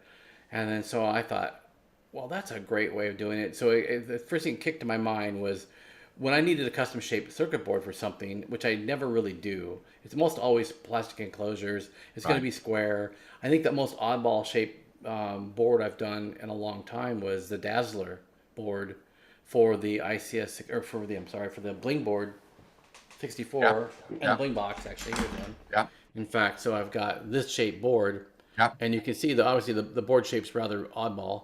Yeah. And but it's still square, relatively square. There's right angles to things and no such. complete free format like this. So when I thought, well, if I ever come to a situation where I need a roundish type of board or some kind of custom shape, and as soon as you showed me this project that you've got behind you, I thought, bam, instantly, it's like, okay, well, I know how to reproduce this for a board. And so they ended up doing, so here's like a letter M. Yeah. I had printed, and you can see the standoffs are in there, and so it's got a nice texture on this side. But it's so I only have the M and the C because now I'm an MC apparently. Okay. Look at this Asajj. Okay. So my other ones are actually printing right now, and then I'll have the boards tomorrow for doing all the testing and assembly. So there ended up being 130 LEDs. In board. Just this one sign, that's a pretty massive amount of LEDs then, and then it is a lot of LEDs. But it's funny because there was a crossover yet again in this as well, right? Because to steer because obviously LEDs are fun. You could put Christmas lights behind it and it would light up and that would be looking pretty cool. But Sure. obviously with these LEDs, these are RGB LEDs, 256 shades of illumination. Per But color. yeah, Yeah. per color, exactly, Yeah. per color. So you could do some pretty wild stuff with this. Yeah, and then so I got all the experience with the bling board doing all the patterns and stuff like that. So I'll be able to, do whatever you wanted to do with this. Literally, yeah, whatever. 130 LEDs. That's a lot of LEDs to be Yeah, controlling, yeah. and it's fractions of a second. I think it's well, I know in my other coding it's 1.1 microseconds per LED. All Right, it takes to do the update. right. So it's pretty fast for this. Yeah, I think you can do with the 2813C, which is what I use for this project. Mhm. They're a 4 kilohertz uprate rate. So you can have 4,000 frames per second, Right. which is obviously way more than we need Yeah, for yeah, for yeah. static science hitting in the background or whatever. Yeah. It would make a very nice, conversation piece and nice to hang up and, light up your space a little bit. It's cool, and so because I've got it in a 3D model, and I've worked with SolidWorks now since 2008, I think. I know how scaling works in it because I was able to make a full size pet Mhm. and then scale it to 30%. Actually, I got one here that I did. So this is the exact replica of the real deal. I have 5 of these real ones, and so functioning hinge and the whole 9 yards. Yeah. So this is 0.30 scale. And with SolidWorks, if you build everything on the origin, then you can do a proportional scale. Right. If you don't build it on the origin, when you try to scale something, it can blow out one side. Right. You want it to do this. So when I built these little letters, I did the same thing and put them on origin. So you could actually scale this down. So when I get the files of people, they could actually scale it down. They could make a logo on your keychain. There goes my camera. Nice. Come on, camera. There we go. That's better. You can make a logo on your keychain. You can do a giant size, the size of a building or whatever you want, because you can, extrapolate the size, and it's like vector, so it's not going to lose resolution going up or down. Right. So that's a cool thing. Yeah, I think that is really cool. And I think, I'm waiting for the first person that's going to put a massive one on the front of their house, to just they probably already moved to an area code that's fitting 6502, 68,000 and then live in 1541 and might as well go all the way and get a giant chicken lips Yeah. your front door or something, and Yeah. look like a Christmas topper or something. We want to see some creative ideas coming out of that. It's all obviously. So when I was talking with Travis offline about, he's from Portland and I'm from Portland. You've spent time in Portland as Right. well. I moved to a house that was about 5 blocks from Oaks Park, which is a skating park. It's a really famous. But my address was 1549, and I was so mad it wasn't 1541 when I moved it. I put a number over top of my 9, I put a 1 there. I keep forgetting. I keep forgetting on making pictures of my street. When I exit the street here, my neighbor actually is a 1541 and a 1581. Oh, was it really? Yeah, Oh, so nice. I'm gonna make some pictures of that as well. But I need to bring the unit with me as well to kind of put them on their mailbox and Yeah, you got to photobomb them with exactly. take a picture of drive in front of their address. Right, exactly. So I wouldn't move for it though. That I'll be Right. clear about that. So Okay, so I really wanted to also talk about some tips for KiCad yeah, today. yeah. Let's try and pull Let that me up. close out my SolidWorks without saving anything, so I don't have damaged. Okay, let's pick. We have about 30 minutes, 28 minutes. Yeah. So I'll do something pretty quick here. I just want to give some basic tips when you're doing things like the lettering. And while you're doing that, let me look up something real quick at Okay. Udemy as well. So there is a on Udemy, some people may know that it's a site where you can get courses on all kinds of interesting topics. There's actually a course, and it's called PCB Design with KiCad. Oh, cool. And the guy that does these is Peter Delmaris, and he Dr. Peter Delmaris, no less. He does a really good job with these. So if you're interested in learning KiCad, and I'm just getting blind in the 500 million YouTube videos that are done, some of various quality. I can highly recommend his course. It's really well set up. It's updated. Is updated all the time. It's well worth your investment. Make sure though that you never pay the retail price. There's always deals going on those. So if you do decide to go there before you press buy, make sure that you do some research on the coupon codes and all of that. And that's a good way to kind of get yourself in the basics as well. Okay, so Oh, the bling board. yeah, so this is the bling board. I actually used KiCad to design this. And so this is a really good case scenario of why you want to make sure things snap to grid and you use the proper spacing.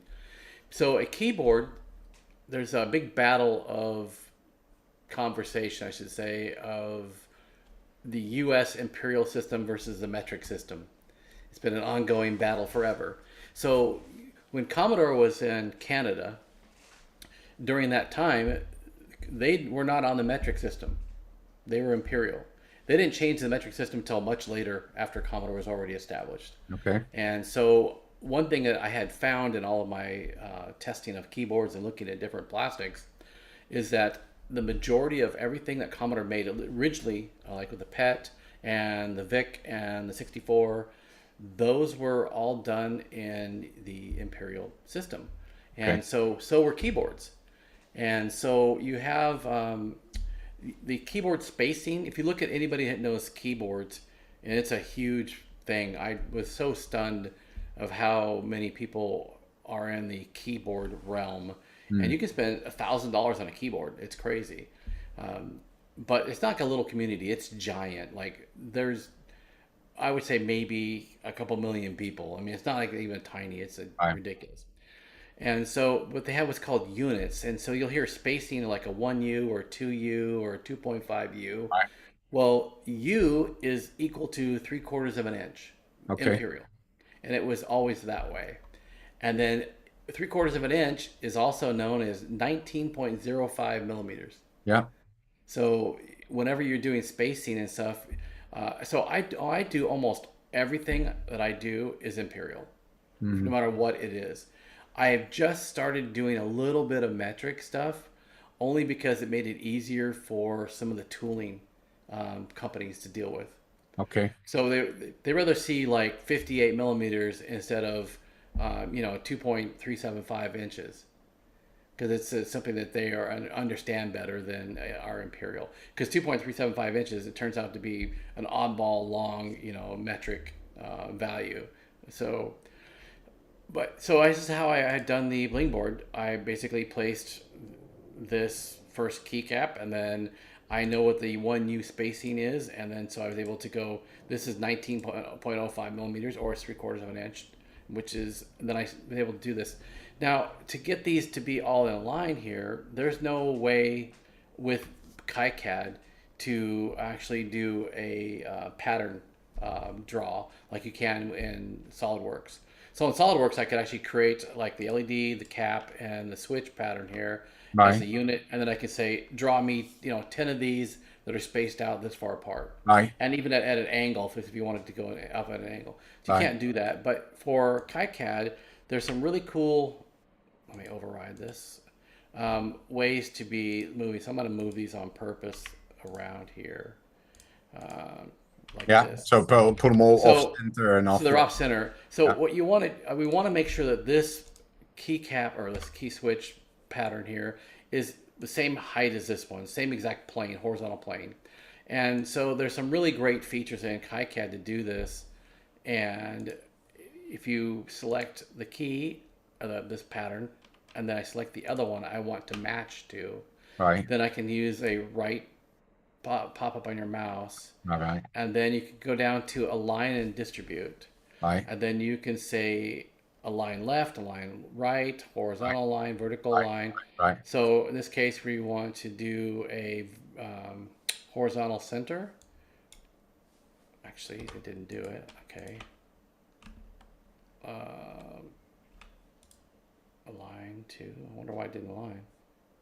Oh, I might have them locked. I probably do have these locked.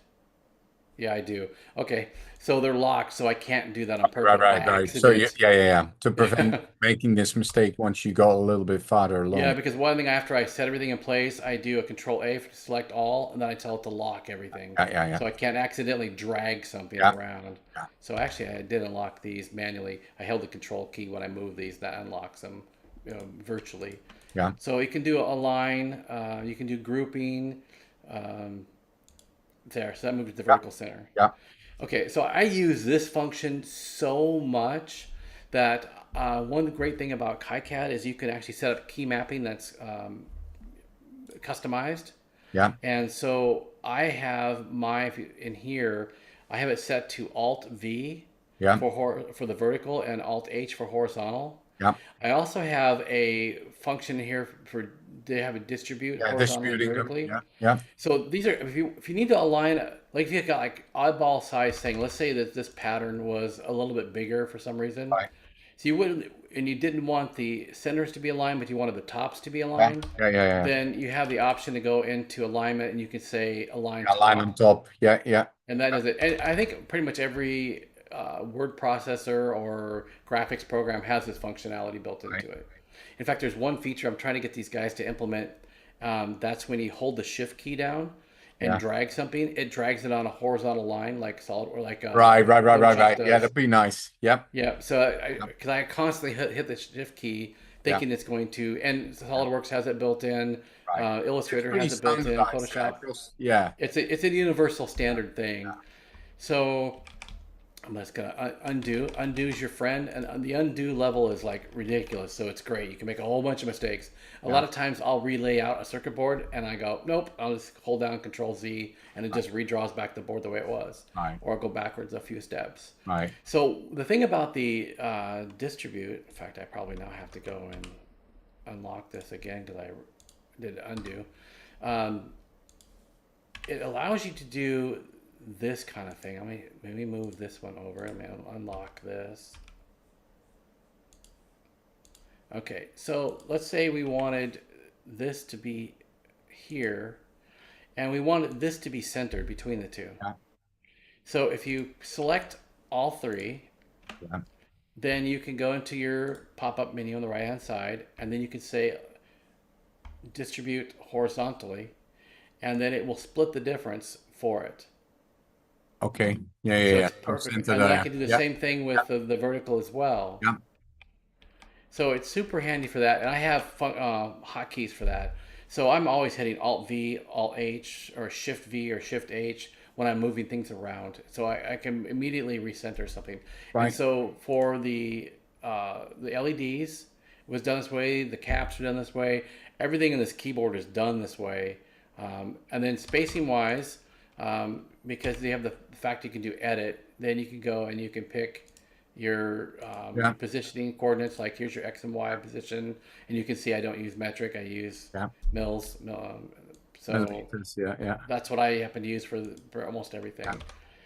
But it's super handy for doing simple positioning for things, and it's really an important feature. And I wish they would. I've got the OCD part.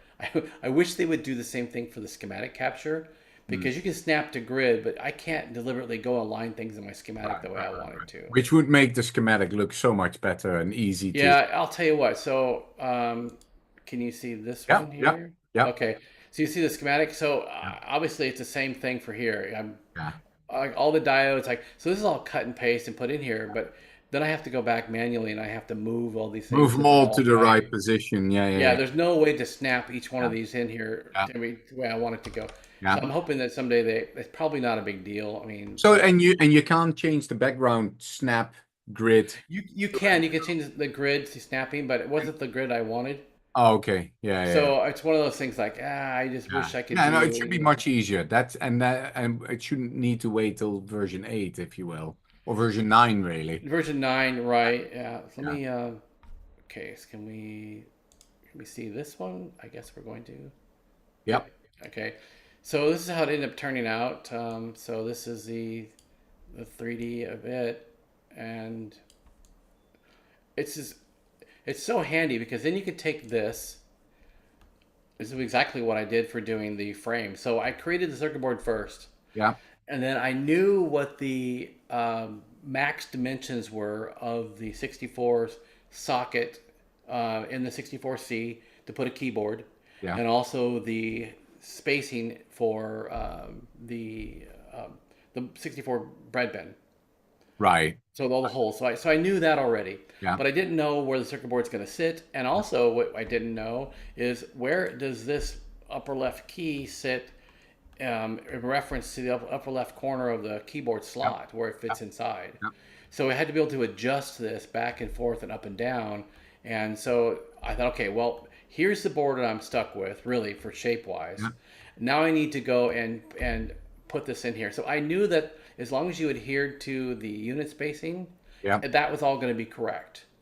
But in reference to up and down and left and right to fit inside of the area, I didn't know that. And so it took a few times going back and forth, kind of like what we did with the Commodore logo, to go back and forth between the two. It's like, okay, this is not quite right. I need to move this post or move this whatever. So I ended up moving the mounting post a little bit. And so when I able to take this, and you can, in SolidWorks, KiCad, you can have an export function that will go and export to a step file. And once you export the step file, then you can load that into It's basically the SolidWorks. other way around, eh? You basically You go back and forth between the two. Yeah. And so I was able to basically wrap the frame around this board and position everything. And then when I had a board printed, or I made a circuit board made, then I ended up changing things again because I had to lock one or the other. So the mounting points inside of the bread bin, I'll grab one here. Yeah, they're a little bit off, depending on the different models. Yeah, so you had to basically these screw holes here. These are off a little bit from unit to unit, but I had to make something that would work with everything. Yeah. And once I had those pretty much down, I can't move that around anymore. But I can still move the board around because if you look at like this keycap, if you look at the corner of the spacing here to here, this has got to be right. Just like the bottom's got to be right. You can't have it up. And so a lot of that is done through design to start with, where you want to have everything centered 0, 0. Right. And then the other part of that is that because you've got screws with a little bit of slop in the frame itself. All by design, so the slop by design. So or if I grab, elongated, I grab one of the production units here. So this is an actual production frame. I probably should have. Oh yeah, that's fine. You can so see you that. see the elongated hole. It's the elongated hole, so I can go up and down. So the left and right had to be perfect. Yeah. You didn't have a choice in that matter. So that's where I had to focus on was this way. Up and down I could go and get away with. So back and forth between. So like I said with KiCad, I was able to just simply make a change, export the board, and then import the board virtually. Yeah. And I know in SolidWorks it's going to be 100% accurate. Right. So what you have to have a wrap around that whole thing is you need a case. Yeah. So I had to find a 3D model of the case that's correct, and there were none that were correct. So I ended up having to remodel the case as well. And so I made a bunch of different pieces of the puzzle to put everything together. Yeah. And at the end it worked out because I basically have got a 64C, and I will show you that this is not bolted in here, so you can see exactly how much play we actually have. Yeah. And we got a little bit of left and right. Right. Play. Due to that. You got up and down. So this one is a case where, because you've got screw holes in the keyboard that bolt to it, you can adjust everything. You can open your lid and adjust, think back and forth. So this one wasn't much of a concern because there's no actual mounting holes other than the top that it uses. But it had to be right. So, all the spacing's got to look good. You can't have like something off. Right. And being done in SolidWorks, it was easy to virtually model it all. But I did go back and forth between KiCad quite a bit just to change tweaks here and there to make sure things were right.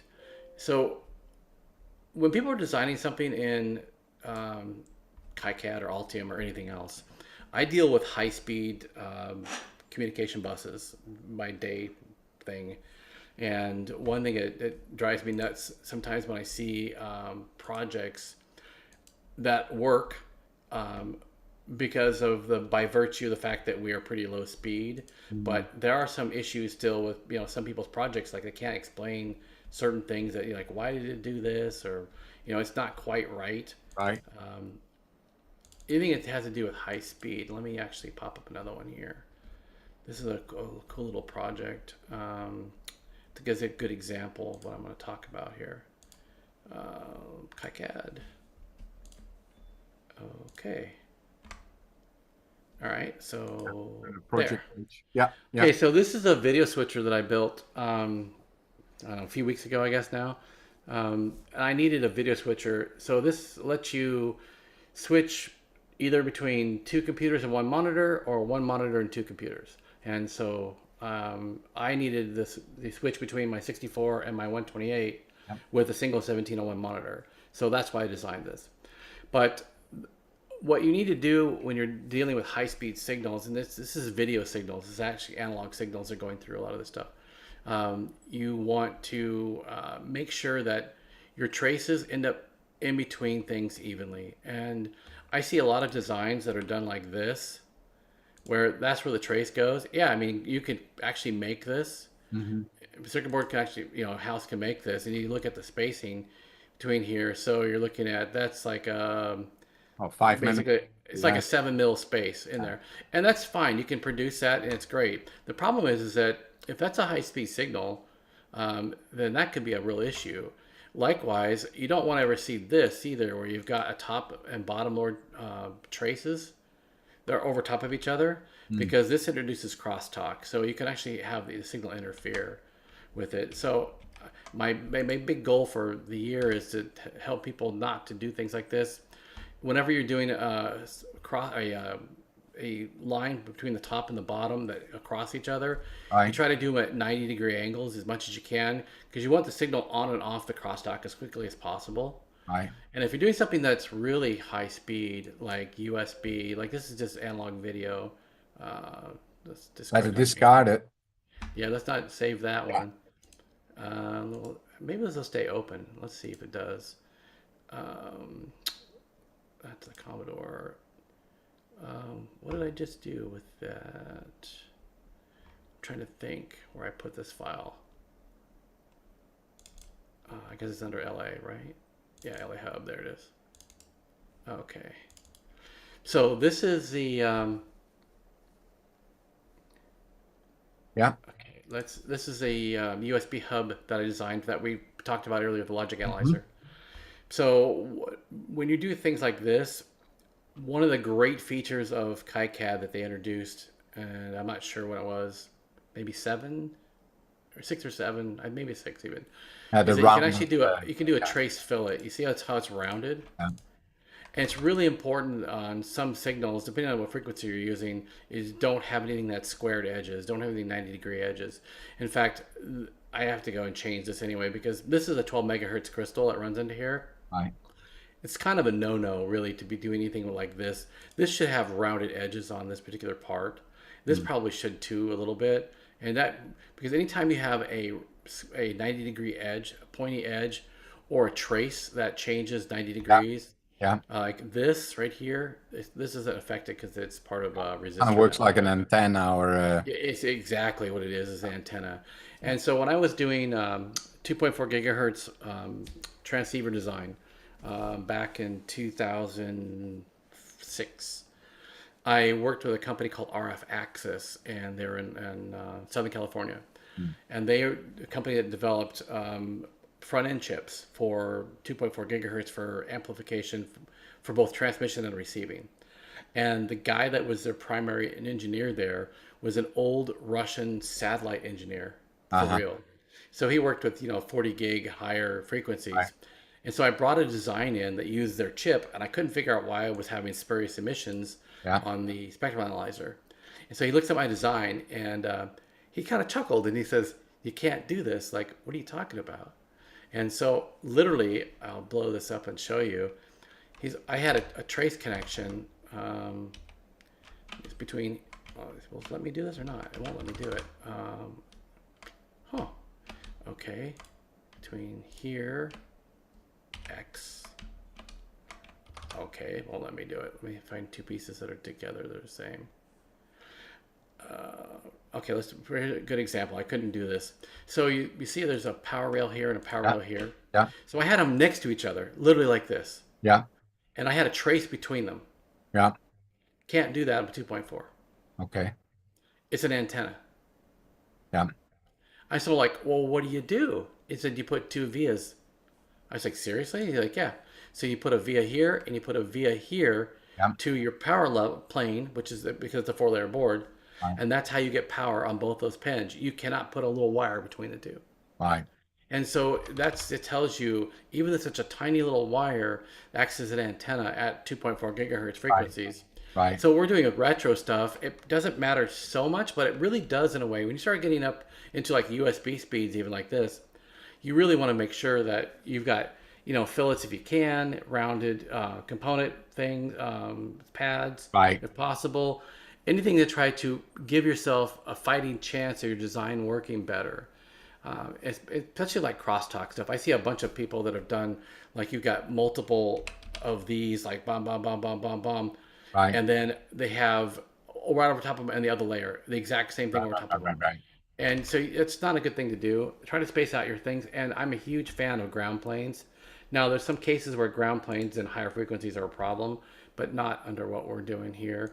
So if you look at the fill planes I've got here, all the solid, this is all solid copper. Right. And depending on what you've got like in the middle here, if there's nothing that's tied to a ground in here, then it's pretty safe to leave this open. Mm-hmm. If you need to have ground pass through between layers, you can't do it in this case anyway, because it's basically, it's on an island. It's inside of this where there's no ground.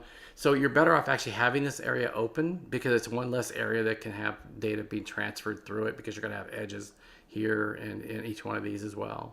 Right. So you kind of learn these things over time. I have a very crude anechoic chamber here that I do for testing for EMI. And so we're talking with Gideon yesterday about him having to do EMI trying testing. to live up to the expectations of Europe-land. Yeah, so it's one of those things where, you have to do EN testing. They have an EN 300 testing in Europe that I have to go through as well. And they're super duper strict compared to here even. And so you could have something as simple as a small trace between the two be causing your entire problem.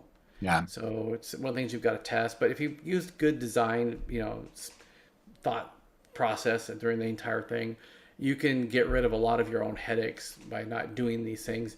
And for when you're a beginner, it's so easy to just to wrap a trace between two pens and not worry about trying to center between the two pens. But also, and it can go two ways. If you're a beginner and you kind of do it right from the start, then it saves you from then on. You won't even run into issues that will clearly going to demotivate you to do another PCB design because you think you did something wrong. Well, no, you use some basics and your design in itself is fine.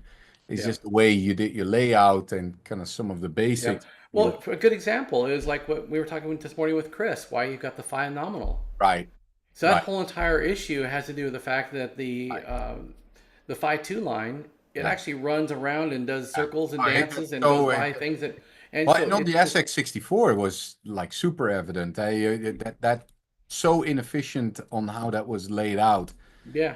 They never looked at that. It clear that they never ever put a scope on that and said, "What the heck are we looking at here?" Right. Yeah. And so there's a lot of inductance. The longer the lead is, and how much loads on that particular. There's a lot of things you got to factor in. So it's if you have good design ideas and education in the beginning, like you were saying, if you're a beginner and you know not to do this and you don't do that from the beginning, then you're much better off. I should have brought some show and tell. I actually have all the original circuit board artwork for the SuperCard from 1984. Oh, the paper versions. Yeah. Oh, yeah. I have them all. So back in the day, people don't know we didn't have software to do this. Right. We used basically tape and pen and rub-on stencils. Yeah, rub-on stencils. Oh, good. We made our boards this way, and this tape around on our board, and then you etch that way. But that's how we did the actual artwork that goes to the circuit board manufacturer back in the day. We used a company in Seattle, Washington, from Portland to do all these things, and I'm laid up a bunch of different designs and all tape. That's how they were all done. And so it's nutty. Things have changed. You know, my first circuit board software that I used was on the Amiga. It was ProBoard, and I designed the implant board on the Amiga. We used the Amiga. That was actually pretty advanced, you know, when you look at it. That got you out of the stencils. It had auto routing even. Yeah. It didn't work great, but I mean, it did. It wasn't. And you still were I think I was still printing it on. Wasn't it like an NLQ type of printer? It was NLQ. Yeah, it was a 24 pin printer. And so what I ended up doing is that we had Joe working for us. He worked with Mac emulation with me. He actually wrote a driver for the Amiga for HPGL conversion, and we had a plotter. We had a big plotter, and so we did the plotting of the implant board with the plotter, and then we put it up on the wall, and we would run off. He would call out traces, and I would just start doing the board that way. But you know, that's my introduction to that, and since then I spent, I don't know, 10 years probably with Express PCB. I'm trying to. Because that was the only fast turn circuit board company ever. I mean, around until JLC PCB and OSH Park and it's PCB crazy Way and all those people. Indeed, how far we've come. Hey, Jim, I'm going to do a quick time check. I think you've got. Yep. Am I correct? Yes. Yep. And we're going to let the people in the room right now. So we've got Citizen coming up next, and I'm going to let them in the room right now. Let's see if we get them. Howdy, howdy. Are you in? He was so well prepared. He was already like. Oh, there we go. Hey. There he is. He's connected with audio. He's running to audio. Even okay in Zoom that audio is now on. Yeah, it's a Zoom issue. It's not you. Join with audio, it will say. Yep. It says still connecting. Or you may need to reselect your audio device. On the left bottom, you'll see audio with a little arrow next to it. Select your audio device there. There you are. There we go. Okay, now I can hear you. Yep, we got Magic. you. How's it going? It's going. Good. Yep. You've My friend.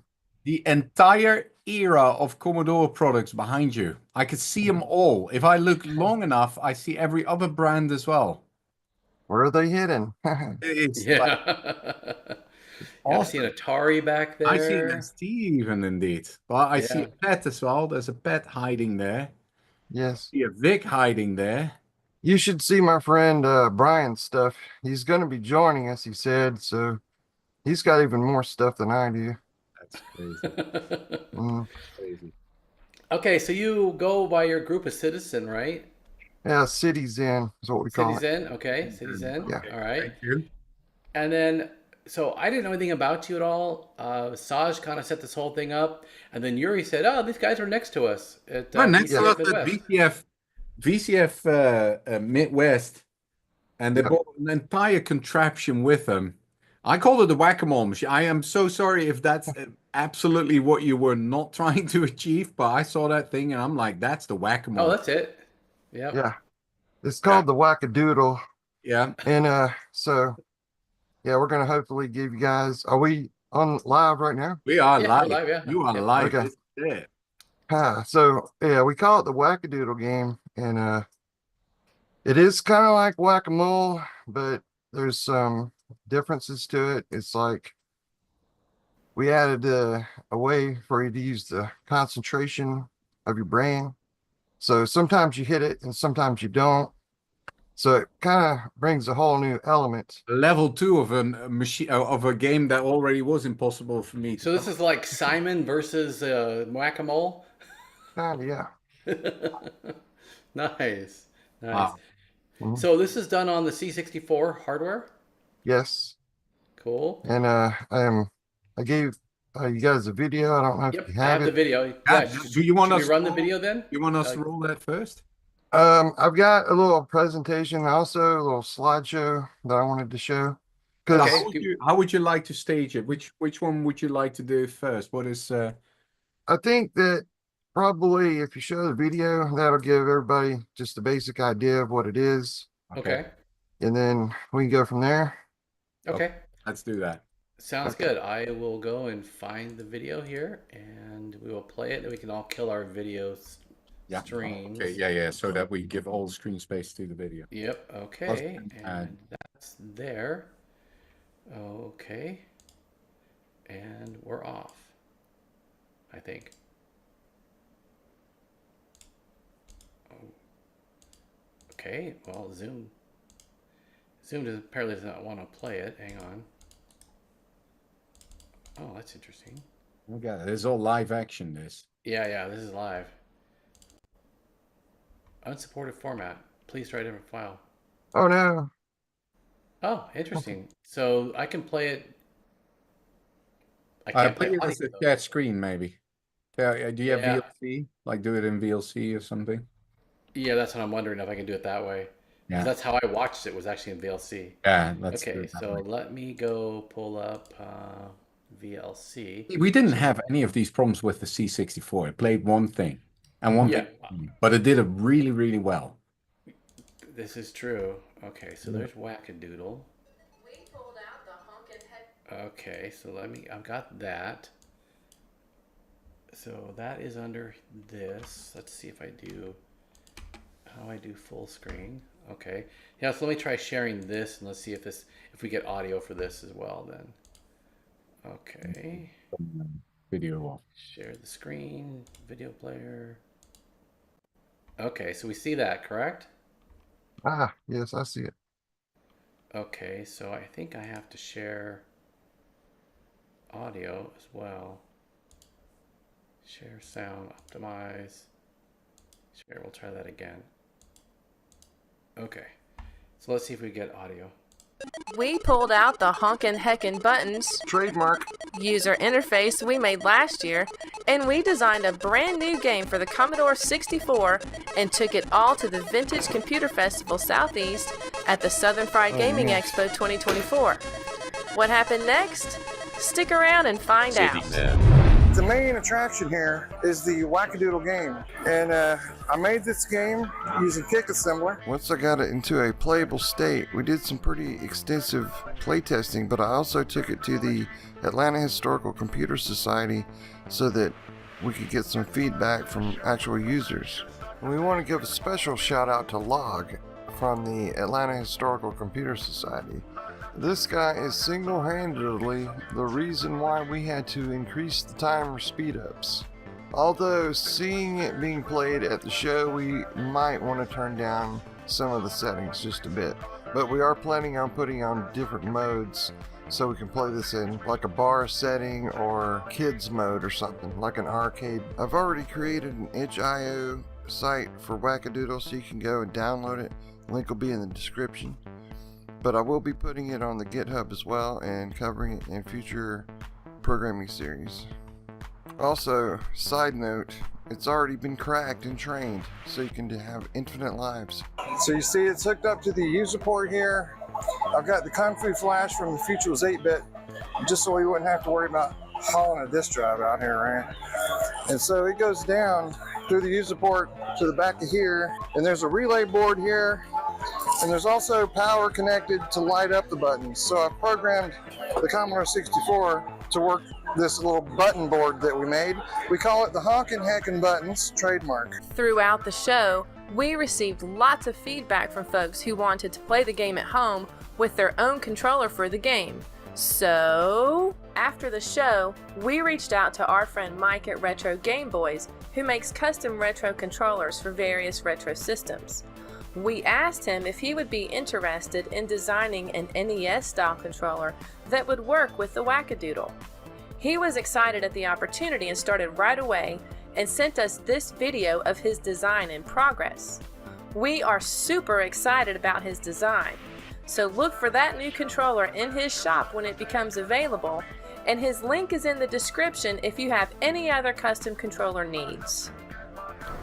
Another little side note is that we reached out to Saul Cross, who wrote the Fairground tune in the SID for the Commodore 64, and he allowed us permission to use his song. But here's where it gets even better. The background music you're listening to is by Saul Cross, and he goes by SC12, and you can find him on Bandcamp and Spotify. And I'll make sure and we put a link in the description so you can go check his music out. So thank you, SC12. You rock. As you can see, it's very engaging and it's easy to understand once you get past the learning curve of learning the rules of the game. And so now, without further ado, we're going to go over the rules of Wackadoodle so that you can understand how the game works as well. So here are the rules for Wackadoodle. You have 8 doodles that will pop up on any button at any time. Only one button will be lit up at a time, and only one of the doodles will be active at a time. There are 4 bad doodles and 4 good doodles. The good doodles you do not hit, and the bad doodles you do hit. So there's a little bit of concentration involved. You have 6 lives to begin. If you hit a good doodle, then you will lose 1 score and 1 life, but you can't go under 0 for score. If you hit a bad thing, then you get plus 1 score. If you miss a bad thing, then you lose 1 life. And so it will time out if it is left unattended. One thing that is not mentioned in the instruction screen is that the game gets progressively faster, and every 40 points that you score, it then again increases in speed and difficulty.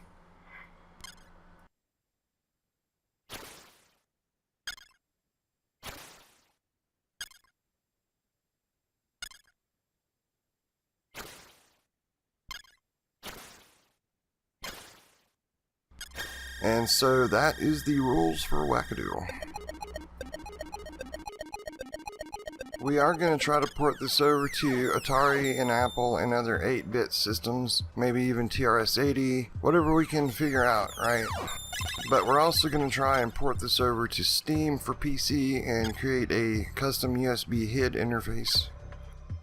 On one other note, IdlePix, the Meatloaf creator, worked on an API to try and get in a high score system before the show, but we didn't have enough time.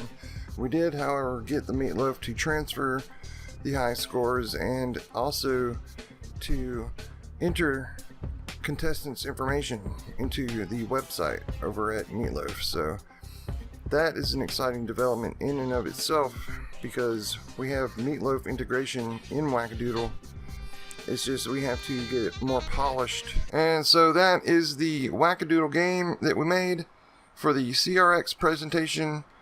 We hope you all enjoy it and check it out on our YouTube channel and get it from itch.io, and you can actually go to the GitHub site and check out the code and stuff like that.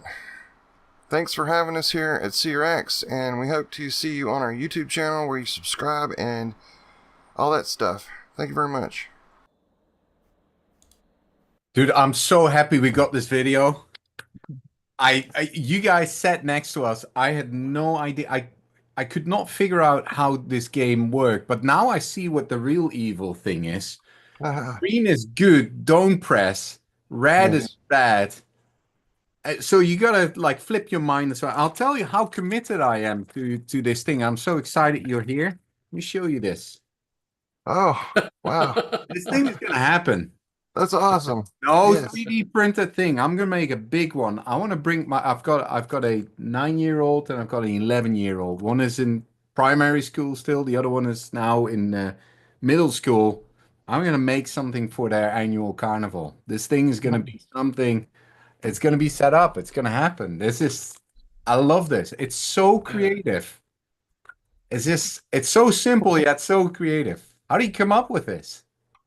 Oh, well, thanks for that. I mean, you know, it's funny because at Midwest, there was a guy who came up and he was like, where can I buy one of these? And I said, well, I don't know. Maybe I can make them and sell them, you know, but how do we come up with it? Yeah, that's a good question. So that kind of is what I've got our other presentation here for, my little slideshow.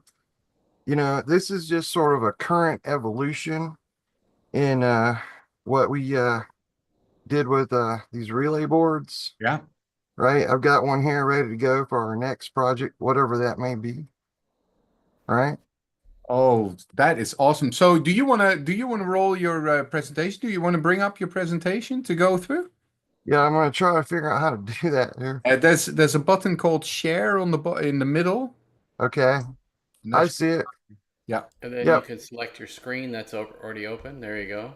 Okay, can you see it? Yeah, Yep. got it. Yep, We see absolutely. the Perfect. actual unit. Okay, so this is the Wackadoodle game. It's just a photo of when we were nearing completion of it. And there, okay, so here's the schematics. I've got it based on this relay board set up, right? Goes through the user port, and the lights are actually powered by 12-volt brick. So it's isolated from the Commodore by opticouplers in the relay board. So it's not going to damage it, right? Right. Yep. Here's a close-up review of the bottom, right? It's got the relay board with the lights and the switches under there. I love And, it. and so this board that's below the relay board, that's actually just a regular like PCB board that I soldered the wires that go to the joystick port onto it. Just sort of connect them, right? Yeah. There's a close up of the relay board. You can get these things off of Amazon for like $10. And you saw where we talked to Mike from Retro Game Boys, and he did like a mini version of it. And this is him showing me pictures of when he did the prototype of it. Yeah.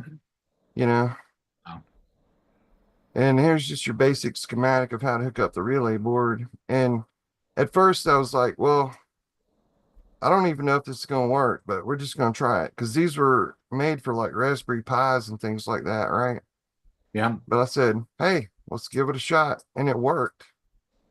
And the whole reason we did the relay board project in the first place is because we did a thing where we shot fireworks off with the Commodore and we needed a way to interface it, right? Yeah. And so that's what we did. And there's a little schematic down there. Using that relay board, we picked up 9-volt battery to SD's rocket igniter, and it lights fuses that way. And so we wrote the program. You hit the button on the joystick, it fires off the fireworks. Wow. Right. Very cool. And this is a picture of when I was just putting everything together for the very first time. I wasn't even sure if it was going to work, but it did. So that's pretty awesome. Nice. Just a Lego thing we put around it for the first project we did. I love the cap over the on-off switch. Yeah. Cool. This little spaceship Spaceship canopy. Yeah, I Yeah. recognize it. That's so cool. And here's our setup for when we did the fireworks. It shot off all those fireworks and it was pretty cool. So That is awesome. and I mean, there's a video of that on our channel if anybody wants to go watch it. And here's another close-up of the schematic for that, using the same basic relay board setup, right? So that was like the first project we really did. And then I was like, well, what can we do next? And so I wrote this software that sequences the states of the relay board, and we call it Relay Tracker. And so you can actually create a big long sequence of states for the relays, right? Yeah. And then play them back. And actually, Sagtron used the Relay Tracker software at CRX 2019 Oh when he yeah, did I remember his. this. Yep, and I worked closely with him. He wanted to set it up to hook it up to work his little keyboard or something like that. And so I Yeah, worked I with remember him and we this. got it going. All right.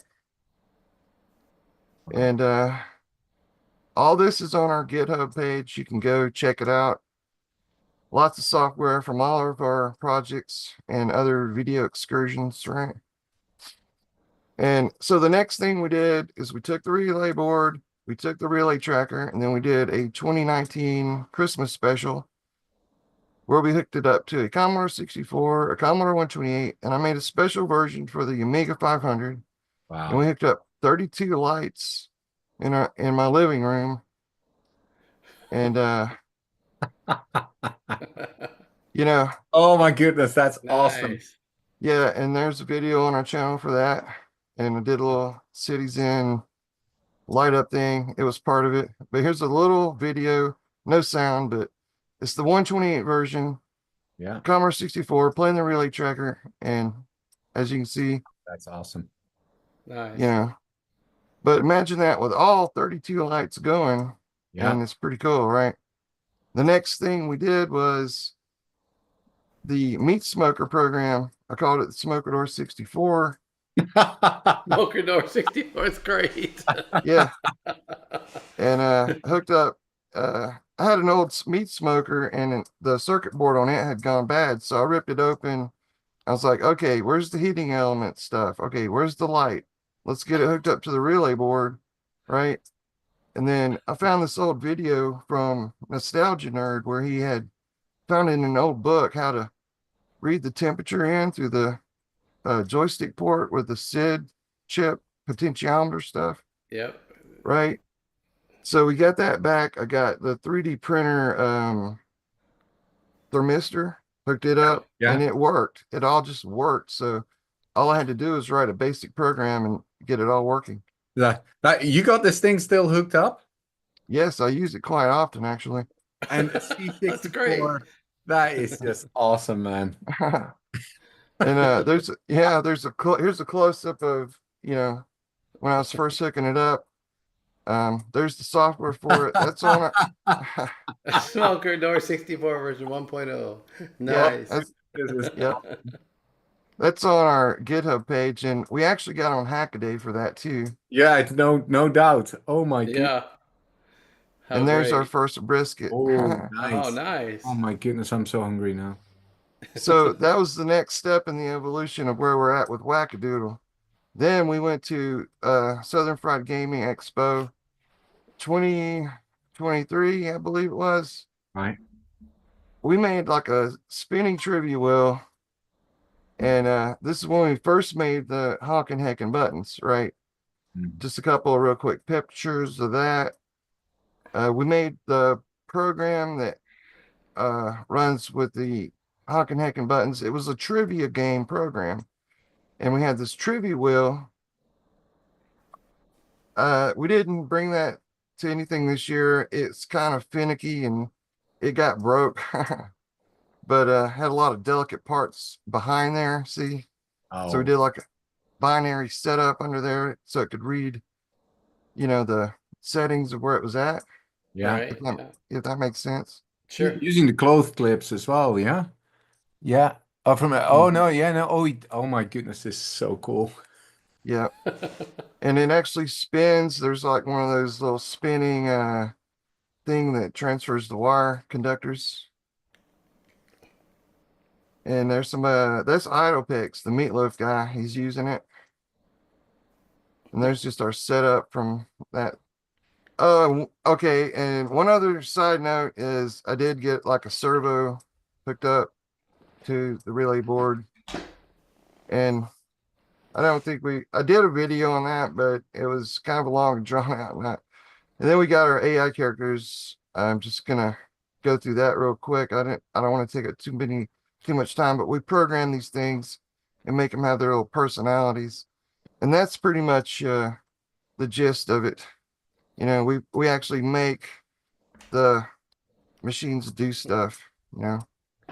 Right. So this is just amazing. How does this come all about? Can you kind of rewind time a little bit? You were 12 years old, and how did this? Because this is like a very close cooperation between art and technology. Okay, yeah. I mean, I got my first Commodore when I was 12. Like you said, I mean, it's amazing how you guessed that. But yeah, I got my Commodore, started just doing all kinds of stuff with it. I didn't have a VicRel or anything back then. But me and my friend Brian, who runs the channel with me, we got to know each other in high school. We went to the user groups back then, you know, and that's how we became friends. And we both wound up from our journey using the Commodore, getting into IT fields. I was in the Air Force. I got really high scores on like electronics. So I got into communications and stuff like that. But where we're at now is, we started watching all the other retro channels and we're like, hey, we can do stuff. Let's do it, you know? And so that's where we're at. And, early on in that process of doing our vids, we're like, man, well, we probably should do something that's going to help us stand out a little bit because there's so much competition in the space, Yeah.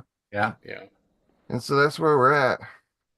So what I like is in many of the projects you use a relay type of board, pretty simple components or readily available components, but then used in very creative ways over and over again almost.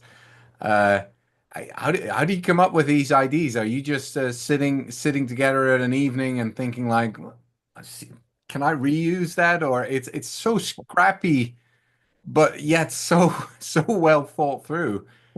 It's just So yeah, I mean, me and my friends, we go to this thing called the Waffle House. oh It's a yeah, thing down here in the south. yeah. Yep. I've only experienced it once so far, unfortunately. I've been there many a time. California doesn't have any good quality of that where I live, unfortunately. So bless you. And so that's like, it's our version of getting together and just bullshitting or Yeah. whatever, excuse my language. I know. And so we're like, hey, we did this thing with the Commodore. We made it shoot fireworks. Well, what else can we do with it, right? Right. And then I was like, I know, I'm gonna write a sequencer for it. And then we're like, okay, cool. And it just sort of goes from there. It's quite amazing. Are you typically do you typically release on like GitHub? Do you see a lot of people that kind of take these designs or ideas to other places? Do you get feedback on that? What do people do with the stuff that you come up with?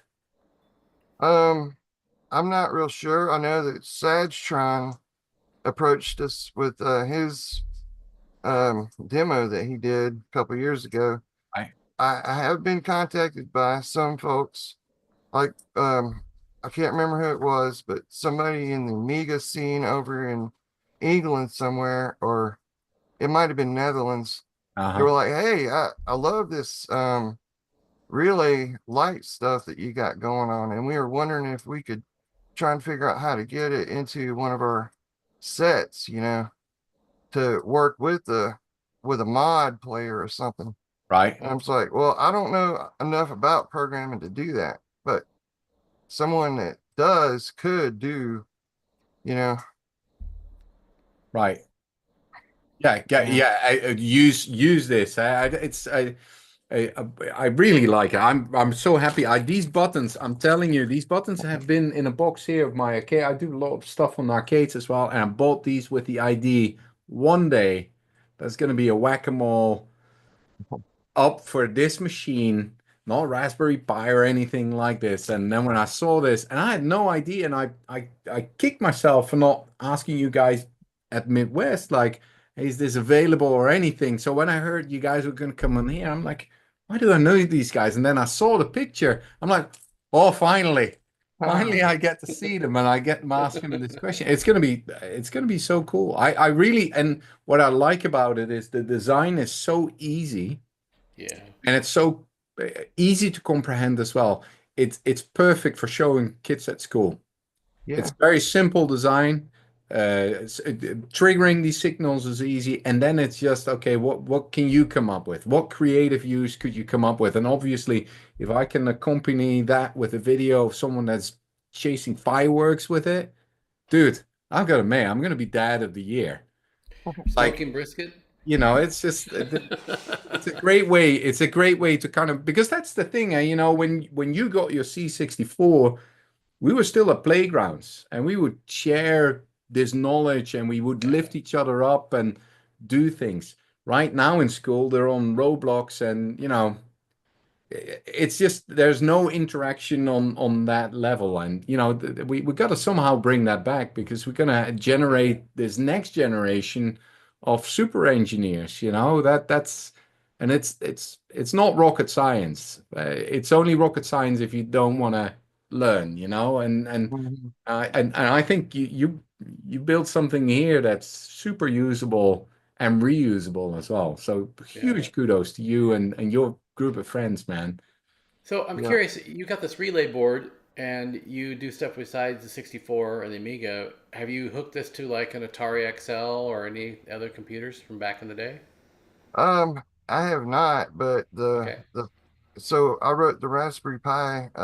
It's like a bridge program that Oh, hooks up okay. one of these, and it hooks up to like a serial port. So any computer with serial port, this is on our GitHub too, by the way. Oh, cool. You, if it's got a serial port and it can write out a string of ones and zeros, psh, You can use it'll it. do it. Yeah. Awesome. That Mhm. is, So again, simple. So that's yeah. So where is it going to take next? Have you got a list of projects that you kind of want to use this board for? What I loved is like the high scoring, and you're kind of bringing it to what was Arcade Galaxy? Yeah, remember where they had the online scoreboard for your arcade games? You're now taking this crazy game to a level where, okay, via Meatloaf, you can kind of that's that's just awesome. Yeah, well, the hope is that when I was working with Jamie, we create the API, then other people can use it in their games Yeah, or right. whatever. So that's the main thing, really. Our right. Mhm. stuff, a lot of it is just we do it just to have fun, and it we don't really take it very seriously, at all. Yeah. It's a You know, great way to come together and have a joint hobby. In a way, you recreated the schoolyard of back in the day when you still had the C64 and had your listings and all of that, you know. I think that's really cool. That's really cool. I I want to build this thing now. I'm telling you. I'm curious. I want to see it when you're done. Yeah. And you will. I will. I got a whole woodworking shop here as well. Yeah. This is right up my alley. This is going to be very, very cool. Very cool. That's And to create a portable as well. I like how you created something that you can bring to a show. I think often these shows lack a little bit of, you know, yeah. ice to it, and this is very cool. Yeah, So that's one of, yeah. I'm thinking feature creep here. So I'm thinking already feature creep because that's what Yuri needs in his life. Yeah, I'm thinking since you're plugged into the user port, hmm I've got quite a bit of experience with the user port because that's where my Y modem and stuff plugs into. Clearly bidirectional. So obviously the next step is to have big 7-segment displays for your score. Oh yeah. Big red 7-segment displays. The old school ones. Yeah, Yeah, the big old school the big ones. ones. Yeah, Oh yeah. like on Papa Shop, like on the basketball game, Yeah. the big old. It's like Yeah. that. Well, because it's got the relays as well, and in the electronic kits for the kids, you can put anything on it. Put a horn on it. If you have Sure. three wrong in a row, the horn goes on, and it's going to be one wrong. Something like that. If you want to, Yeah. again, if you want to attract a certain crowd, you gotta be creative. I'm going to ask the kids what we could do, something like this. But Yeah. I this is the type of stuff that I don't know, man. I don't know what they put in the sugar of the Waffle House, man. In that it tastes very good, but clearly it does more than that. It has no alcohol in it. I can attest to that, but Well, I can assure you that all the stuff that me and my friends do is not what you'd call usual. right. Right, yeah. But very, very original. Now, did you have a leap? Did you like store your machine at some point in time? Did you sell your machine? How did that journey go from yours? Yeah. And I think Brian is joining as well. Brian, Yep. Oh, he's got to there it figure is. it out already. Hey, Hey, there it Brian. is. Right. I'm sorry, I've got a cold and I'm not at my desk. Hey, Oh. don't worry, man. I don't have a cold and I'm not in my best. How about that? Yeah. I So, can't remember where we at. sorry. I was asking you like you had your C64. Where did that journey go? Did you pack it away, or did you sell it, or how did you come back to this, or did you never leave it? No, my Commodore got stored a long, long time ago. And as much as I hate to admit it, I joined the Air Force, went off. And what I really regret is not really knowing back in around 2000 era, 2007, I could have bought so much stuff, and Yeah, brought it. because But everybody was just literally throwing it out. Throwing it away. Yep. Yep. Yeah. And knew? yeah, so I got back into it around what, 2018 or so. Okay. Oh yeah, prices are already up at that point. Yeah. Mm. A different world. Then you had to buy them again, indeed. Yeah. How about you, Brian? Did you get rid of your machines, or did you keep them in storage? Yeah, sadly, I did, and I came back to it. I had thought for so many years that emulation was acceptable and Right. emulation was fine, Yeah. and I ended up building a Raspberry Pi in the first 64C cases that were recreated, Right. and then Alice's that case. just it was awesome because I bought a keyboard and it felt right and it was Right. like going home. And then I'm on eBay like within a week after building it, and I'm on eBay looking at real ones and came back, and then that's just kind of where it all started, and then it was just buying everything that I could get my. I will say this. I did have my Commodore 64, but it was just in the garage the whole time. Okay, so it was probably in a poor stage by the time you found it again. So is it still the same one you have from back in the day? One of them, yeah. Oh, nice. Oh, that's amazing. That's pretty rare, actually, because most of us got rid of ours and then. Well, especially brand new ones. those that serve, many of them Sure. were traveling and just, what are you going to bring with you, and who's going to keep it where you store it when you go away, That's a lot of people have cleaned up over the years, right?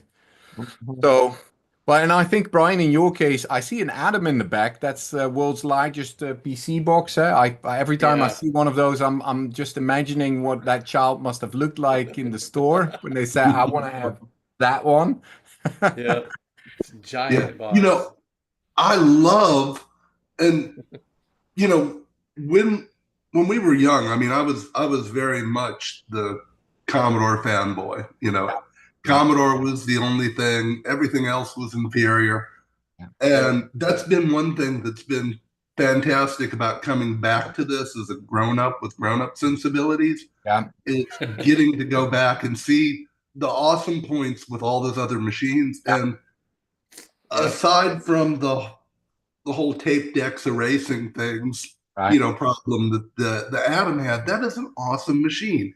Yeah. It's got bonkers, why you would put the power supply in the printer. It's got bonkers design decisions, but it's an incredible machine all the same. And I love the Atom.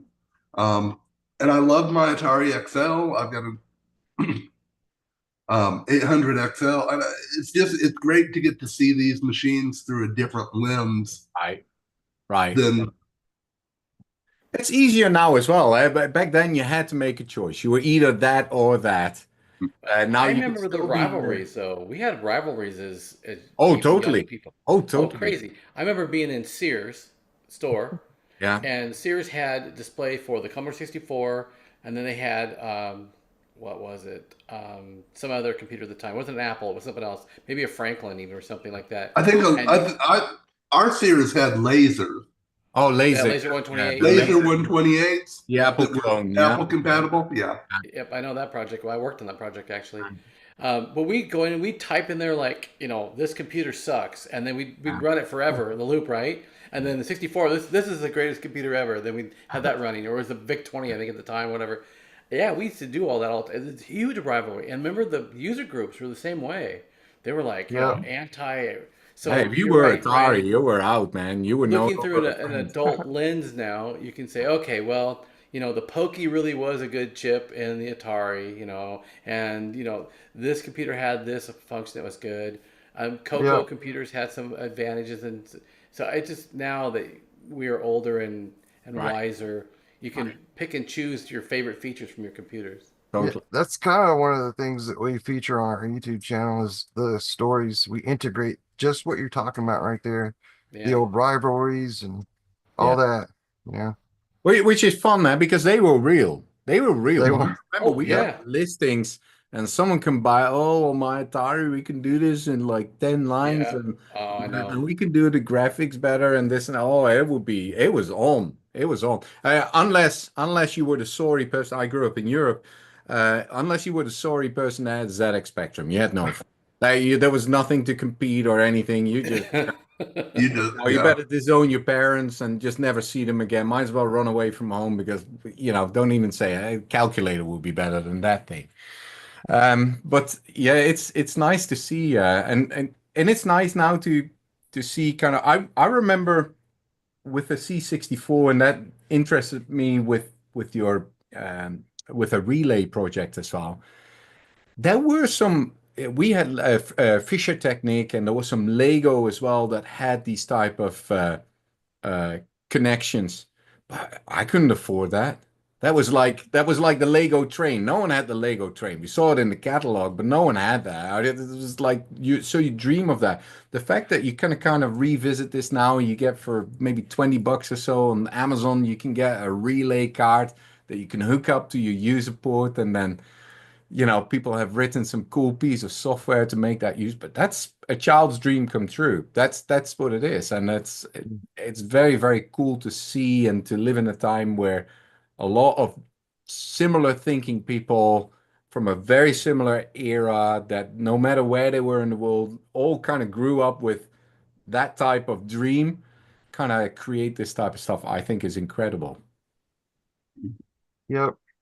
And that's another thing is we noticed that there wasn't a whole lot of projects that did like user port stuff. I'm not talking about like what we modems and stuff, but like taking Right. stuff out into the real world. Yeah. Yeah, the smoker is a great example. There's no reason why not to do it. This is exactly what that is made for, and you make it very practical as well. And I do like that piece as well. I think now we're almost growing in a generation of sorry for using the word of code monkeys, but real practical use of how do you Yeah. actually interface to something else and be able to explain that in a very visible way. I think it's long overdue. I think a whole generation has missed out on that, and now we have an opportunity to get this next generation ready for that. So I think it's super cool. But to have the creative minds to come up with like, how do I attract an audience? How do I do something different? Different. That's the real genius. That is that takes the mind, Thank you. real Yes. creative people. Yeah. Thank you very much. Thanks for having us here. Hey, yeah. Thank you. So I have to ask you guys, we always ask this to people that are in the retro community that have experience with different machines. What is your favorite machine? No matter who makes it, what machine is the most favorite? Well, For me, I think that, my gut reaction or the knee-jerk reaction is just to say Commodore 64 rules, right? But, I'd have to do a little bit of thinking on that one. Oh, how about you, You know? Brian? no, it's easy for me. I wanted an Amiga in 1985, and my parents just said no, we're not spending that much money. Yeah. Right. And by the time the 90s came around and it was actually, out there affordable, I got a 500, and I still to this day just love the Amiga and all of the potential that it had that was so largely untapped, in the marketplace. I mean, that's still the tragedy of the Amiga to me. Yeah. But the Amigas are my favorite machines. Yeah. Yeah, it came out too early, for its capabilities. Yeah. Well, it's incredible to think that, the 64 was still climbing in marketplace when the Amiga was being designed. Yep. And you think about 1985 and the Amiga was out with, everything that it could do and the multitasking and custom chips and everything. I mean, Colors, that and was so all the far ahead of anything sounds. else. Yeah. Yeah. Yeah, it was. It was like Siri said. It was probably a little too early for its time, but it's probably a good thing that they did it because Atari wasn't far behind. So when the ST was the competition to the standard Amigas. But yeah, I remember I got my first Amiga 1000. It was soft kick still. We didn't have hard ROMs for it yet and all that stuff. But that was my day jobs. Designing hardware and software for Commodore computers basically was what I did for a living.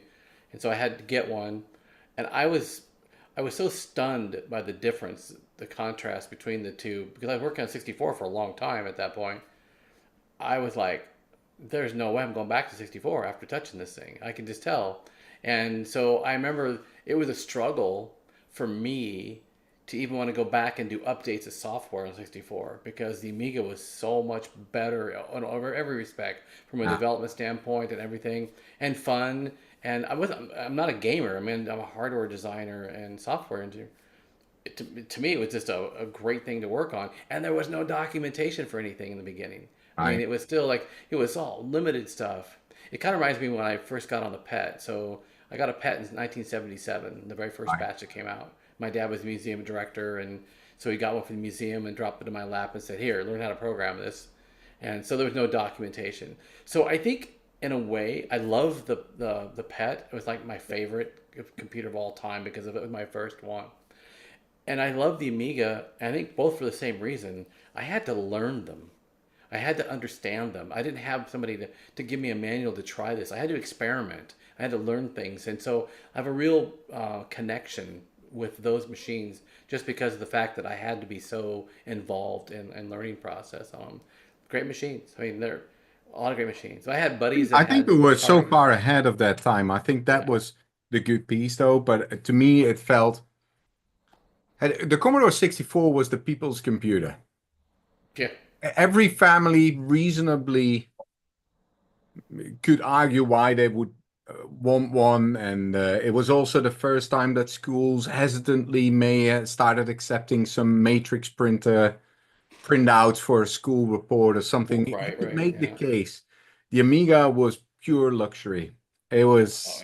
yeah. It wasn't the schools. The school system hadn't figured out what to do with it yet. They were several years behind, and you saw the divide happening, the haves and not haves. And I saw it in the schoolyard as well. Some people had these cool games and they had samples and all of that. I was thinking like, oh, one day I'll have that. But you had to like sell all of your stuff, all of your Commodore stuff. You had to sell and then still work your paper route or whatever, you were trying to scrape money and try and buy 500. It was a very expensive adventure. It was and because the parents, in my case, the parents were just not willing to fork out, similar to you, Brian, to fork out that money. They just said that's ridiculous. Hey, we had one computer in our house, and that was it. Yeah, And it was the Commodore 64. yeah. And for years we had them even on the shared television. Like so you couldn't even use it the whole day. Hey, it still works. That is the other thing as well. I think it was maybe an end of an era as well, where you still budget your TV for 10 years and your dishwasher for like, and this was like it was a real luxury item, but it was unbelievable what it could do. It was just, and to your point, Jim, going back in time was hard. Once you've touched an Amiga, Well, I remember, so we were at the user group meeting, and samples, and holy moly. they just got the first batch of Amigas at Softcell or one of the local computer stores. And so a guy named Bill, it was at the normal user group meeting with a 64. He came in with the 1000, set it up, and it was a kick disc and all this stuff. And it was funny to me because this is what, late 85, right, when it first came out.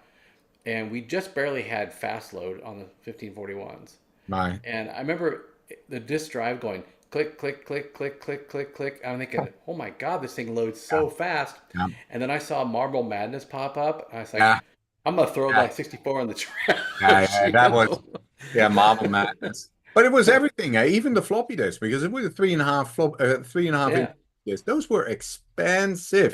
But you could fit so many discs on here. I mean, you could fit 6 Commodore discs on a Right. regular, floppy, the 3.5 Right. inch. Yeah, it's an interesting time. So now from a platform, you made your game work on an Amiga as well. You showed not the game, the interface work on the Amiga as well. And now, as you explained, now with a Raspberry Pi, you can basically any serial interface ready computer you can kind of use this for. So now it's more like, okay, what are we going to connect to this next? What are we going to do? And are you guys already planning something for this Christmas? Is there something already being cooked up between you guys?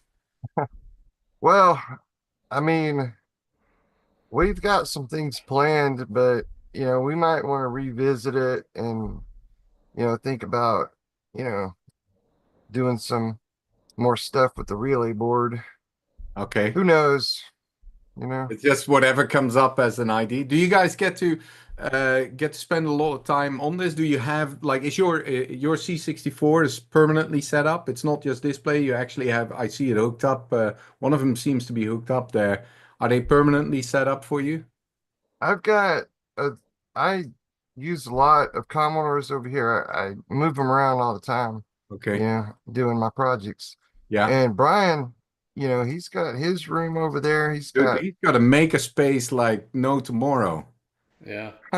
I like how you've set your camera up. That is like boss level maker space. Yeah.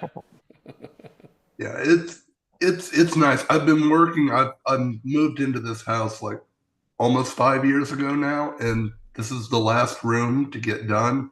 Can you pan over and show them the stuff? Yeah. Let's see. Look at this. How do I make myself? There I am. That's how I make myself big on Zoom. Let's see here. Let's go. Holy moly. That is some space, all right. Whoa, too far. Yeah, too far. You got one of those OBS bot things as well, I guess. Oh, yeah. Wow, look at that storage space alone, indeed. Yeah, the storage is great. Oh my goodness. Nice. Yeah. Wow. You're on the second floor, huh? Wow, that is fantastic. That's awesome. Yeah, that is awesome. Yeah, that's a great space to work at. Yeah, it is. It's a lot of fun, and someday I'll get it cleaned up and actually presentable. Yeah, hey, this is presentable. It looks good to me. Looking great. I like how you have the Sony set up as well. It's such a great. You can connect anything you want there. That's great. Yeah, So the question for you: you've got a black computer behind you over Mm-hmm. your shoulder. Yeah. No, not you. We don't even know your name other than Citizen. Yeah, you're the black computer.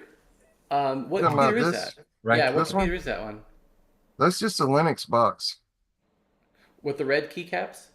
Oh no, that's an Ultimate with the plexiglass cover. Yeah, the smoke. Yeah. Yeah. Oh, yeah. Oh, interesting. Plexiglass. That's pretty cool. Klaatu Barado Necto. Oh, nice. All hail Gort. You notice that our robot for this the events for CRX is Gort. Well, there you go. Yep. Love that movie. That is awesome. That's a very cool setup. Now, I'm going to work on this project. My daughter just came in. She actually asked for a Posca markers. So what I've been doing is I try and make everything in neutral colors these days because then they can decorate it. So that's going to be something cool. I hope I can somehow kind of get them involved in this and have them create something and have their IDs in there as well. I really, as a kid, I'm serious, I dreamt of having a relay board connected to my machine. I was thinking about all the things I could connect up to that. I kind of see if I can maybe bring some of that imagination to my. I think it's really cool that we could inspire you to do that. Just hearing that, it's like, we won. Oh, you totally did. You totally did. Yeah. Very, very. So there's only a couple of things back in the day that had relay boards. Really, I remember like the X1 for the 64 had the relay set up for it, and I think there was something either in a German magazine. German magazine, V64 had one. Yeah, It one. was I remember very seeing that. expensive, very hokey. Yeah. And we had it only way past the hype was over. You had Fisher Technique, they had a board. Lego had a board, super expensive. And I'm sure they weren't opto-isolated, so it was probably a Oh God. accident waiting to happen for your 64. But we were used to that anyways because we had shag carpet, so the CIA Right, that's true. need to be, changed over every now and then anyway. Most people didn't even have the screws in there anymore because, it had to be opened up anyways. Oh, I didn't have screws in mine. Yeah. I It was. still don't have screws in mine. Yeah. No, I used to have my 1541 with the case off, so I could flick the head. Yeah. Oh, The sure. little top of the motor. Yeah. Yep. It would get off because mine would get off on the rails and just sit there and slip. Oh Yeah. yeah. Probably because I Yeah. flicked it with my thumb too much. Yeah. Yeah. I know I was making it worse, but Well, we did that, or put a little. We put a coin on it. Put a penny on top of it. Yep. Yeah, put a penny on it to reduce the number of retears. Yep. None of those discs survived. No, they're all scratched up for sure. Yeah, they're all scratched Worn up. through. Guys, this was quite entertaining. It's quite entertaining. So I know you guys also put in. You can get some old project out. You guys put up links in the Discord on where we can find you guys. For those that have mobile phones, should have already kind of figured out the QR code behind you. Okay. I'm suck at that, so I'll use the Discord. Yeah. Well, that's actually a sign for the retro controllers that retro that Game Boys your made. mate Oh, that's cool. because not everybody will have the space or otherwise to put one of these big ones up. That's a pretty cool idea as well, by the way, to have a small version out, and with the software side being open source, people can start making other games for it as well. Yeah. Well, the thing about this is it's more of a testament to what retro Game Boys can do. If you have a custom controller idea that you want, run it by him and he'll be like, and create you one. Remember the old days, what we had for what was it for was it Summer Games or Decathlon, or what was it, the two buttons, because we would kill every joystick? What was that game? We kill track and field. Track and field was Track and field indeed, and we Yeah. had the button version. Oh my goodness. I probably spent $100 on joysticks first before I finally was smart enough to say, let's not do that anymore and get ourselves a I button. remember playing track and field in the arcade, and it's got the two joystick buttons. Yeah. And we bring a spoon. And we just Oh do this with a and do it that spoon. way. Yeah, to push them super fast. So, I I got this out of the closet for Brian. So take a look at this. Look at that. oh wow. So this actually, I had it in a box, and of course, I got the dreaded extension cord or burn in from the plastic. They happens. So I worked at Central Point Software. I did copy 2, and while I was there, the Laser 128 project was theirs. And so we did all the ROM code for this, the clean room ROM code, and it was pseudo compatible. So I did a lot of the graphics testing for the HDR modes and HDR2 for the Apple compatibility. So Wow, that's I cool. got to keep the machine that I worked on while I was there, and so this is the machine from back in the day.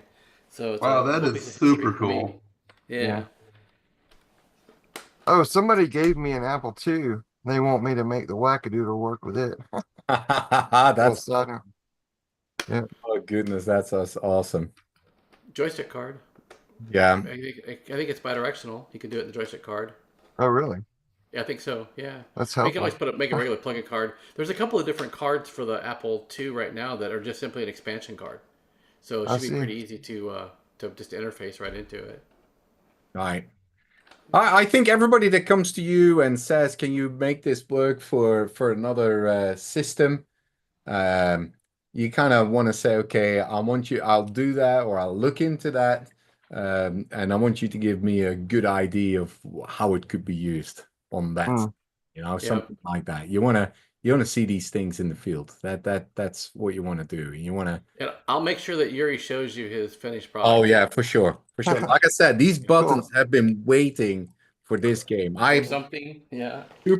I'm super excited, about that, and Today's the something day. cool. Gonna be something cool. That's So, awesome. All right, Right. guys. Well, we really appreciate you showing up for our event. I really appreciate the effort that you went through to redo Yeah, a video and all this kudos, stuff. And kudos, because Yeah. you guys came in with something that didn't quite fit CRX. You said like, and you were super cool about it and said, why don't Yeah. I turn around and create something that might be a better fit? Huge kudos for that, man. That is Yeah. like great example to everybody, like on, not just pivoting on a dime, but actually, performing and, Yeah. coming through with something for us. kudos. So that was awesome. And then, you hooked Yuri, so that's a great thing. Yeah, I'm so glad I would have had to wait for another year for Midwest now. I didn't know if you were going to sign up again or anything, you Yeah. know. So very, very cool. Brian, Yeah, thanks. thank awesome. you. Thank you for having us. Thank Yeah, you. thanks, thank you thanks so Brian. We much. appreciate you being there. And good luck cleaning the rest of your room, getting it all the way you want it to. It looks good already, but it's going to be That's great. such when you're all done. luxury, man. That's Yeah. just showing off that luxury. I love it. That's Yeah. awesome, man. Oh, well, thank you. You- All right, guys. I guess Guys, we'll have a bid you adieu. Have a great day today. Thank you again. Thank you so much. Thank you. All right, Jim. We're about to wrap up for the official part, aren't we? Well, we are, but before we go, I should have had Brian or one of the guys give me a number, but so I'm looking in the sign-in room because people were trying to sign in last second. Because I'm going to go ahead and we're going to select somebody out of here to get I on my think Blade Warrior we 64. should let's see if we can. Where's my PM? I like your ID. Why don't we do this? Let's see where he's at. Let's give it a second while you There's do not some many other people either. wrap ups. That's crazy. No, but while you do some other while you do a wrap up, let me see if I can get Okay, it. I'll tell you what.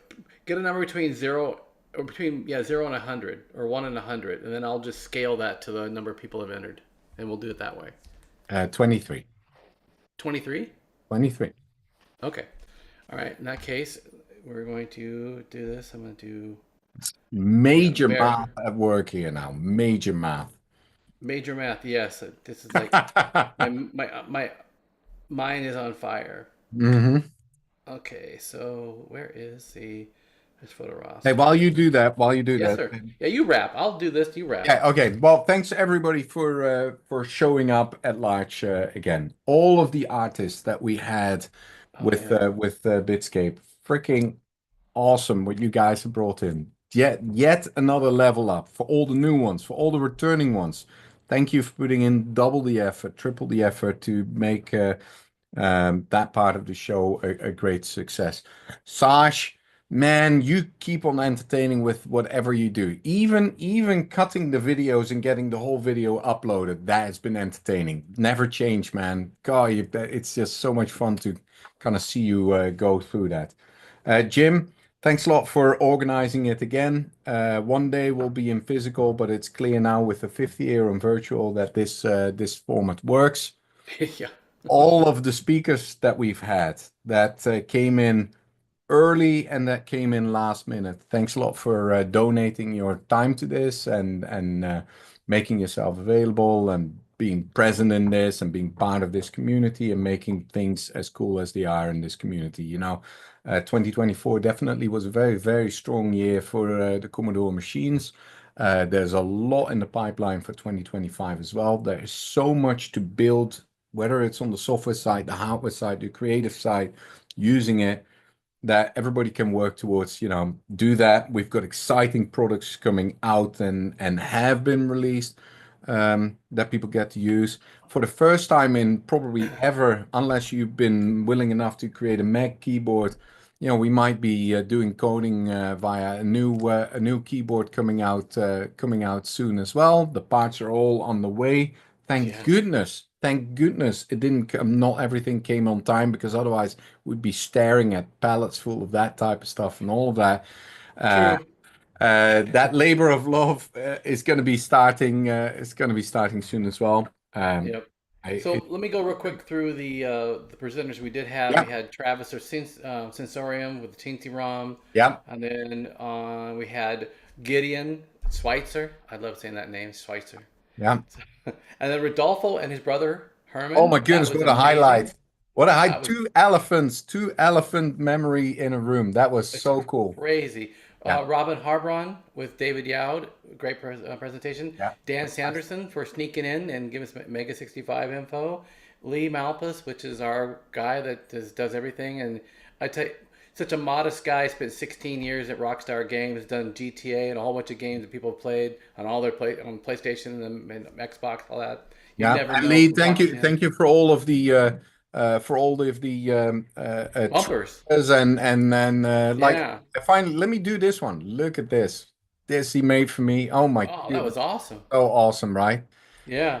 And Thank then you for Jake doing all of Young. that and never assuming that people would actually know how to do any of this. Thank you, thank you, thank you. Yes. Yeah, Jake Young from Retrofusion with all the 64 cases, which is amazing that we have Awesome, new cases awesome, awesome. coming. Yeah, And then we have Chris, our buddy Chris, you yeah, and me did the presentation today. Marcus Brenner for doing a thing, and Stephanie Allaire, which is yeah, good to see Steph. I haven't seen Steph in a while. I've been a minute now. And yeah. then Citizen, so and Yeah. Brian. So Ah, we yeah. thank those guys for coming. And I want to quickly go over artists for Saj. So we had Sensorium again with the Teensy ROM tech demo. Vincenzo, Abracadabra, Saj, of course. Electric Gypsy, Johnny Jump, Divertigo, Noodles, which is also Lee, Yeah. our guy. Citrix, that's always a great set. I love Citrix. He's hysterical. And then we had Chris Abbott, which was part of the interview you did with him and David Yowd. So Chris Abbott, world famous Chris Abbott. Sharon Studios, Vogue Reneg, DJ Space, Paul Hunt, Lab Rat Warfare. It's a great group of guys. This guy's cracked me up. Ray Manta. Ray's been here. Ray is furniture. Ray is just always here. It's great. Yeah. Neon Void and Erebus. Now, I have to tell you that the number you picked ended up correlating to one person out of the photo roster. And Yeah. and here's the great thing. Let me read this bio. Okay. Okay. It says, "Hi, I am," and I'll tell you afterwards. I grew up with a 64, an Amiga, a Mega Drive, hanging out in arcades, played in metal bands as a guitarist. For the last 6 years, I've been writing chiptune and learning and sharing as much as I can on my YouTube channel. So I think that's an absolute perfect pick. Yeah. Totally. So Avril Cadabra is going to get a Blingboard 64. Yay.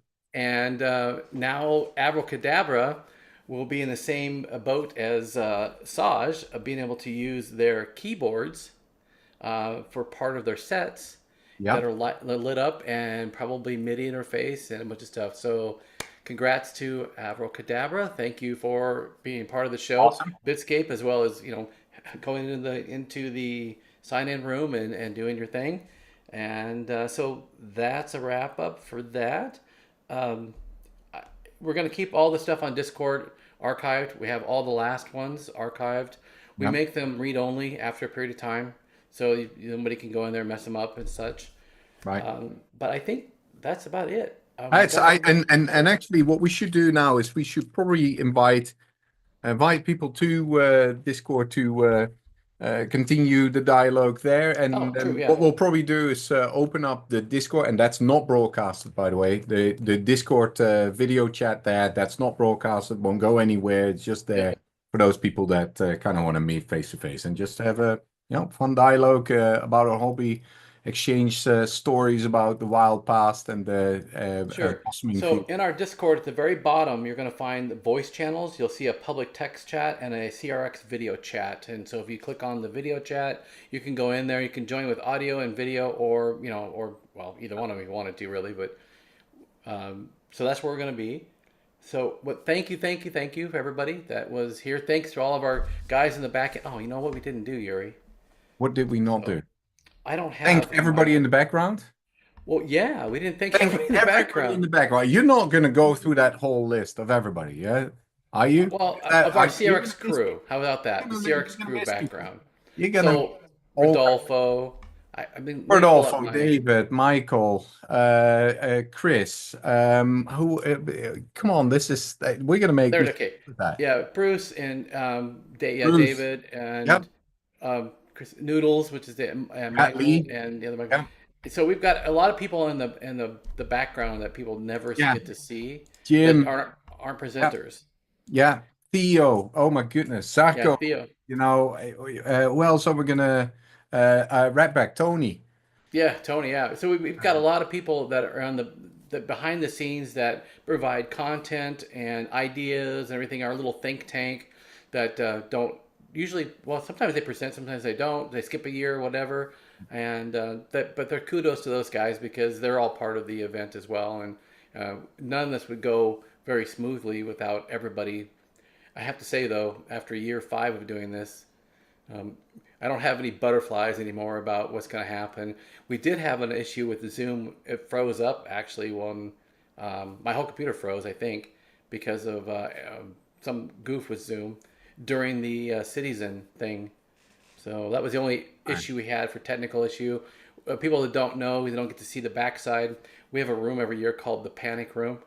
And we didn't have a lot of panic this year, and Gordon was. It was a pretty mellow room this year. It's more of a communications room than a panic room.